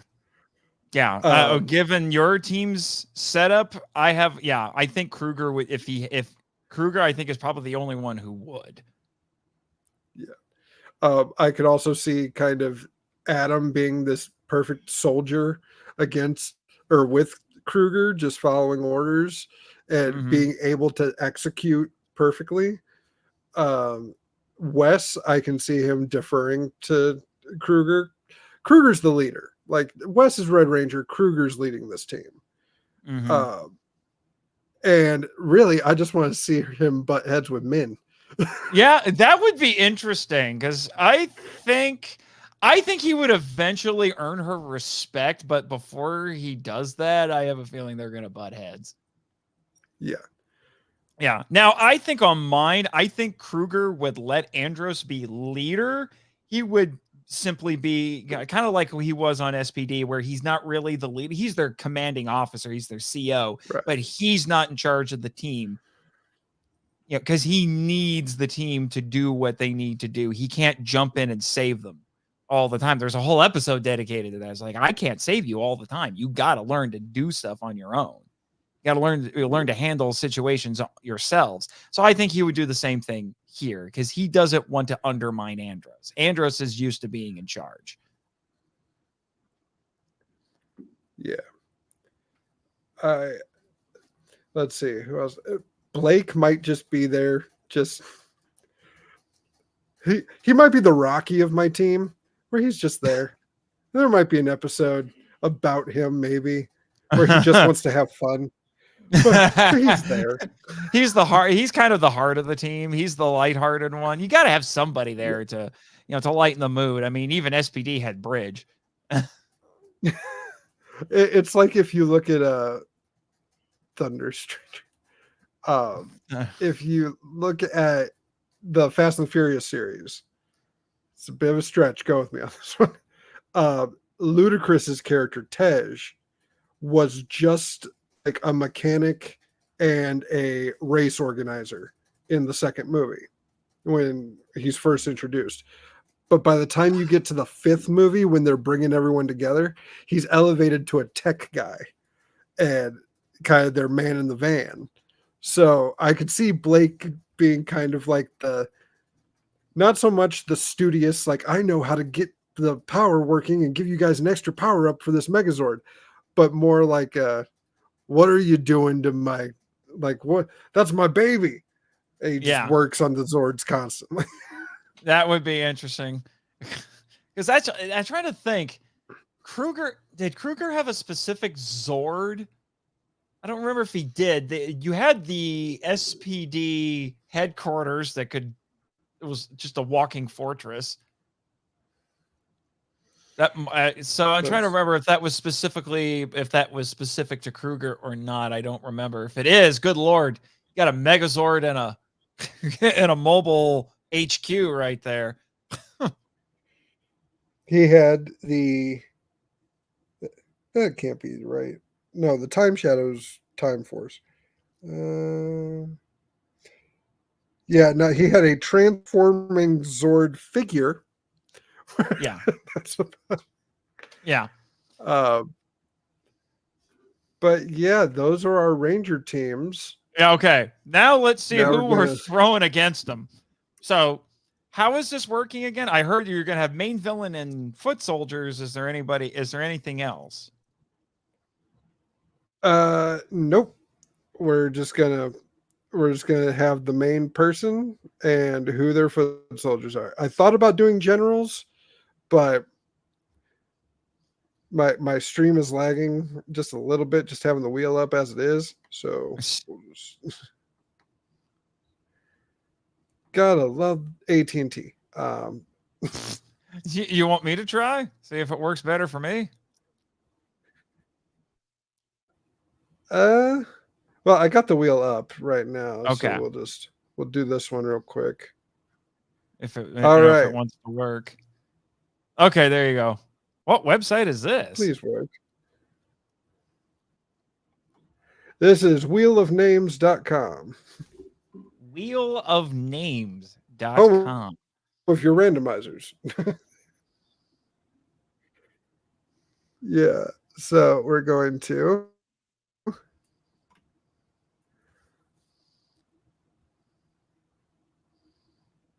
Don't you freeze on me. Void Queen. Queen? Void Queen? Oh, Void no. Oh, that could get ugly really fast. And what kind of an Oh, army does she have? Oh, man. We are going to Oh, see. I All might right. have So to. I I've might have to shifted it try. over. Now we I may have the foot soldiers. I was gonna say I may have to try to see if I can get us a general. Is it wheelofnames.com? Wheelofnames.com. Yes. What? No, wait. What is it again? Wheelofnames.com. Okay, Wheel of Names. There we go. Let me see if I can get one put together here. Oh, wait. What do we get? We'll shuffle this a little bit. Wait, what happened? What did it actually give you? Void Queen's I henchman? realized I should have shuffled them. Oh, okay. Yeah. All right. So here we go. Void Queen will be leading an army of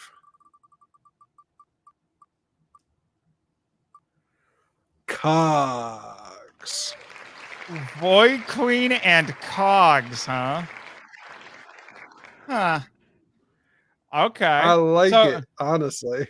Yeah, that could be interesting. I'm trying to get generals put together. So see if I can get at least a general for them because it seems to be cooperating a little bit better with me. So help me out here. So let me jot this down. So we have Perfect. Void Queen and cogs. Void Queen and cogs. Cogs. All right. So, all right. Rob, chat, give me a hand here. Help me try to get all the generals, and I mean like the second in command. So, something along those lines. So I have Goldar, Rito, because I don't think we had a different one in season 2, and then Zeo.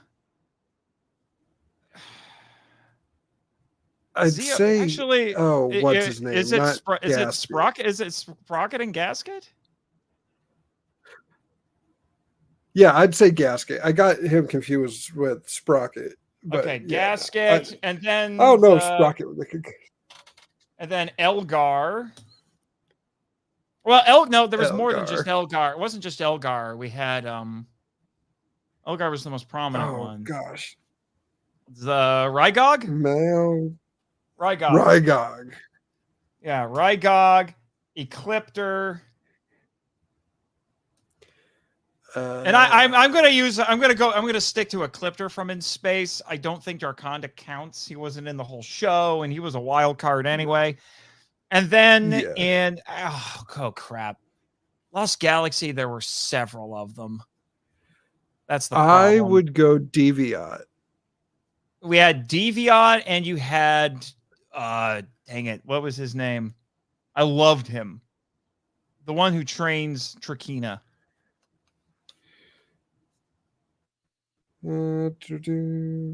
Villamax. Yes. So Villamax, and I'll count. What'd you say his name was? This is a Deviant. He was a little bit of a wild card too, but he was trying to lie his way to the top, basically. Yeah, and then let's see in Lightspeed Rescue, you kind of had 2 of them. Yeah, Vipra. No, well, yeah, Vipra. No, so you had, because you had Vipra. You had the main demon who seemed like the main villain, but he was really the general. Oh, Diabolico. Okay, so Vipra and Diabolico, and do we want to include Loki? Yeah, why not? Diabolico and Loki or Lokai. They called him Lokai. And then Time Force, you had it's the pink-haired girl, Nadira. Nadira, and was it just her? The robot. Venjix? No. not Venjix. Frax. Thrax, but Thrax was also a monster maker, so I don't know if he quite counts. It was definitely Nadira, though. I think we'll just stick with Nadira, and then Wild Force. They kind of shuffled through villains in Wild Force too. No, well, you had the Toxica, Jindrax. and Jindrax. Jindrax, and then Ninja Storm. It was the two goofy girls. Oh, gosh, what were their names?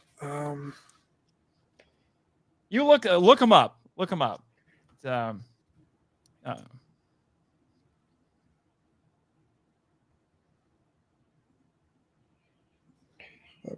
then I'll check on Dino Thunder. It's like I know who they are, I just can't remember their names. Elsie and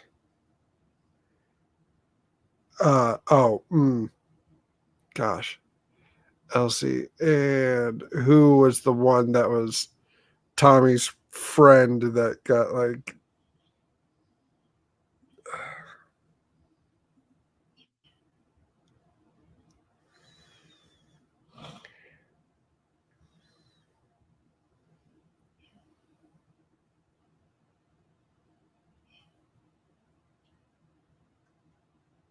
Okay, from Dino Thunder we had Elsa and Zeltrax. yes. And from Ninja Storm we had Zergain. Zergain? Okay. Yes. How do you spell that? It is ZURGANE.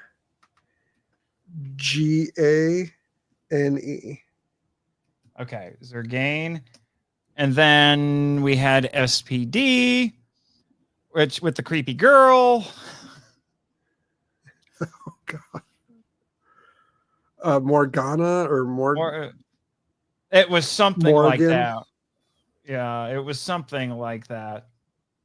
I'm scrolling down. Morgana or Mora. Yeah. I think we'll just stick with Morgana. We also had Broodwing, but Broodwing wasn't quite the same. No. Yeah. So we had Creepy Girl, and then and then from SPD we went to is that when we went to Operation Overdrive? The one I'd rather forget. I was gonna say, do we want to be mean? No, Mystic to Force. Mystic Force. Oh gosh. Mystic Force is one that I liked, but I don't remember a lot from it. Mordecon and Imperious.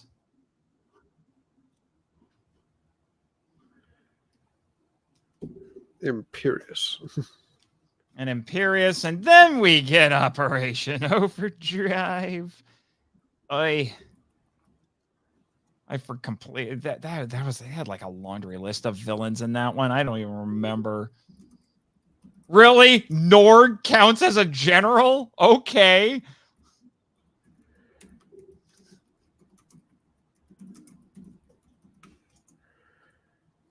Miratrix. So we have Norg and Miratrix. Oh, Miratrix, and then there's several Fear Cat generals, according to the Ranger Wiki. Oh no. Glorious. So Norg, Miratrix, the only one who really matters. And then Benglo, Cheetar, and Krazar. That was not a good. That was not a good season. That was a terrible, just terrible. Whenever I see it and I see Florius and Moltor, I just think, I'm Mr. White Christmas. Yeah, I'm there's that. What was Mr. and then what was our nickname for them? We had I said McFlurious and then Freezer Romero. Freezer Romero. Michael won that one, but Freezer Romero. Freezer Romero. I love it. Freezer Romero. Okay, and then, well, technically the main villain was Daishi. You know, but I Daishi and Jared are the same ones to me. But then Camille. Yep. Camille, and then we get to RPM, and then well, there's a couple that we could pick, but there's really only one who matters. Tanaya 7 of 9.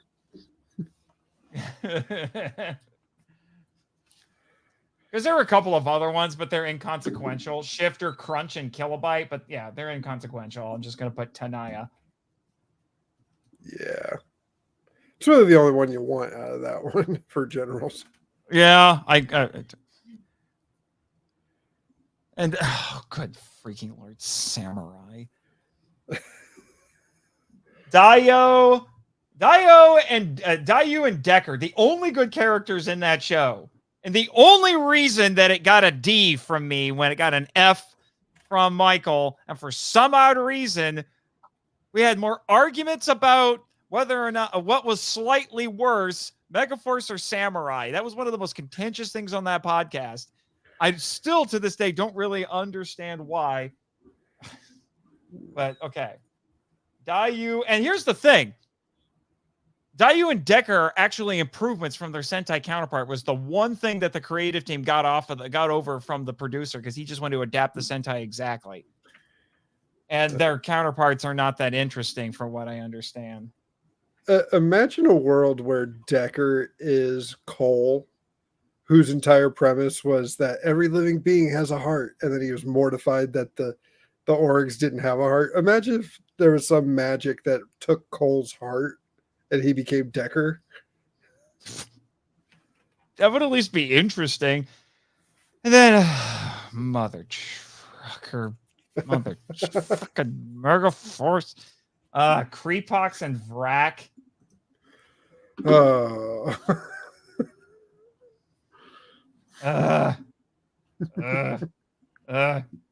Megaforce kicked my dog.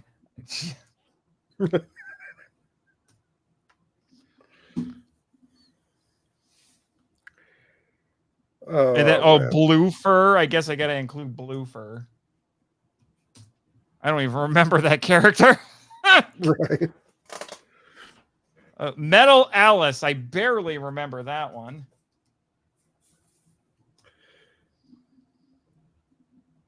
Why do you exist, Megaforce? Why? You hurt me. You hurt me by existing. Good Lord, how many? Okay. So many generals and super duper Megaforce. I hate even adding all these because it increases the chances that a lame villain's gonna, the Void Queen's gonna get saddled with a lame sidekick here.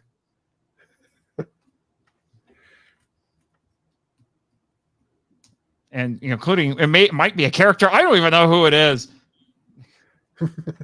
Character I'd rather forget because from a show I would rather forget.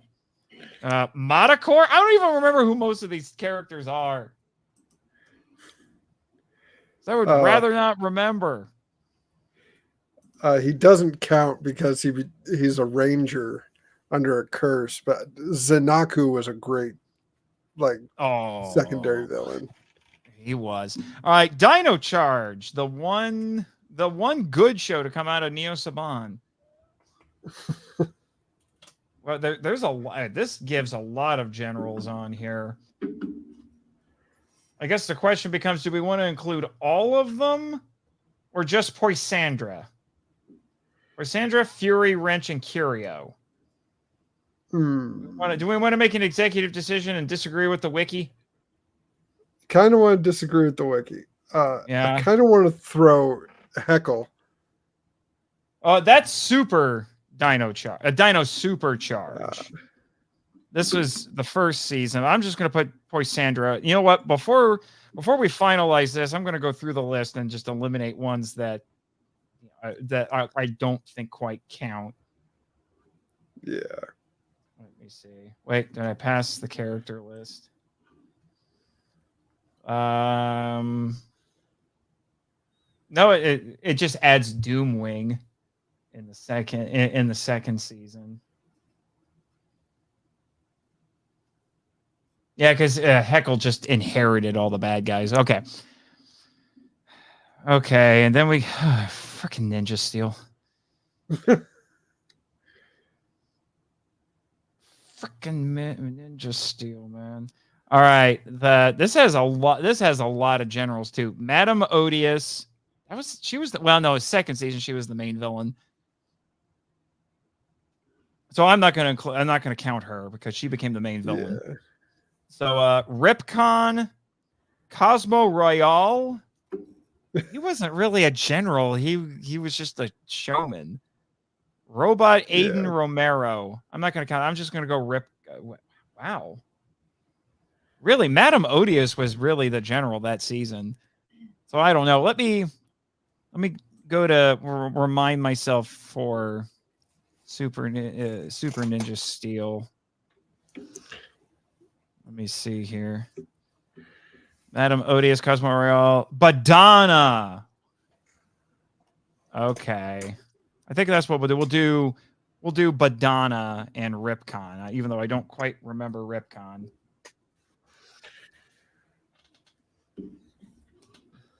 Badana, what a name! All right, Beast Morphers. Actually, Beast Morphers had some good ones. Yeah. Generals in that were technically evil Rangers.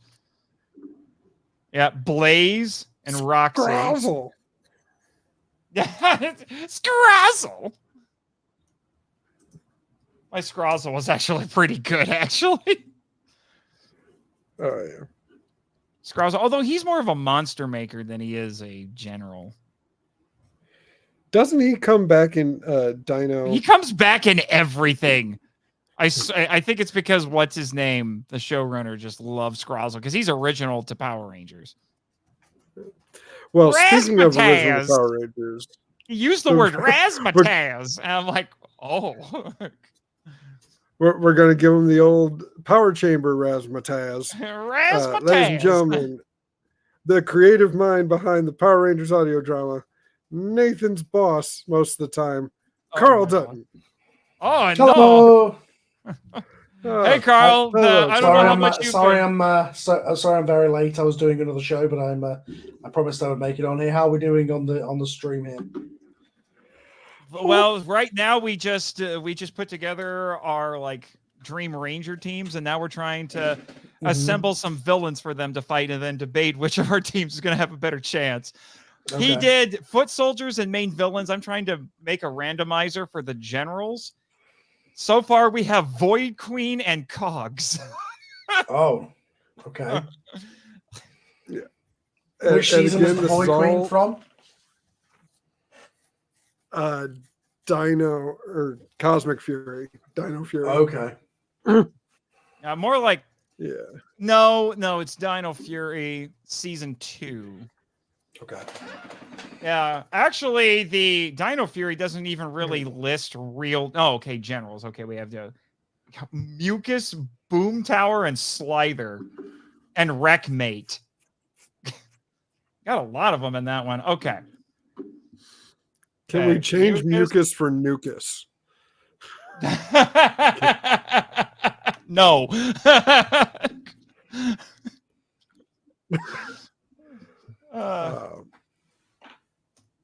Well, how's it going, Carl? I would love to give an update on our total. Not bad, you know. The usual, just getting on with stuff. Because the lines are gradually coming in, so that will be coming people's ways sooner rather than later. working on other scripts in the background for X-Men and things like that. But yeah, just kind of enjoying the off season. Thank you everybody who's come here to the stream. How much have we raised so far, Rob? Well, in order to say how much we've raised, there has to be something that has risen. Oh, Oh, well, no. get donating, people. What are you doing? And it's funny. I lowered. We got halfway last year. My goal was 300 last year. We raised 150. So I was like, I'm going to finish the story and get the other 150. Well, you are going to raise. Yeah. Wednesday nights, guys. It might have been a bad time, but I wanted to do something. I know. I plugged it on. I plugged it on my Twitter and stuff. I don't know if anybody, apart from Nathan. I shared it on a bunch of my stuff. Yeah. So what people doing? Get in here, get donating for a good cause. Okay. Yes. All right. I would go through and take some things out, but I don't think I will. And let me see if I can get this to share. I don't know how well it's going to cooperate. Just gonna share this back screen. There we go. Have we got anybody in the chat? Anybody who has not donated who are in the chat, make sure, please do so. Rob has been on here for 4 hours and 46 minutes. And I'd say, and I'm not leaving, but I got bills to pay in like 6 hours. So, Okay. It's not cooperating with me for the share screen. So I'm just going to roll it and you'll just have to trust me. All right. All right. So Void Queen is leading the cogs. Leading the cogs with. Good Lord. I'm a little scared.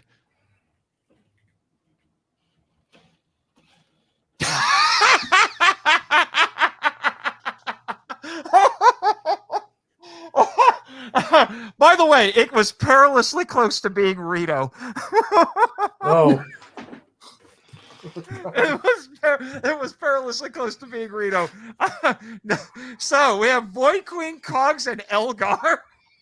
Oh no. Oh God. I mean, the cogs can be cool. They're basically like robot putties. I mean, and they shoot lasers out of their eyes, face plates. That's always good. Okay. But Carl, just to let you know, here's you got. Let's let Carl know who our Ranger teams are. So the rules were, and if you ever want to try this on like a future stream, like for the Patreon or something, I don't know if you heard the episodes. This is what Michael and I did for the end of season 1 of the Power Trip. It was actually a listener who told us about this. The rules are, you have 6 team members, so you get like a core 5 and a 6 Ranger, and you have all the main colors. And going through the franchise, I realized that there are a couple of colors that kind of get swapped back and forth. Green and black. Green and black, and to a lesser extent, pink and white. There's one exception where there's a pink Ranger and a white Ranger on a team. I swear there's almost every time there's a white Rangers, especially as a female one, they tend to have like pink trimming almost. Like Yeah. There's one exception where it wasn't a 6th Ranger, but they still had a white and a pink, and that was Ninja Steel. And it was the 2 girls, so they had a white Ranger instead of a yellow. It was one of the rare times they didn't have a yellow. But anyway, so you get 6 members. You can only have one person from a particular season or series. So, for example, if you pick Green Ranger Tommy, you can't pick anybody else from Mighty Morphin. You can't just have a team of Tommies. Yeah. And we also say yes. No, Tom. We figured out Tommy is actually a Ranger team unto himself with the right time travel shenanigans. We were actually joking about how like you could do like a joke trailer with Joey next year, where it's just like it's just Tommy as an entire team of Rangers, like Power Rangers Tommy Force or something like that. Tommy Force sounds amazing. Tommy Force, because you could do. I could do it. I'm going to say to Joey, you did great as Drac and as Tommy together. Yeah. I'm one up here. We're going to do an entire episode of Tommy. Yeah, no, that's what I say. Like, that's what it is. It would be green Tommy, white Tommy, Zeo red Tommy, Turbo red Tommy, Dino Thunder black Tommy, and then just for fun, Draken's the Sixth Ranger. There you go. He's a whole team to himself. He just like cycles through all of the like the Master Morpher. He just do time travel shenanigans, and there's like, why are we all here? Time for Tom Force. Tom Force. Tom Force. Tom Force. All right, so there's that, and I'm trying to think what was the other. I think that's basically it. Yeah, I can't have more than one person from a particular team. Got to have the core colors. You have 6 members. I think that's basically it. So my team is red Andros, pink Corone, yellow Summer from RPM. I have Green Ranger Tommy, Ethan for blue from Dino Thunder, and my 6th Ranger is Anubis Doggy Kruger, the Shadow Ranger from SBD. And who did you have, Rob? So Red Ranger Wes Collins, Pink Ranger Corone, Yellow Ranger Min from Once and Always, blue I went with Blake from Ninja Storm. Which one? Green Adam Park, of course. So second Zeo best Green. Ranger. Yeah, Zeo Green. And my 6th Ranger was Doggy Kruger, Shadow So Ranger. we have 2, we share 2 members. So Elgar, Cogs, and Void Queen. Now, Void Queen's going to be a problem. I've seen the end of Dino Fury. Void Queen turns into a mother trucking kaiju at the end. Right. So is that the team that you chose? Is that your two's combined team, or is that your team? No, it's my team, and then he has his team, and we're kind of like, who's going to handle this Rob, problem? what's your team? Oh, he mentioned. So we got Wes Collins as the Red Ranger. We got Min as the Yellow Ranger. Blake as the Navy Thunder Ranger. Adam as the Green Zeo Ranger, and then we're sharing Navy. He was like, "I'm the Navy Ranger." Yeah, Navy it was, blue. He's Navy blue. But did he call himself that, or was that just the Thunder? Just a fan thing? That's the official designation, but I don't think he ever mentions it. I think it's from him Ninja and the other Storm. one Ninja Storm's a little weird in some regards. Yeah, him and his brother were just called the Thunder Rangers. And then the official toy stuff was I realized I did not realize, obviously, because as we're watching through on the review shows, that I'm watching most of the seasons for the first time. Like Mighty Morphin's the only one I've gone back to as an adult, and I have memories as a kid up until In Space, missing out all of Turbo because I checked out and they came back for In Space. So anything after that is kind of what I've learned through kind of fandom or Linkara's videos, all that kind of stuff that I've watched. Comics, people talking about them, that kind of stuff. So I didn't realize there was people called the Thunder Rangers, but I invented the Thunder Rangers, and that's what I called the second season team, the Die Ranger suits. And then when I went to, when I started getting keywords, Thunder Rangers, people were like, oh, they already exist. Damn it.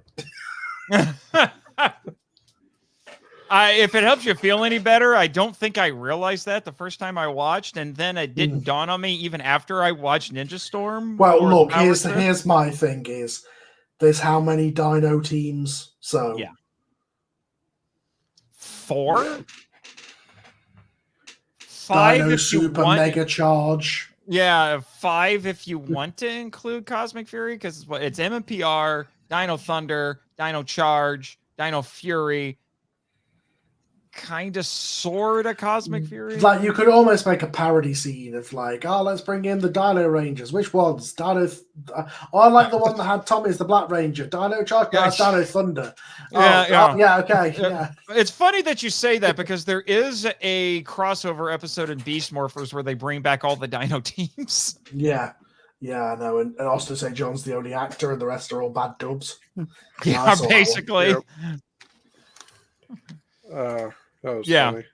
Anyway, so regardless of these teams, Void Queen's going to be a problem because, like I said, she turns into a crazy kaiju at the end. And if I remember correctly, the only way to defeat her is to basically take out her, like... Oh, no. Power like Rangers, her how heart. will they ever deal with a kaiju? Yeah, true. Well, it's like- But I'm just thinking... I'm just thinking at Dino Fury, they couldn't... The Zords had been wrecked, so they had to do it on foot. Well, yeah, but in this position, the Zords wouldn't be wrecked. I don't know what kind of weird hybrid Megazord we would have with this team. Well, see, the advantage that mine has is Andros can get you a Megazord with one thing. Because his... Well, no, if he doesn't have... it's not a not if he combiner. doesn't- not if he doesn't have the shuttle. Okay, see, you're just like Rob. Rob brought up the shuttle. You have to have the shuttle, otherwise it doesn't have a head. See, oh my gosh. Yeah, I mean, for me, the core of it would be the Dragon Zord because it's the biggest core one, and then the others could kind of combine with that. If anything, the Astro Mega Ship could almost be like the carrier or like a vehicle for it. Well, that's what Kruger could potentially do that if we allow him to have, because he has a Zord that's basically like the It's like the SPD police headquarters, right? Yeah, it's basically the SPD headquarters on wheels that can turn into a robot. Yeah. I'm actually going to check to see if the Nemesis Beast has official stats, because I want to see how big that thing is. What's your Zord? I just bring my office. I bring my office. Turn it into a robot. I punch you in the face with Police HQ. Okay. The Nemesis Beast, the official stats on the Nemesis Beast, it is 73.8 meters. The 0.8 is very important. Yeah. So it's that tall, and it's billed at 1,109.8 tons. Right. So there you go. Let's you know what? Let's check on the Dragon Zord. Let's see how tall the Dragon Zord is here.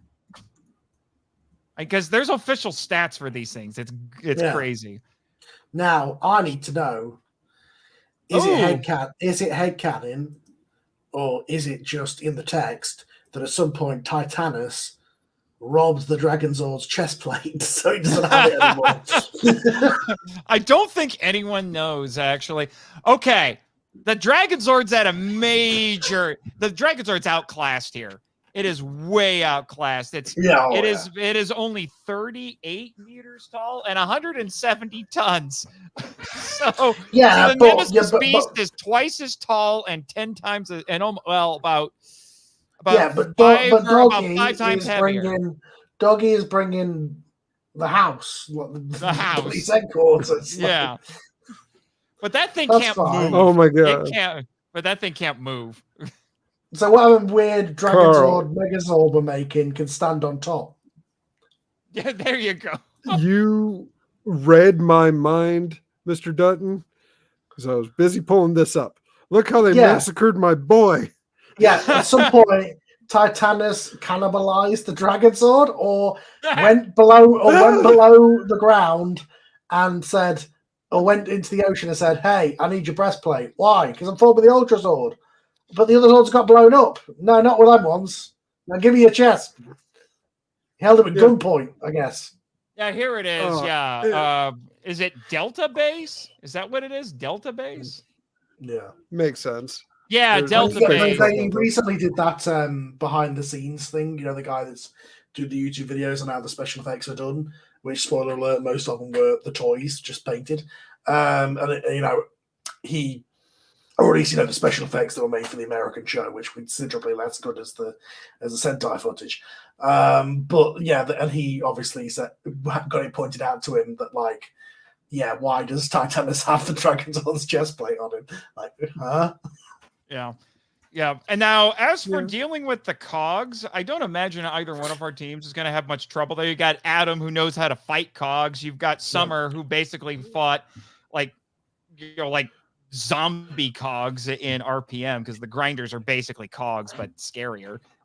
Now, are we ruling with your team that Tommy is Tommy from like Super Battle, where he is the older Tommy but has access to the Green Ranger powers? No, this is season 1 Tommy. He's young Tommy.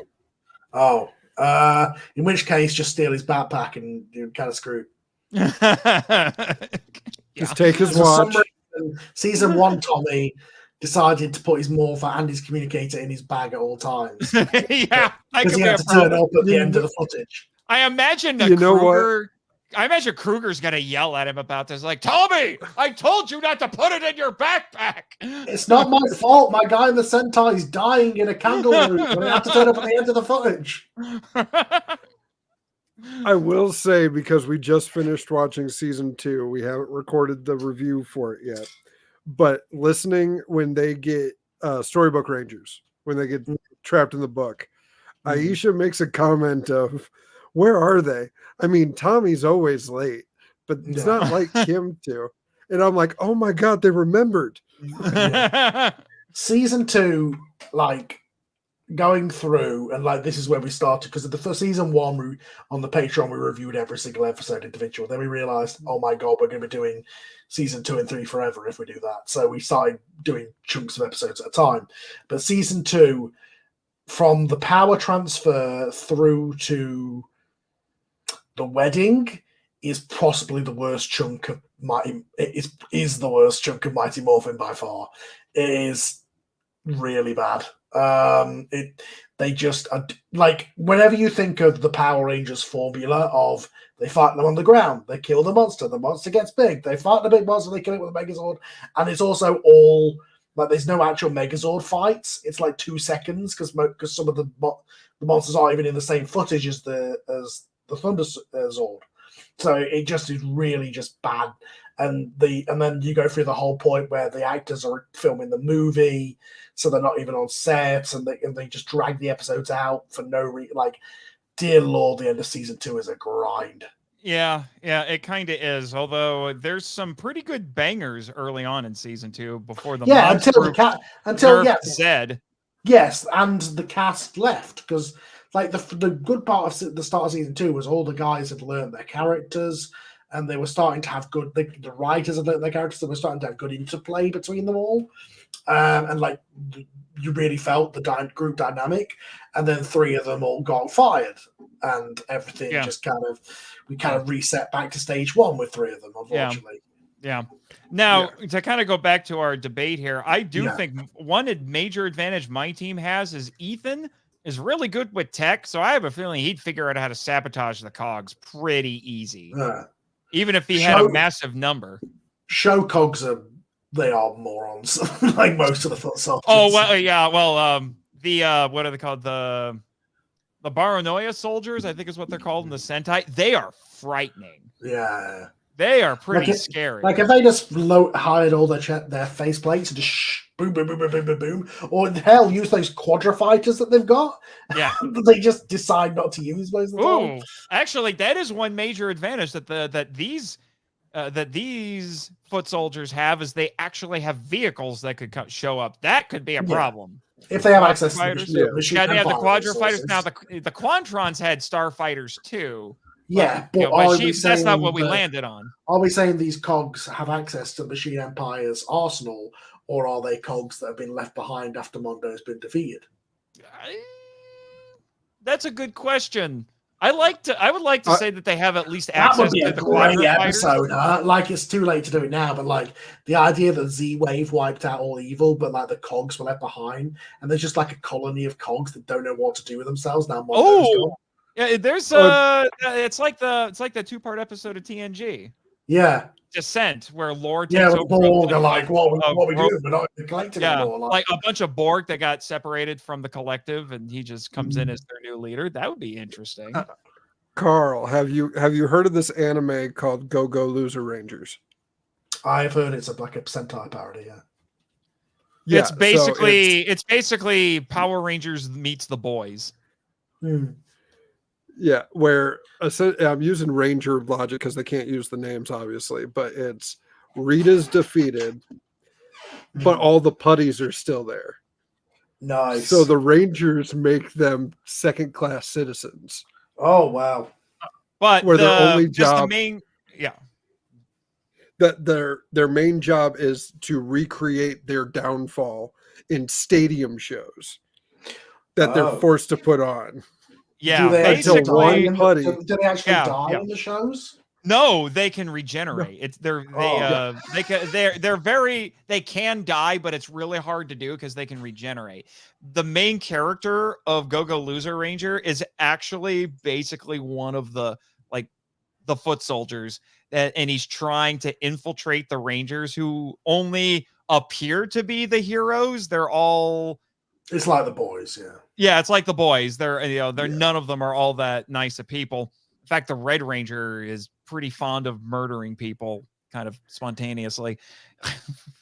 There was one time he actually punched a guy's skull in against the wall while having dinner. Parody gets around copyright. Is that literally the only reason? Like, I feel like it's pretty blatantly what they're going for. We're like Go-Go Loser Ranger is actually the English title. It's not a direct translation of the Japanese. No, I know, but calling it that, I would imagine Hasbro are like, hey, hang on.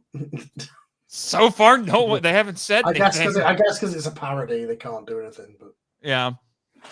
But I know in Japanese, it has the name is done in the Sentai style of naming conventions. I don't remember what it is offhand, but I know that's what they did. It's similar enough to Go-Go Loser Ranger. Do they have like the multicolored suits? Yes. Yeah. The official Japanese title is Sentai Dashikaku. Wow. Okay. I don't remember what that means. Hi, Edwin. You realize you were in the chat there?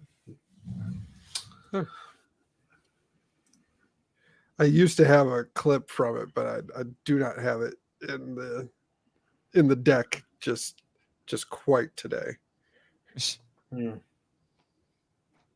It's a cool name for a Ranger team, though. They're the Dragon Keepers. The Dragon Keepers, yeah. Now, you say about the whole thing about the mooks being second-class citizens. Let us not forget that it is, in fact, in the text. As many people, if you have not gone back to watch the show as an adult, would forget, there is a throwaway gag in the viewing globe that raises so many questions. Where they revealed that there is a restaurant in Angel Grove called the Putty Bowl Restaurant, and they use Ranger footage where you see putties serving. So there is, in fact, in canon, a putty restaurant where putties are serving in Angel Grove.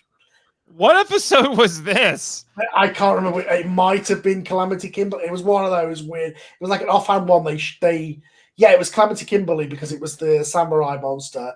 They cut to a scene of the samurai monster and Goldar, sat on the viewing globe, sat in a restaurant with putties serving them. And Goldar says, the Putty Bowl Restaurant. Just like that was a thing.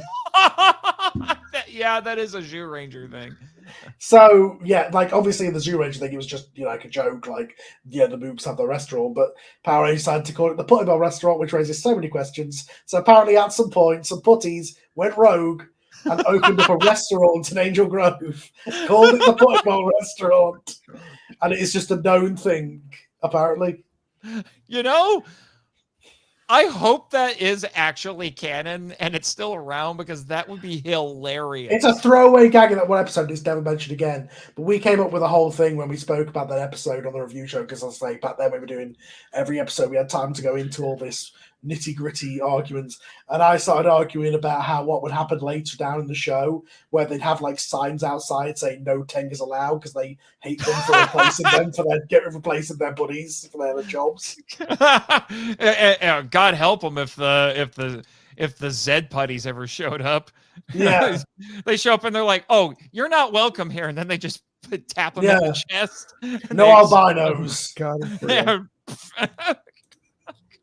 I love how Zed's putties are indestructible except for the giant saucer on their chest. My putties are so much better, except with that they've got a self-destruct button on the most obvious place where most people get punched. Oh no! There we go, the Putty restaurant. That is True Ranger footage. But that's what I'm saying is Power Rangers in season 1 would say things to justify Sentai footage, and then you'd be like, wait, hang on, what are the implications of that? That's why I forgot about that. Either there are road putties running a restaurant, or the other alternative is that humans are dressing up as putties and running a restaurant, which is kind of like be funny, actually. But considering they're getting attacked by them all the time, that's a little bit like having an Al-Qaeda restaurant in 2002. Maybe, but then again, it is a tokusatsu tradition where, because they're making the toys in real life, you put the toys into the actual shows or movies, which means there are products for the characters in universe, which gets a little it's the only way that makes sense. After you stop and think. It's the only way that makes sense when they go on these talk shows and they know all the ins and outs and know what to call all the weapons and the swords and stuff. Alpha 5 is a PR agent that is sending out press photos. Because remember how they'd go to these events and they'd have that photo of the Rangers pointing the power blaster at them? Like, how did they get that shot? It's the perspective of the monster before it's about to die. The only way that shot exists is if Alpha 5 got them all to fold the power blaster for a promotional shot, put that picture out to Angel Grove. Oh, I would love it if they did if they did the whole, the toys exist in universe gag, instead of it just being kind of a almost too blatant of a toy commercial. I think it would be funny if the heroes find out about it and then they get angry and they're like, they made toys of us without our permission. We're not going to see any money from this. And they could get those like fake ones that you get from like dollar stores that are like about 5 different Ranger teams with screws in the back. Yeah. I just think it would be funny where they'd be like, they're making toys of us. And I can't believe in all like the sequel. Let's go back to the thing. Let's not forget the power chamber / command center, the outer exterior shell, was never destroyed. Right? So there is a feasible way that in the future that could have been turned into like a museum, right? Like imagine like you walk into it, it's like got the gift shop, and it's like you go in to see Zordon's old tube. Dimitri is still there because they never did anything with her. This sounds like something that Once and Always Billy could have done. Like Cranston Tech starts a Power Ranger museum. Like I haven't got to the end of Turbo to find out what happens to Demetria, but presumably they just left her there. She's waiting for him to come back from space. I'm picturing an after credits scene of just, hello, can someone let me out, please? Why did she get in the tube? Like she just shows up as this ghost, and she just gets in Zordon's tube for no reason. Like, I guess you're in there because you're the new Zordon. Well, okay, lady. Spoiler warning for the end of Cosmic Fury. It's possible Zordon could come back. Can you imagine Zordon comes back and he's like, I have been dead for 25 years. I want to go back to my tube. Who is this woman? Get out of my tube. What have you done to my tube? You said I could be your replacement. I didn't say you could get in my house. Like, I'm on a time warp. What's your excuse? Are you a ghost? What do you mean Demetrius? What do you mean you're Diva Tox's sister? Why are you a ghost and she isn't? What the frick is going on? He's speaking her language, nothing but questions. Well, yeah, but except when they change over to the second team of Yes. writers, she just stops doing that. It's like they literally say in the show she has to psychic questions, which raises so many questions about how that planet operated in the first place. But then they just get over it, I guess. Yeah, it's like a really weird, kind of awful version of that. Here's another Star Trek connection. That TNG episode Darmok, where they encounter the race that they speak entirely in metaphor. So even though they could translate their language and literally understand what they're saying, they can't understand what they're communicating because they're using all these metaphors that they don't understand. Well, yeah, I love that. Literally, the second episode after Dimitri turns up, Tommy basically goes, "Oh my god, I miss Sordon. You just speak in a like straight answer, please." And Alpha 6 is like, "Yo, yo, yo, she ain't Sordon." Oh my god, who made the decision to have rapping Alpha? It just screamed, "Hello, fellow kids. You like rap, don't you?" Like, I guess the idea is that Richard Horowitz decided he wanted to leave the show. But other than that, I don't know why they even did it. And also, Alpha changed bodies for the movie, but then leaves, and then a new Alpha comes in with that new body. But then when Alpha comes back later on, he's in his old body. So why not just wait to do the body change until you upgrade Alphas? And we still, to this day, don't know what happened to Alpha 5. Presumably he just got murdered off screen when Zordon got taken. Well, you know what? I'm gonna go digging. I'm gonna go digging on that. We have seen one Alpha die on screen. That was Alpha 7, or is it 8? Yes, but Billy gave Alpha 7 and 8 Richard Horowitz's voice, which means presumably Alpha 5 is not around anymore. Because why would he copy a new version if Alpha 5's still alive? He's dead. He got murked by Dark Honda, I think. Oh man, that's a Boom comic I want. The Last Stand of Alpha 5. Well, we found out you can't have Zordon. Well, we found out that if you try and do anything to him, he has a self-destruct, which does not matter for the fact that he was with a 5-year-old child. That child was going to die. Actually, that reminds me, Carl. I don't know if you've seen me talking about, I think I may have mentioned it in at least the Scyther Facebook group about how there were some Ranger fans who were stumbling across this weirdo something on Tubi that I don't know how to classify it because it's not quite official. It's not quite original. And it's not even quite a fan film. And it's not even quite a fan film. Where it's called MMPR, the Last Ranger parody with the Roman numeral 7, and I don't know what that means. I feel like the parody was literally added in there where they were like, "Oh, Hasbro could give us a cease and desist." Just put parody. Yeah, I'm trying to figure out why that even exists. Interestingly, Michael has actually said he'd be willing to do a Power Trip episode on it, so we're probably going to try to. I'm trying to figure out why this thing even exists. I can't find anything about it. But their version of Alpha is actually a cyborg girl and who actually knows how to fight poorly, but everybody fights poorly in this thing. But yeah.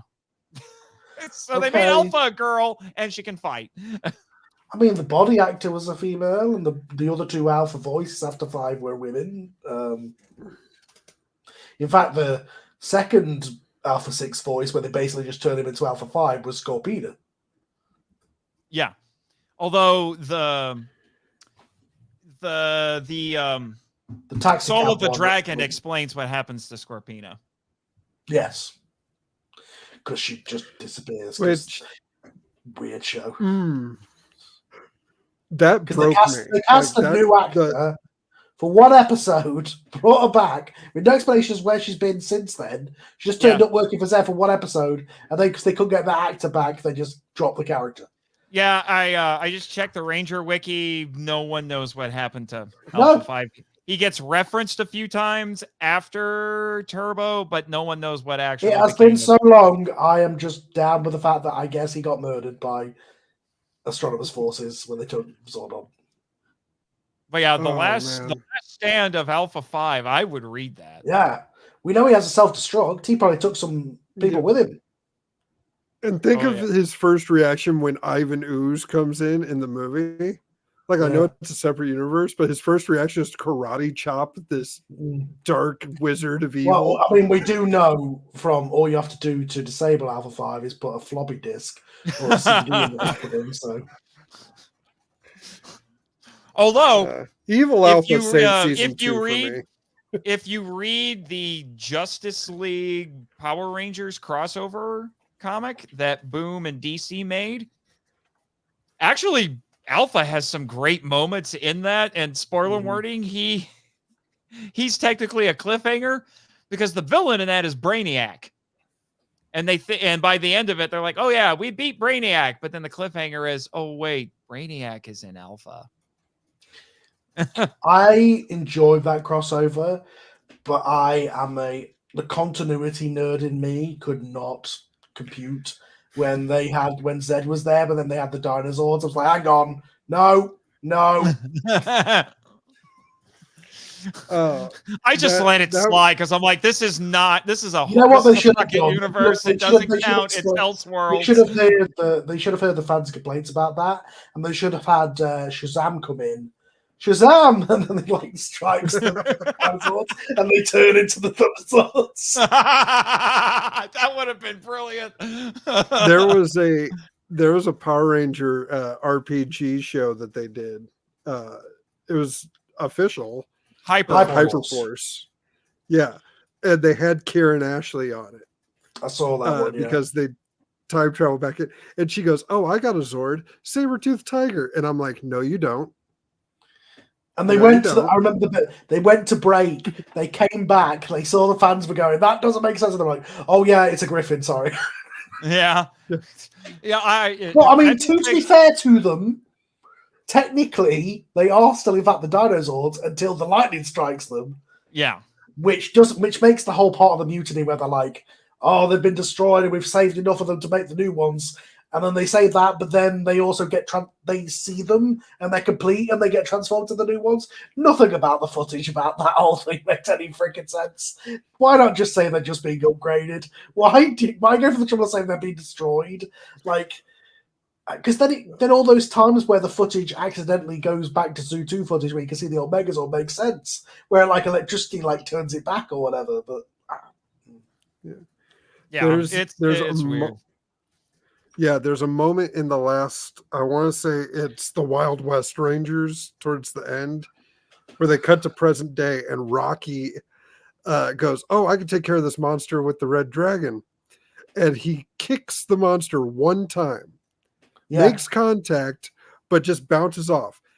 Immediately cuts the command center and Zordon's like, "Tommy, Rocky's in trouble. You need to help him." Yeah, I remember. So they had Billy working on the things to get Kim back, right? And they sent Rocky and Tommy to go and deal with the monster. Rocky gets knocked over once, and Zordon's like, "Billy, you've got to go and help right now." he got punched once. White Tiger's done nothing.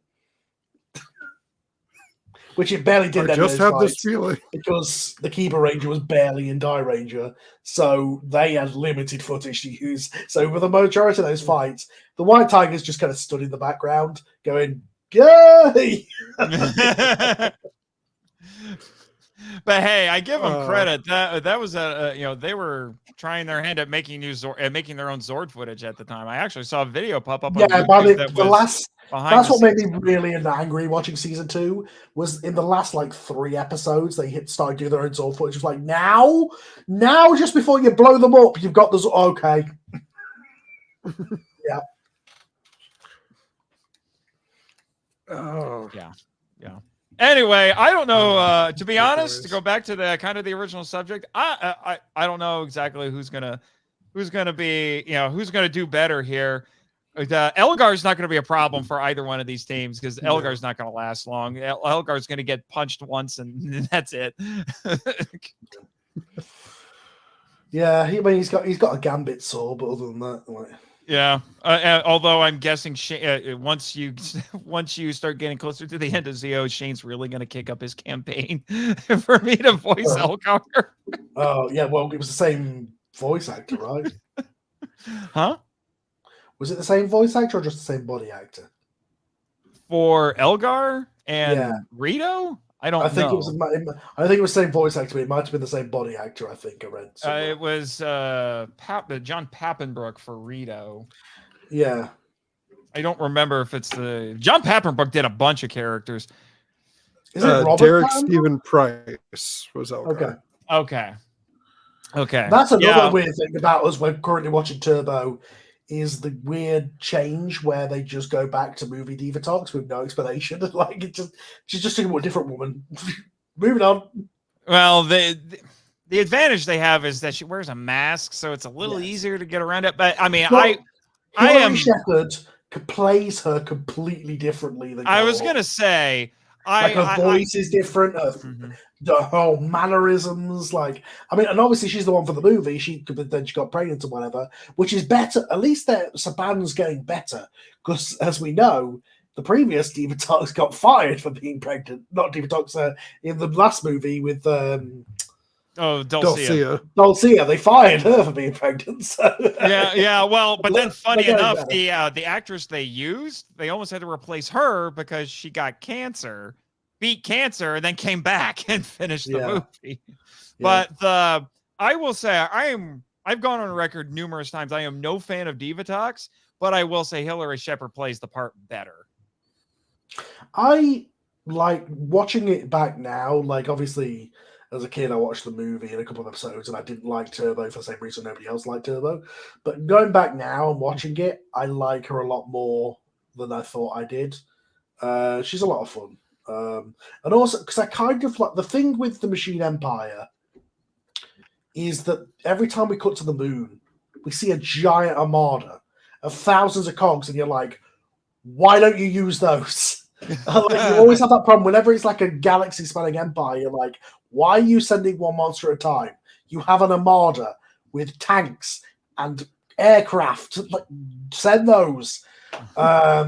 With Diva Talks, at least it has the thing of she's just a space pirate so she can get away with just being kind of like doing Batman 66 plots because it's like she's just a space pirate. You know what I mean? Mm-hmm. Yeah, that's why I kind of like the idea and kind of tooting the horn. Shameless, not self-promotion. The Power Ranger audio drama. You have created this world where I could totally see, like, after alien invasions and evil AI just decimating the planet, a space pirate's going to come and pick the bones. Yeah, I've already said it on the after show with Nathan several times. Like, in my mind, you know, Zed's Empire was like the Galactic Empire in Star Wars, and what's happened now is what happened in the old canon, the Legends books, where the Empire fell, and then a bunch of warlords are going to sprout up to kind of claim that territory and fill that power vacuum. It's like Diva Talks is going to be one of those. It's going to be like Diva Talks' territory. Of course, the Machine Empire are going to be the big one. But once they're out of the way, then you're going to have all these little smaller factions trying to vie for power. You know what I mean? Yeah. So, which could explain how you could bring in some of the other, I guess, spacefaring villains, at least from the Saban era. You could have Astronema, you could have Trakina and her father, because it's Scorpius. Is it Scorpius? I think it's Scorpius is her father. It's Scorpius. Yeah, Scorpius and her father. You could, that's about it. After that, because Lightspeed Rescue, they're fighting demons, and then you have time travel criminals in Time Force. So it's a little. I can also different. see that puts Dark Spectre in a place where, if you think about all these warring factions, it's a power grab. Dark Spectre is kind of like the Lex Luthor putting together the Legion of Doom. Like Grand Admiral Thrawn, where he's going to unite all the desperate factions to try and rebuild the Empire, sort of thing. Yeah, I wonder. Or the Joker in the I would Dark be. Yeah, I would be curious to see what you would want to do with Dark Spectre, because I don't know if you want to make him some sort of like cosmic level villain who's manipulating all these people for his own goals, or if he's more powerful than the rest, but he's more of a mastermind. Yeah, I don't want him to just be a repainted Malachor, which is what. Anyway, the reason that you've got there's precedent for it because they originally weren't going to do that. They were going to go with a completely different look. I think actually when you get to the end of Turbo, when you see this kind of shadowy figure appear, he looks more humanoid. I think that was their original intended idea for Dark Spectre. But then due to budget constraints, because they didn't have quite as much money after Turbo, they weren't able to do that. So they're like, well, that Malagor suit's sitting around, Yeah. So I guess we'll use that. I mean, you either go one or two ways, right? You either go Sauron, where he's just this kind of eldritch horror eye that's kind of looking at everybody, and he's kind of almost an ethereal presence, like an eldritch horror sort of thing. Or, you go like Galactus, where it's like, he's just a big person. Yeah. I don't know. I would be curious to see which route you want to go. I think Boom's kind of vacillated between that. I've read some comics where Dark Spectre appears, and it looks more like the kind of shadowy humanoid, which was, I guess, it was the original Dark idea. Spectre to me doesn't say "rah." Yeah, but I think they said I think in the Boom comics, his real form is the shadowy one, and then he uses the monstrous version as an avatar to basically scare people into submission. Yeah, I mean, I had thoughts in the past, it'd be interesting if maybe like if the Phantom Ranger was almost like his Silver Surfer or something like. Oh, that could be cool. Oh, yeah.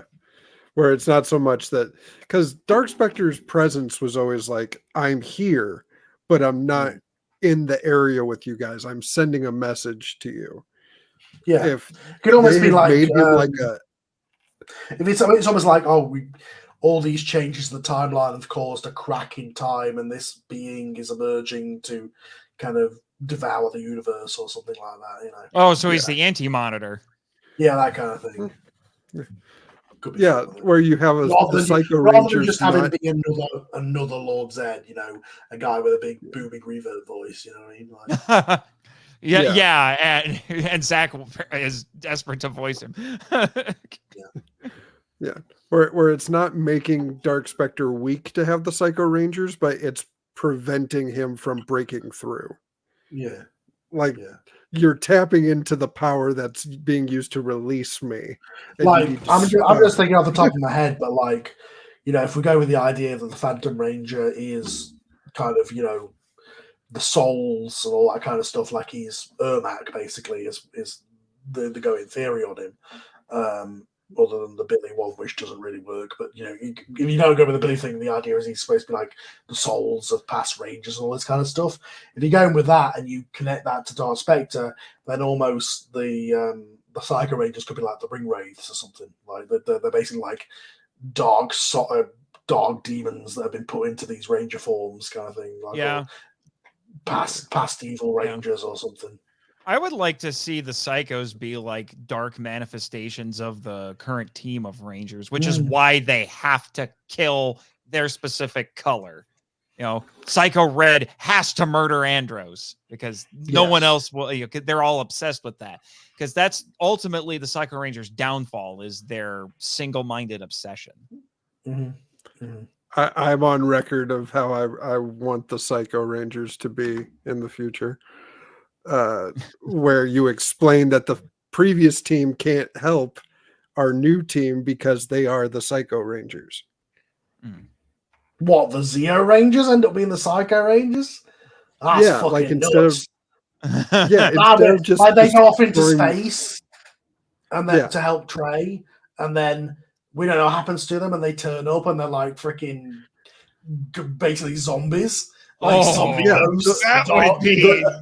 would be oh man. You could be like, you mess with people. It's like, oh, they're gonna go become the Omega Rangers. No, and then they come back. And they take off Psycho Red's helmet, and it's fucking dead Tommy. Like, what the fuck? Tell me you don't want to hear Joey Sorless as Psycho Red.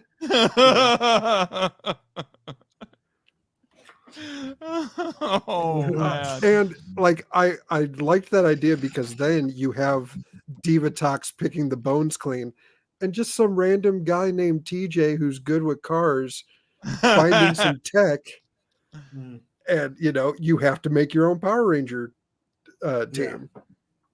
Yeah. If I had the balls to kill them all off, I mean, I guess I could, they could find a way to cure them, but yeah, that would be oh shit moment where they take the helmets off and it's up the old team, like the old characters. That would be wonderfully twisted. I kind of love it. Yeah, so make this it is why really you hard on them. You And that would also explain, as opposed to like the brain drain that they do to the Rangers in the show, which that was also in the Sentai. You could say like, oh, we know how you all fight because we used to be your friends. Yeah. Oh man. Oh. Then that's why Alpha 6 talks the way he does, because it's just random people. I ain't doing it. Building I ain't a doing robot. it. I ain't doing it. At most, I'm doing a throwaway gag where they turn Alpha 6, he talks like that, and they turn him off and go, absolutely not. then they change the voice box. It's like, who did that? Yeah. We did come up with a cool idea on the last after show. Since we're, basically nobody's watching this thing, I may as well tell you. We came up with the idea on the last after show for Turbo of like, because Zach came up with this whole idea of the Triforians, they de-age when they regenerate. We said, what if Justin was a Triforian who he just got killed a couple of times, which made him a kid, but he's basically a kid with an adult's mind, and that explains. And then when he morphs, he gets his adult body restored. Yep. And then he has to pretend to be an Earth child. Yeah, yeah. I mean, it's a bit sitcom-y, but it's better than I would say, are you gonna include a gag about him taking his helmet off and just deflating into a child? Yeah, they never really addressed that one. Huh? Yeah. Well, in there are actually points where Justin in the show does take his helmet off and he magically shrinks back down. Yeah, to they 10 years never old. show it happening. He's just in a child-sized version of his costume. Yeah. I just It's like Justin. It's like There Doctor are just Who's. so many deleted scenes I want to see from that Turbo movie. One of which I want the decision where Zordon brings him, or like Rocky nominates him apparently and says, "Oh, well, this is my replacement." I want Zordon to really. I mean, I could get literally any other teenager from Angel Grove. Like, why this kid? Because he knows our secret.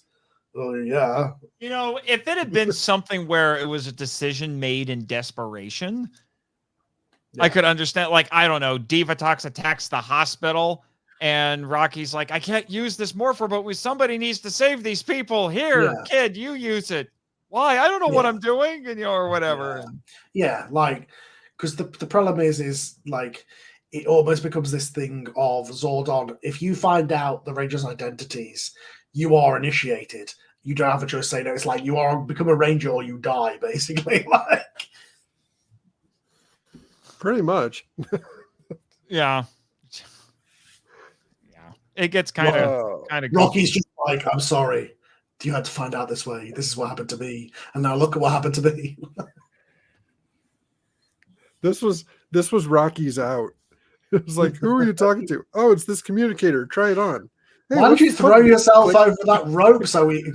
Oh no, yeah, it was definitely an accident. Yep. Mm-hmm.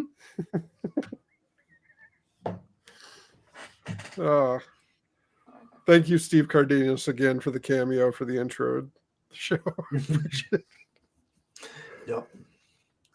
He got better. He was good in CO. Yeah. At least he's a good sport about it. I've met Steve Cardenas. I'll say this. I would say that like TJ and Carlos are just as bad when they first turned up. Oh yeah. I've gone on record as saying like everybody, even Divatox, gets better after Turbo. Yeah, the only actors who started on the show pretty good are Walter Jones and Amy Jo Johnson. Everybody else started out wooden as hell, and then eventually got better. Yeah. But as I've said, everything's better in space because I think Tanya was good from the start, but because Divatox for me worked better as a foil for Astronema. because I didn't mind Divatox all that much in space. Oh, I love the stuff with like the villain office politics. Like they're all just hanging around, and she refuses to call her Rita, and all like it's Rita, yeah, like kind of stuff. Okay, well, yeah, that scene in the Rita. Turbo movies that pretty funny. It is, except like you could tell the writers of the Turbo movie didn't watch Zeo, because like all the setup at the end of Zeo is like the Machine Empire are dead, we're on the moon, we're back. Except then I guess we just left. Like, what do you mean we're back? Like. The transition from Zeo to Turbo is the worst one in the entire franchise. Yeah, because presumably, like all the Zeo powers and swords are still there, just not being used. Like, well, no, but apparently they they're the greatest power in the universe. They're just not water resistant. I like the idea that Zach came up with, which I think I'll probably go with in our show, which is yes, they get stronger over time, but eventually they become too powerful to use. Like that. Well, and there's precedent in the show for that, because when you get to the last couple episodes, that's why Jason has to give up the Gold Ranger powers, because they're killing him. And especially as in our show that they're built in, that they're meant for Triforians. Like, yeah, there we go. There's an easy, like, basically it'll kill humans if they keep using it because it's not meant for them. Yeah. So that's an easy. Even the show had an out that they could have used, but they didn't use. Because they wanted to. For some reason, that movie's goal was to get lapsed Mighty Morphin fans back. Except you bring in Jason and Kim, and they go, "Oh, Jason." They act like they've not seen him in forever, same as Kim, but like he was in the last episode of Zeo. It's like you saw him last week. And then you bring them back and you don't do any scenes that like you don't want to follow up on the whole letter thing at all. Do you not want those two characters to have a conversation about that? No? Okay. Yeah. You don't want the Catherine to to be like, oh, hi Kim, I'm dating your ex now. Yeah, like when she's I turned hope you don't mind. When Kim's turned evil, that's the perfect opportunity to do all that stuff, right? Yeah, that would have been so great. Like she could walk up to Tommy and be like, "I broke your heart and I didn't care." Oh, yeah, you're with him now. Oh, he's lousy, isn't he? Or you could go the other hours like, "You stole my boyfriend, bitch." You're just the cheap replacement me or something like that. Yeah, like kind of thing. Like I gave you my power core and I didn't give you my boyfriend. You know? I will say that the two best scenes in Turbo are Jason holding Tommy over the pit, because it just that insecurity of Jason coming out. He's like, "No, I'm the one with the muscle power." Because Jason's always had more muscles. Like, it doesn't make any sense. If he had said, "You motherfucker, you replaced me as the leader of the Power Rangers," like, how dare you? You're not the Red Ranger, I'm the Red Ranger. Like, then we're talking. Like, I've told... Like, the idea that they could have fought, and it'd be like the idea of, like... And this is why I did it in my show in season 3, of, like, the idea of them fighting and Jason being like, "You took my spot, like, you forced me out when you became the White Ranger." That's like great stuff, but no, we've got to show Bulk and Skull talking Spanish for some reason. So, yeah. What were you going to say, Rob? Just that I've told Nate this, and I've said it on the show before. The best line read in Power Rangers history is in Turbo when they reveal that Divatox has Jason and Kim, and we just zoom in on Tommy going, "Kim. Oh, and Jason." Yeah. and Kat looks at him as if to say, "Oh yeah, he's still in love with her." Excuse me? like, oh yeah, that ex that you're supposed to be over, and suddenly you look way more concerned about than diving into the waterfall. Seems like you've got some You've got some unsolved things here. Yeah, and then the boom, to show anything about human drama. Yeah, I haven't read it yet, but I know the Boom comics muddied those waters quite a bit, because apparently the Dear John letter was nothing but lies. She said maybe there's a guy, maybe there isn't. Is what that was the explanation of the letter, apparently. Because basically she didn't want to be a damsel in distress and be a Power Ranger all her life, basically, is what the explanation of the comics was. Yeah. She wanted to be with Skull. Yeah. No, we're not. Now, that was based on season 3 and some of the great. Every time that she turns evil, she gravitates towards him. That's supported by the text. Every time she turns evil, she hits on Skull. And especially in that love episode in season 3, absolutely I support that. But in season 1, he does attempt to sexually assault her several times. Well, yeah. It's hard to get past that as the foundation relationship. In the first episode, he was going to punch her in the face for not going on a date with him. It's hard to get past that. Yeah, but then I also look at like the last genuine time I see them flirt so far in my rewatch. Bulk legit is trying to pick up Aisha. That's the season 3 episode where that's the dance one. That's like a legitimately great episode. Like the best stuff to do with Kim and Tommy's relationship and that human stuff with her is all the stuff right before she leaves. And I'm like, God damn it, show. Why like, you spent 2 years not admitting that they were together even though they're supposed to be together, and then you just do it right towards the end. Fantastic. Yeah. Okay. Yeah. Good. Actually, I will say this, even though I don't like the idea of Kim and Skull, I will say this in defense of the possibility of that. My mother actually, when I was growing up, told me this story that while her and my dad were dating, because they were both in the Air National Guard together, apparently my dad was, bragging about a bunch of stuff, because he's young and, a little full of himself. And my mom actually did punch him. Okay. Right in the face. Yeah, I mean, yeah. Edwin says the best romances are in RPM. Okay. Yeah, I'm telling you, Carl, once you get to RPM, you'll love RPM. RPM is... I'm looking forward to this, like, once we hit in space, like, I'm pretty much having on assurances that the show stays consistently good until, Jungle Fury. There's the Disney era has got a lot of peaks and valleys. I would say, I loved In Space. I wasn't sure about Lost Galaxy for a while, but I ended up loving it. Lightspeed Rescue I didn't think was quite as good, but it's still pretty solid. Time Force is up there. Yeah. That's what I'm saying. Like, we've got all this good stuff to look forward to. Like, yeah, I'm in the middle of Turbo, my dude, and even though we've got to the cast change, like, it's still not great. It's all up from here. Yeah, it's still not great.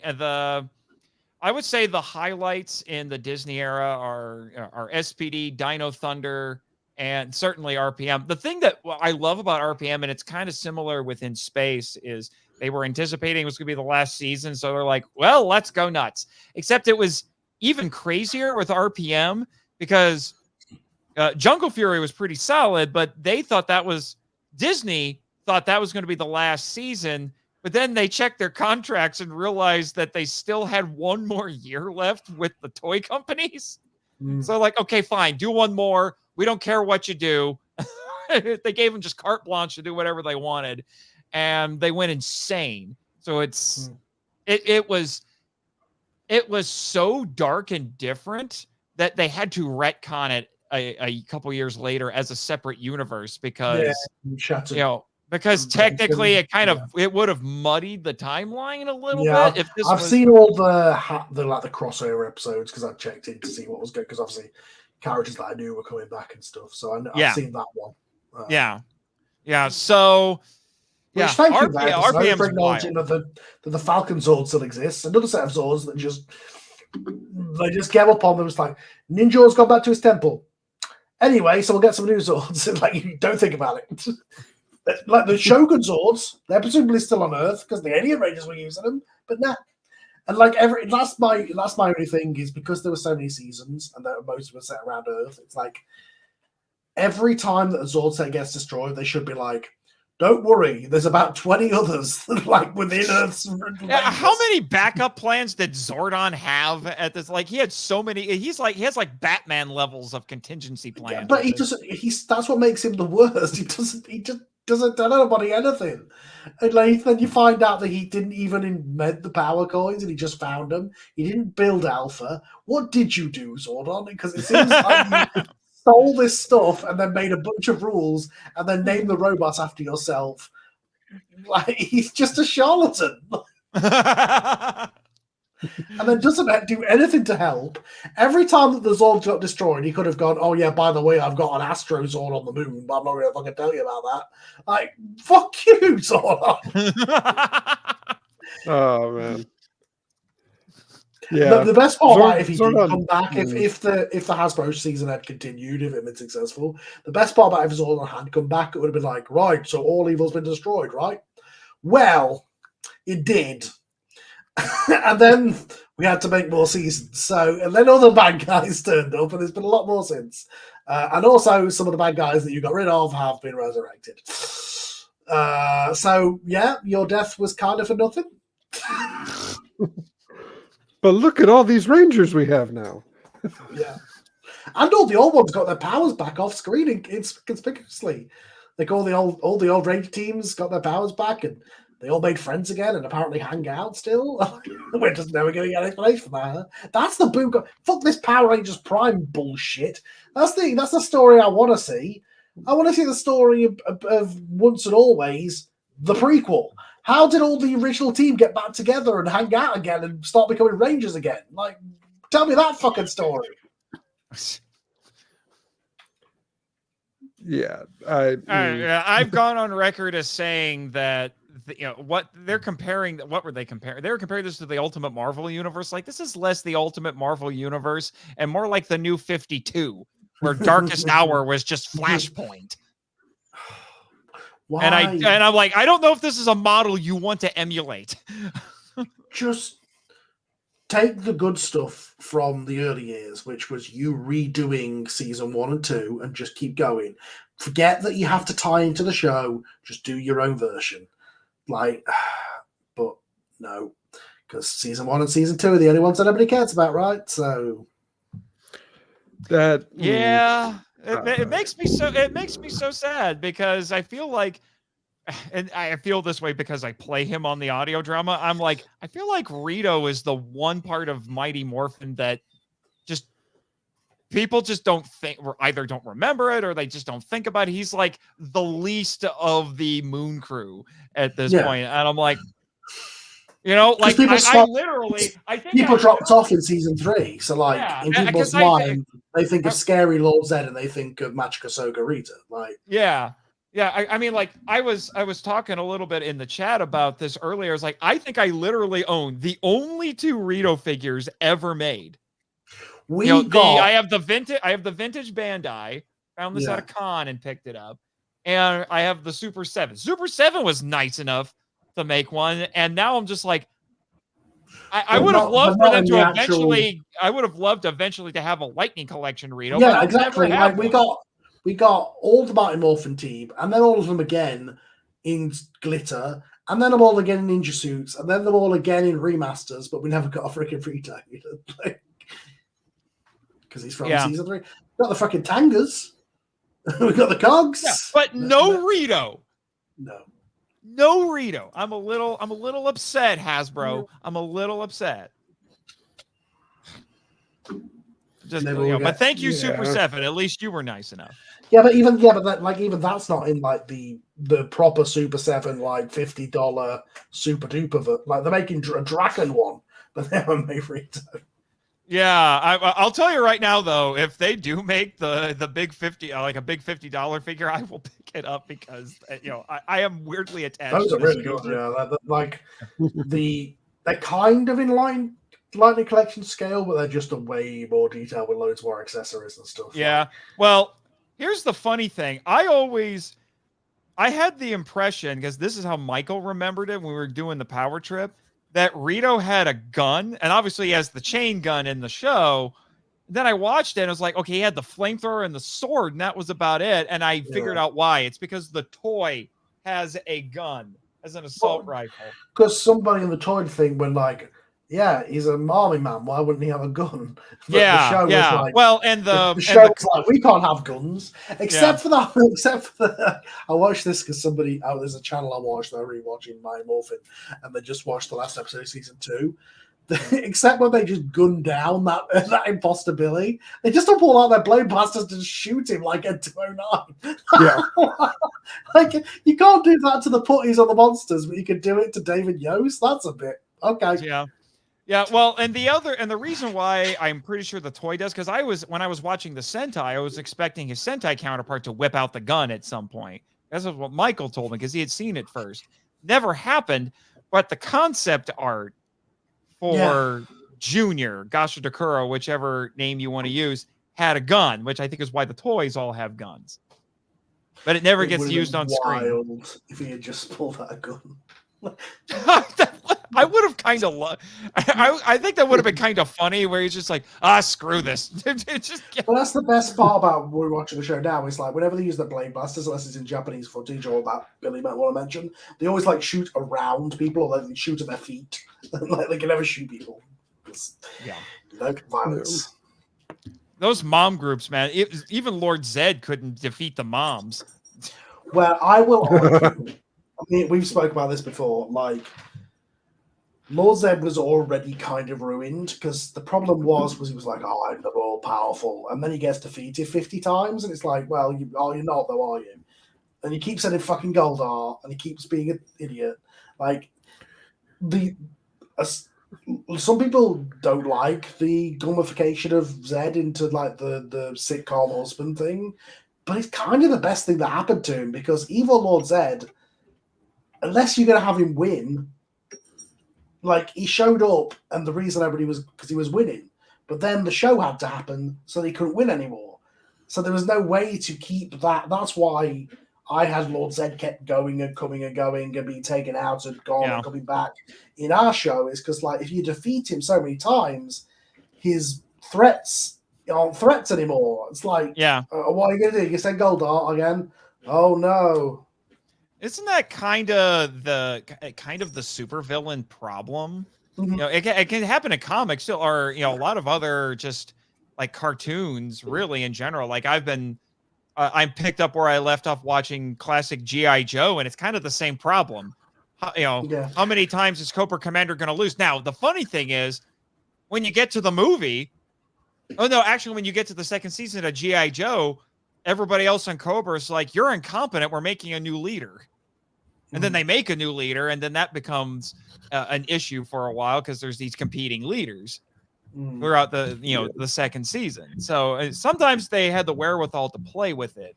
You need to have the villains succeed and stuff, which is why like Chicago happened, why I occasionally killed Rangers and family members and stuff. Is because like the villains need to at some point back up their threats. Otherwise, they're just going, Actually, which I think is another reason why you would like RPM, because the show literally starts with them saying, Venjix won. Yeah. And now there's one city left, and he's just gunning after that city, and they are barely hanging on. So, he's failing, but he's basically already won. But he's already won. He's just trying to take out the last thing left.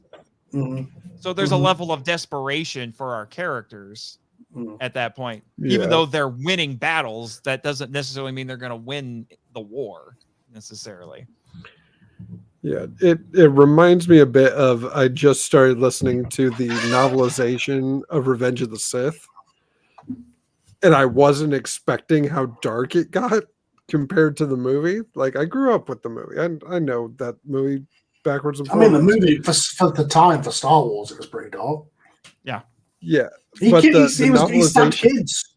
I was going to say implied child murder. But the novelization starts with, this happened a long time ago. It's already happened. Nothing can be changed. I'm like, oh shit. I can swear now. We're 2 minutes in. I was gonna say. I mean, it's kind of. That's actually going back to RPM.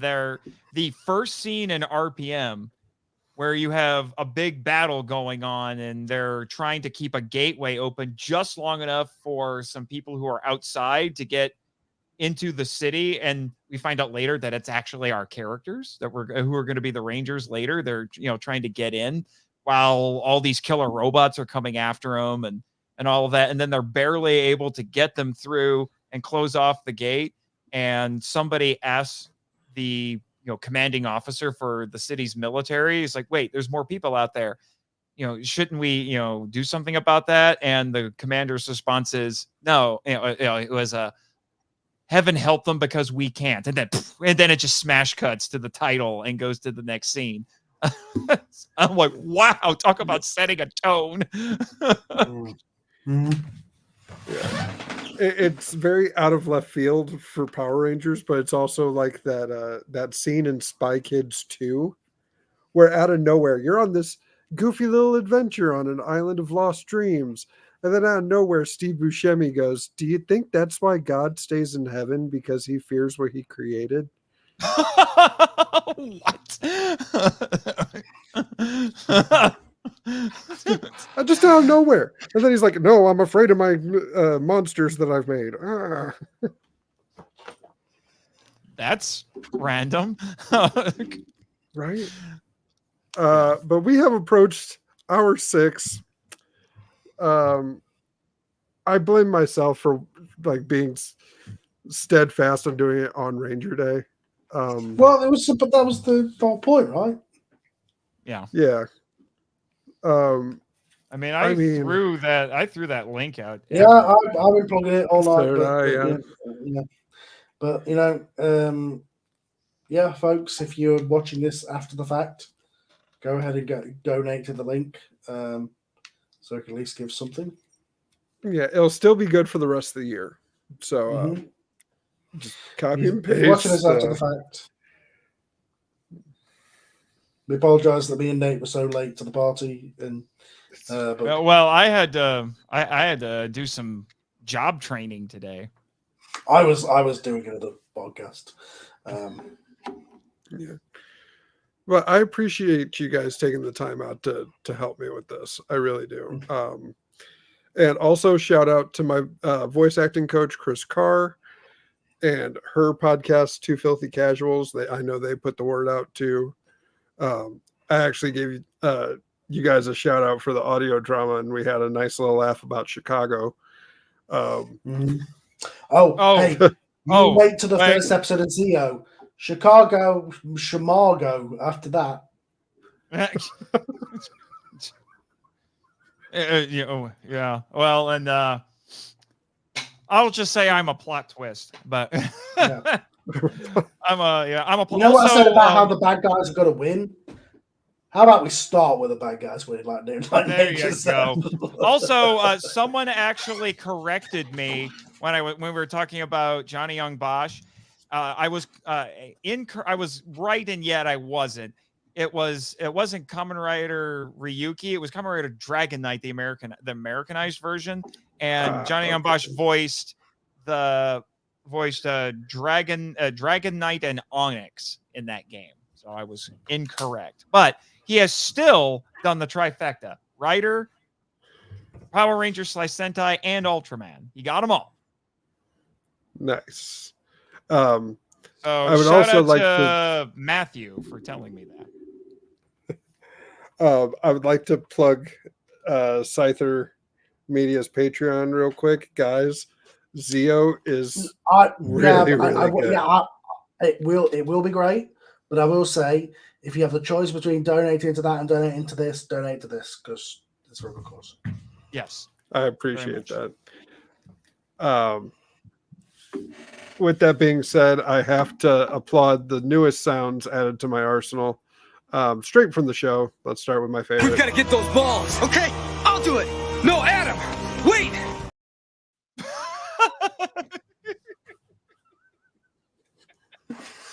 Yep. There are so many times in the show where the Rangers are turned into inanimate objects. And so much that you have to believe that there was a conversation at some point that they go, which did you guys prefer being? balls or test tubes, or what did it feel best being? Do you think? Hey, when we were tattoos to that giant vor monster, what did it feel like for you?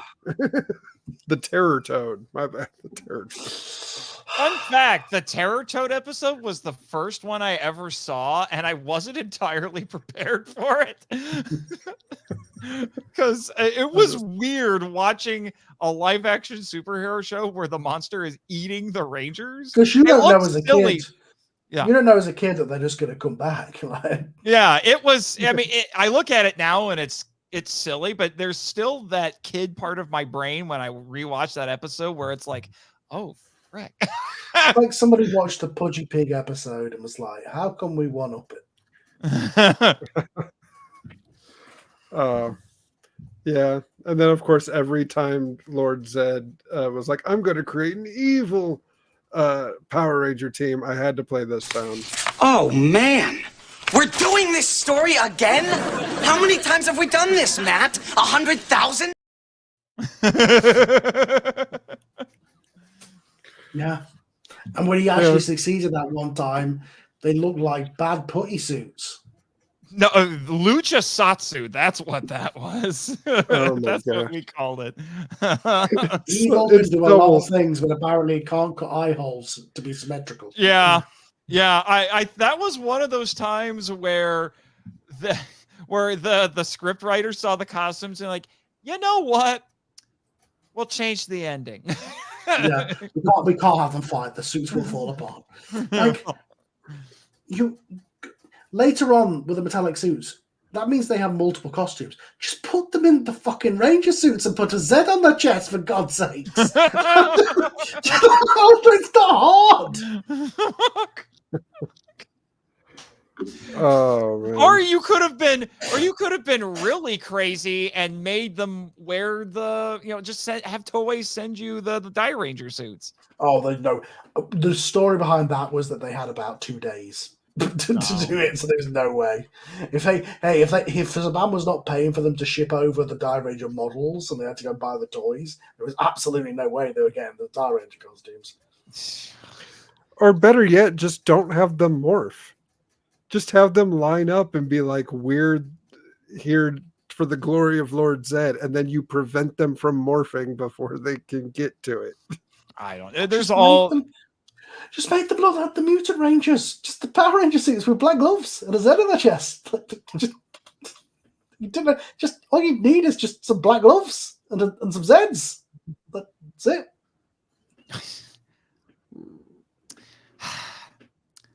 And yet we still love this goofy show.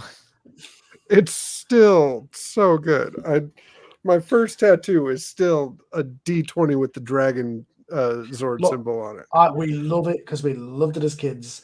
And boy, oh boy, am I doing stuff to try and make it into the show that I want it to be. But nowadays, my enjoyment is going back to it and going, what the hell is going on?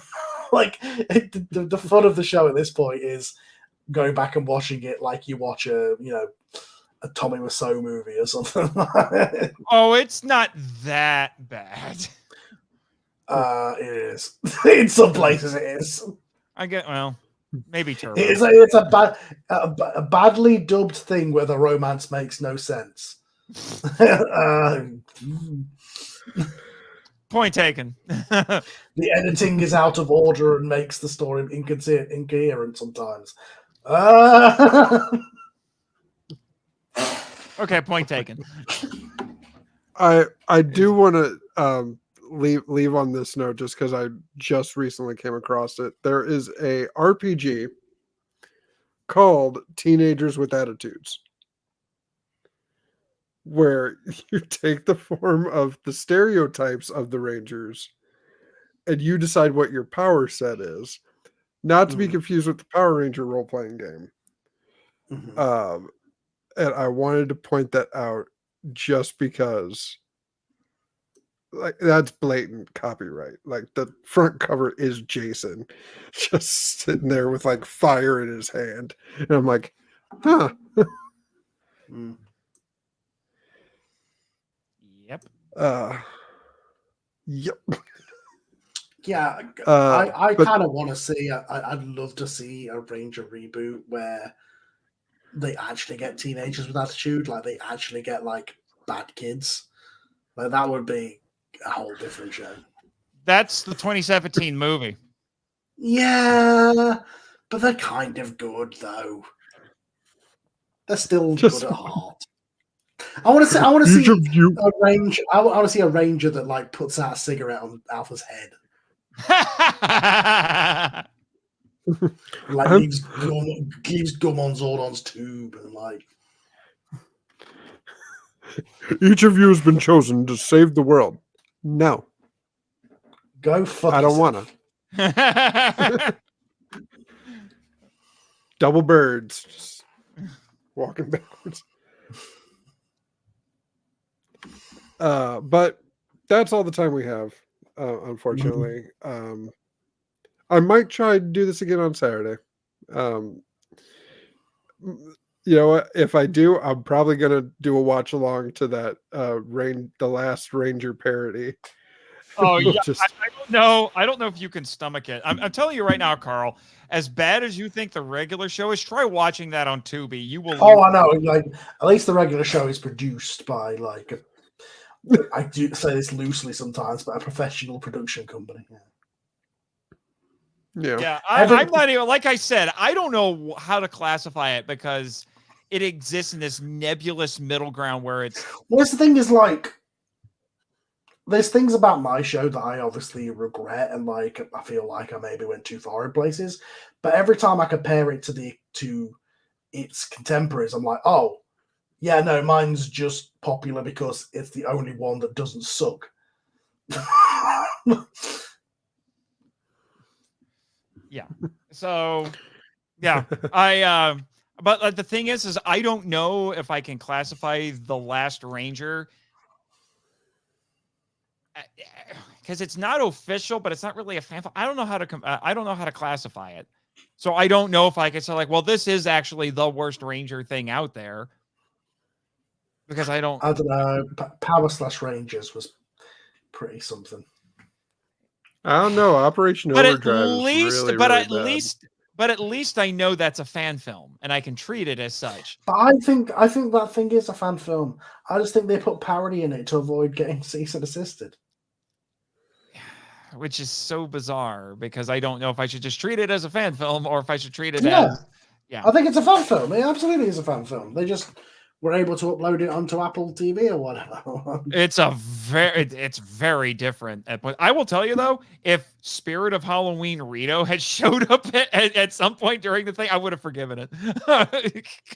But you know, like you see Rita, you see Goldar, Master Vile. I'm so used to calling him Vilius Oh now. my god. Master Vile is name dropped. Goldar looks like. I don't want to see their version of Master Vile. Yeah. But like Master Vile gets name dropped, Zed gets name dropped.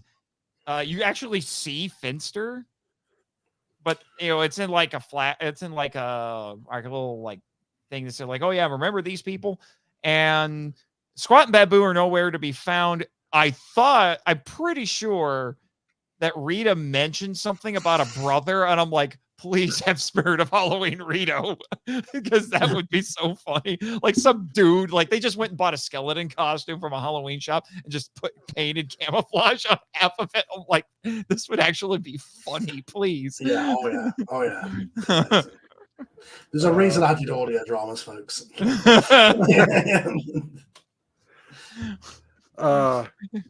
Well, Yeah, with that, I can't think of a.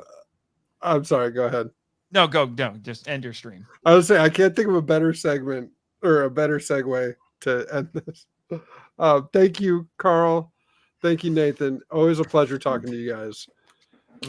Yeah, keep an eye out for part 2 of this. That link, give.twloha.com/powerchamber24 is good for the rest of the year.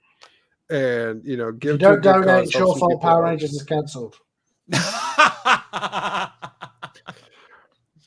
For every dollar not donated for the rest of the year, a Justin gets added to the audio drama. Hang on, I agree to this.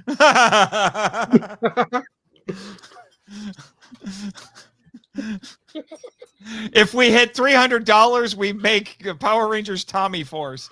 Yeah, there we go. There we go. There's your incentive.